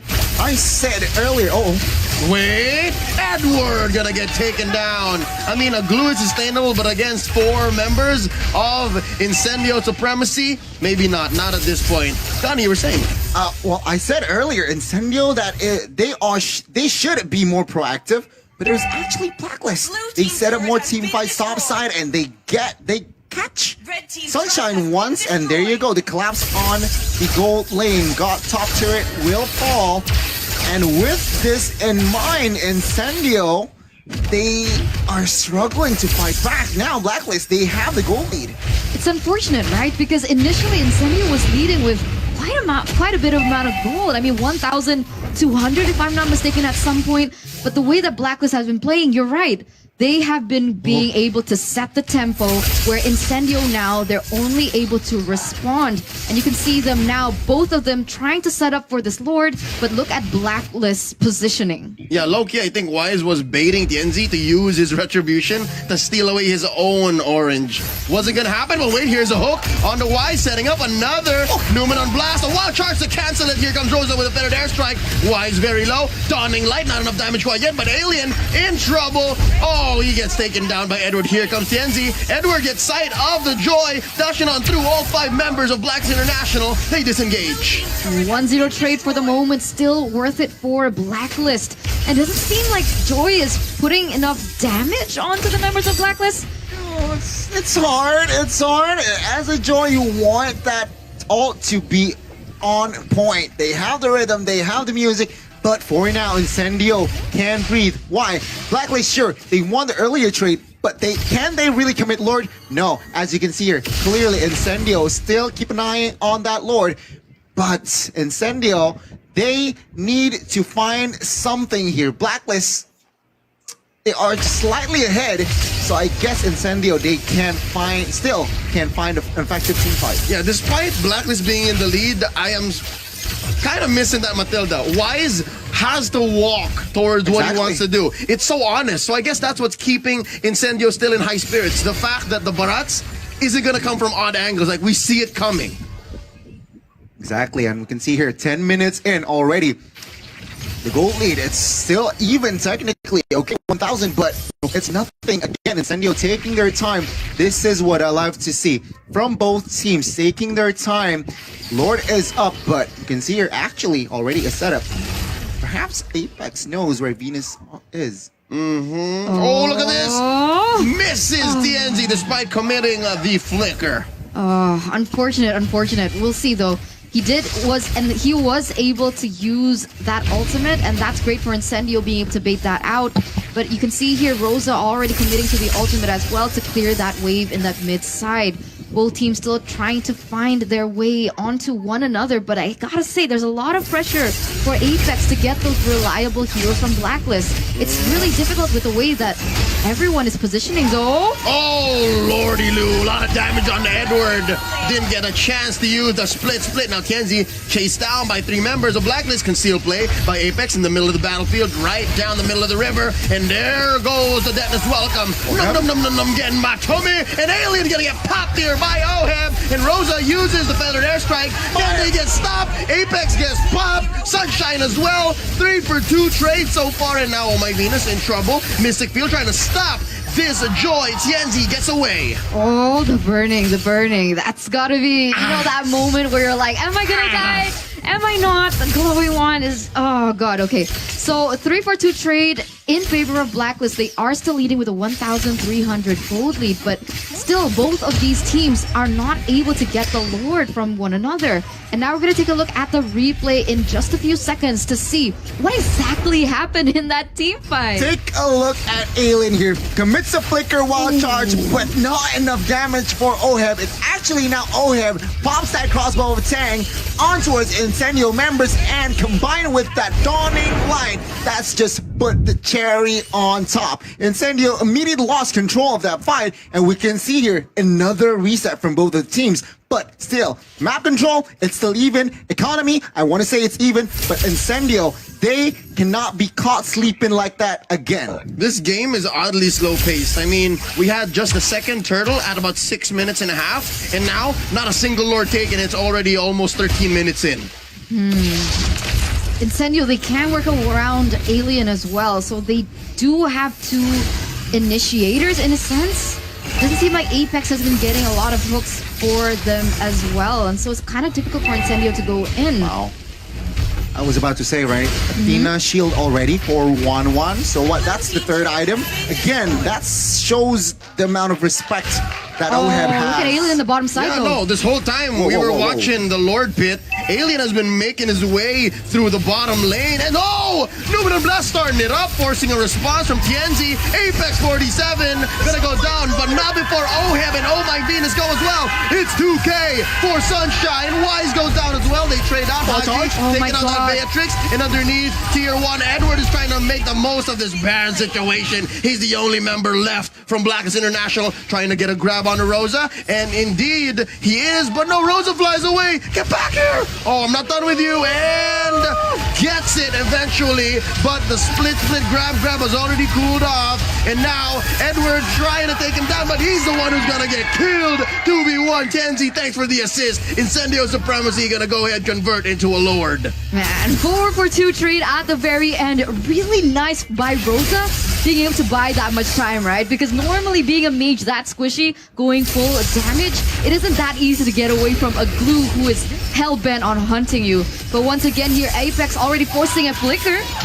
Oh, and there goes Haji. Tienzi responds with the winner truncheon pop. He freezes, but it's not enough. Haji still gets his man. That is a 4v4. They're waiting for Edward, but Blacklist not wasting any time. They're going straight for the Lord. No retribution here, force out of Incendio, meaning perhaps it's a 90% force out of Blacklist. Let's see though. Alien did it earlier. Can he do it now? Oh yeah, it's not out of the cards, man. Alien is known for that, but they push him away. It's only Apex here.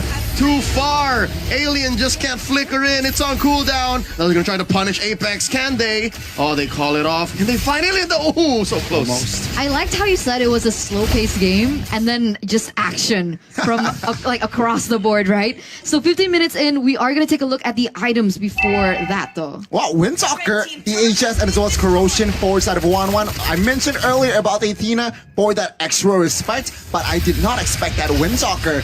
What the heck? But let's take a look on the other side here. Grok building damage. BOD Heptases on a strike, so he just wants all the sauce. Oh, he just built a Malefic Roar. Exactly, Malefic Roar. So very, very committed into building that damage. Is it enough? Let's see. Barca will have a huge impact here on defending. Let's see. Yep, they're waiting for that ult, and up it goes. Although Wings by Wings is off, so if Blacklist can find a way to bite down on the Rosa, they will have their way. But as it is, it's all about map control, yes? Incendio gonna have a good defense, but they're gonna have to concede this mid lane tier 1. Oh, I don't know. Looking at the items, it feels a little bit risky by Incendio. Literally, the Franco is the only one who's gonna be able to sustain that damage.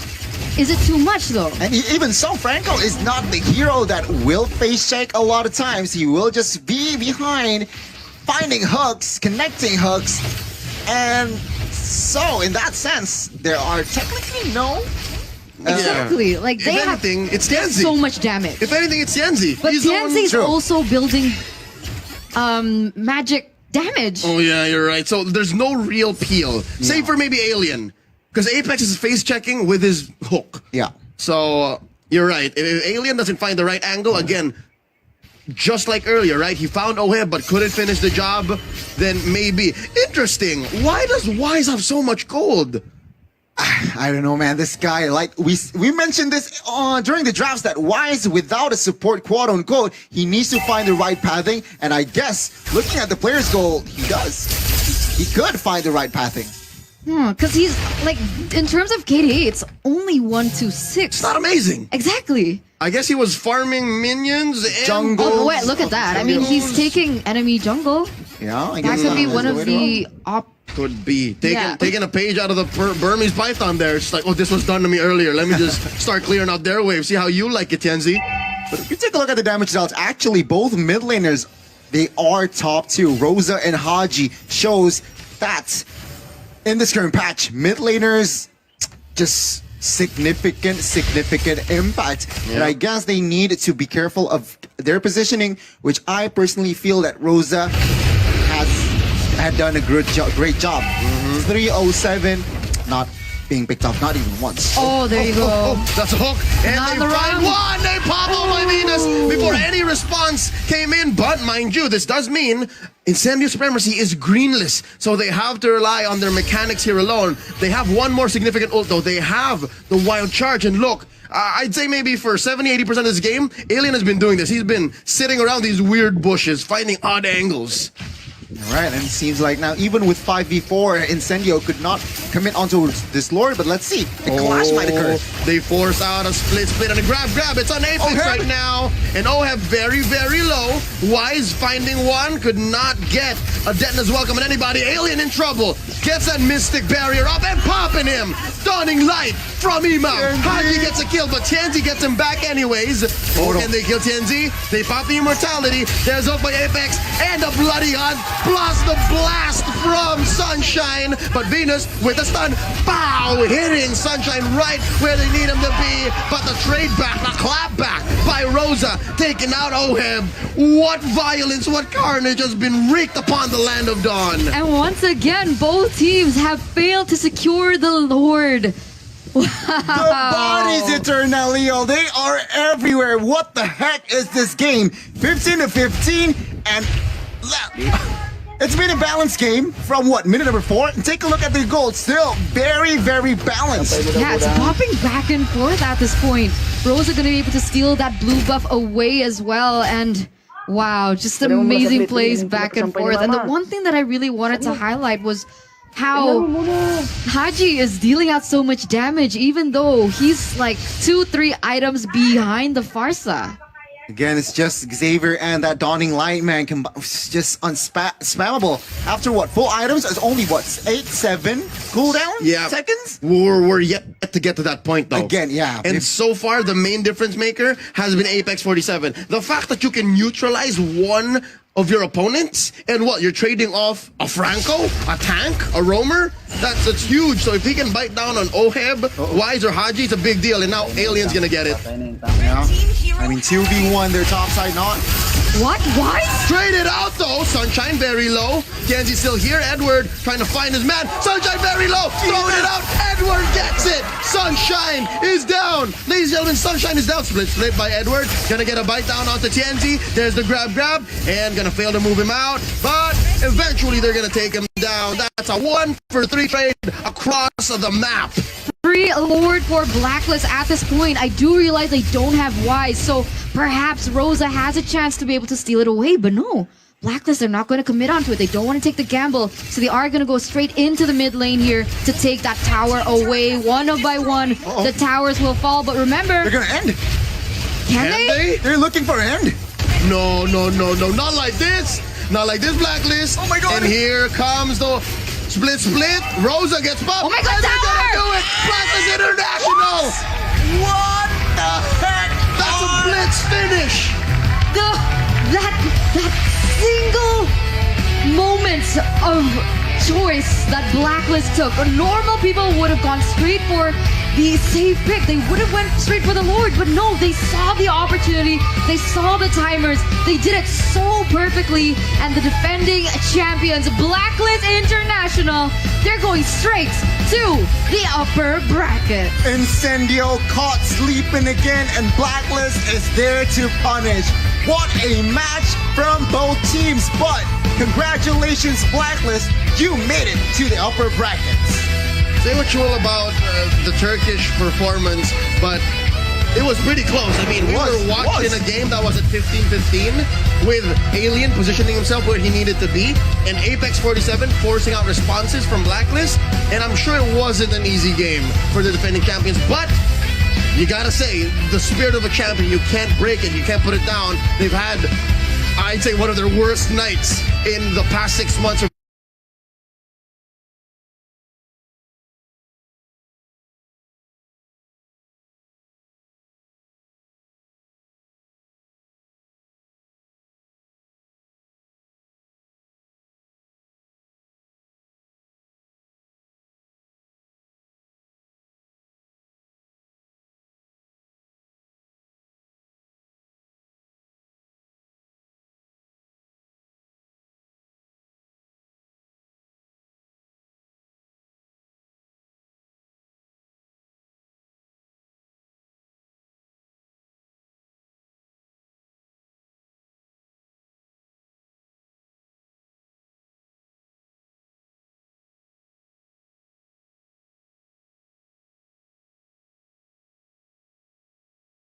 they're putting a Barats into the hands of Wise with no support or like no ways to help him rotate.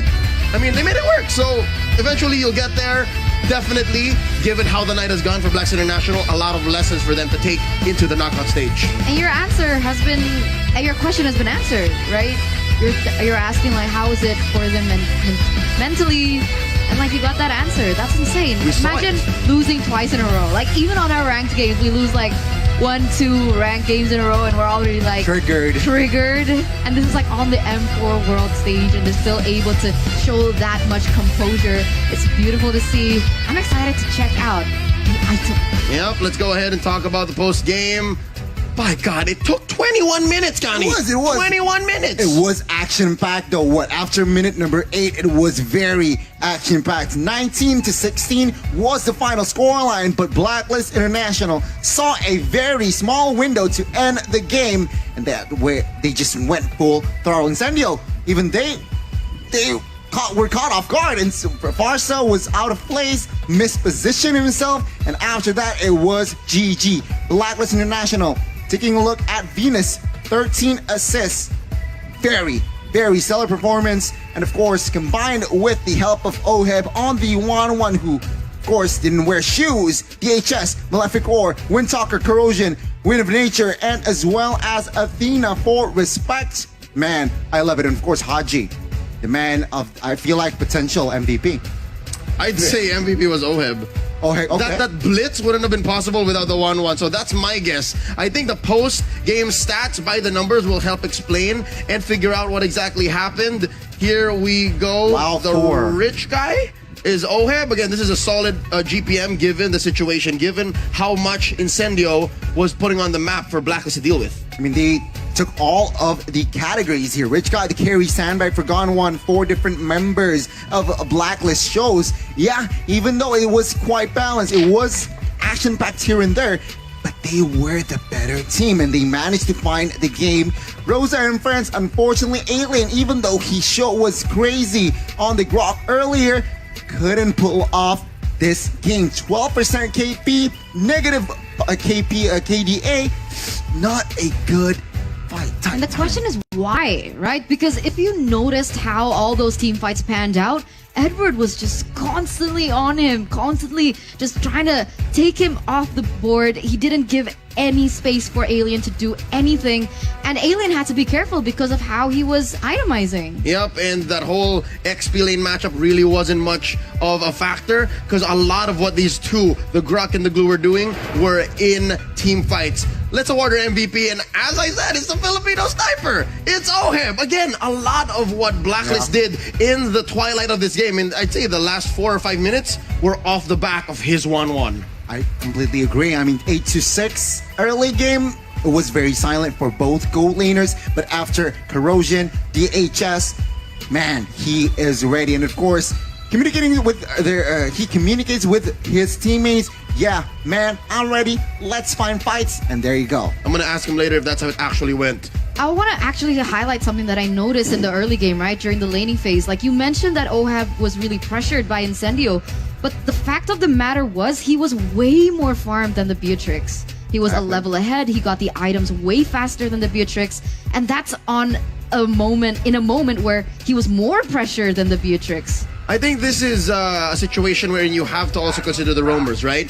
In one hand, you have Apex 47, who throws out massive hooks, but they have to translate, like you see here, right? He hooked him, but then he dies. Yeah. Not much on the clapback. But as long as all my Venus on the Lolita protect Oheb, it builds up to something. So I think that's the main difference. Yeah, that's very true. And this fight itself, Incendio, they were just unfortunate about multiple fights, even Incendio. Even here, Incendio fought back. Venus down, Oheb down, but they couldn't convert it to more objective, unfortunately. Take a look at that clutch dawning lights. And again, yeah, there were fights that Incendio, they could fight back, but this last fight here, after Alien gone down, CNZ gone down as well, it was just so hard for them to really have a control on the map. And props to Blacklist and Shot Caller, they just see the opportunity and just go. Yeah, no. Singing the praises of the Filipino sniper and all. Again, our MVP for this best of one. I have to talk about exactly that jungle joy. We don't see it very often, so I wanted to see what the desk feels about that. Jungle joy. I don't know. I'm still shaky on Joy. I don't see why you would choose Joy over the plethora of junglers that we have. And because of this current patch where everything is so flexible, like, why Joy? One spell, I guess. Vengeance. It's just a difference maker. I feel like Joy on a Vengeance and on a Retribution, just questionable, but okay. So there's got to be a reason why you want to dive into the backline this way, right? Not just because you get that that ult where she dances around, doing some AoE. There's got to be more of a reason. I think that's the main difference between her as a jungler and Lancelot as a jungler. Lancelot does the same thing, right? Dashes for about 6 months and 2 days and then just gets out. But that's because he has massive burst. But Joy is more of a DPS, more like Esmeralda. So with that being said, I think this should be a precedent. This should set the tone for the future of M4 in the knockout stage or even in the following day of group stage. It's like, we will see more Joy in the XP. Yeah. Again, you finished my sandwich. That's so cute. I feel a bit of a bromance brewing here. There you go. I feel left out. Just now? Oh, sorry. Where were you today? It's been a long day. But right now, ladies and gentlemen, we would like to remind you of what the Group A standings look like. Because after this best of one, we have confirmed our upper bracket teams. That's right. Going up into the knockout stage with 2 lives. The first to finish was Falcon with 4 points given our tiebreakers. And then in a close second, boy oh boy, the team that they beat twice, Blacklist International. And in Group B, we've secured Todak as well as Onyx. Yeah, you're right. Onyx and Todak will fight in the upper bracket. Meanwhile, Incendio, Burnex Flash, Malvinas Gaming, and as well as MDH from Vietnam, they will have to fight from the lower brackets. It's not done yet, folks. Group C and D will be finalized tomorrow. Oh, yeah. And tomorrow will be another interesting day because there are so many rivalries brewing down there. And, of course, a lot of stars to be made. There are stars from the West, stars from teams that we've been loving and watching for so long. I'm talking about Echo, I'm talking about RRQ, and I'm talking about Singaporean champions, RSG. We're opening up with RRQ Akira facing off against S11 Gaming. It's a Latam rivalry that they brought all over to Jakarta. Beautiful. I can't wait. That's his line. No, but the one thing that I wanted to point out was looking at the brackets before, I mean the standings. So this means that RRQ Akira, they're a shoo-in for the upper bracket, no? Exactly. 2-0, everyone else 0-1. Very strong as well, and it does seem like a World Cup match to me. Brazil taking on Argentina. Oh yeah. But man, oh man, what 6 matches we got for you guys at home in store. There's so many matches I want to watch tomorrow. Oh, I want to watch all. And you can't wait. Of course, that's my middle name. TM. Ronnie, can't wait. Bang, bang. There you go. Ladies and gentlemen, it's been an honor. You were amazing. Thank you so much for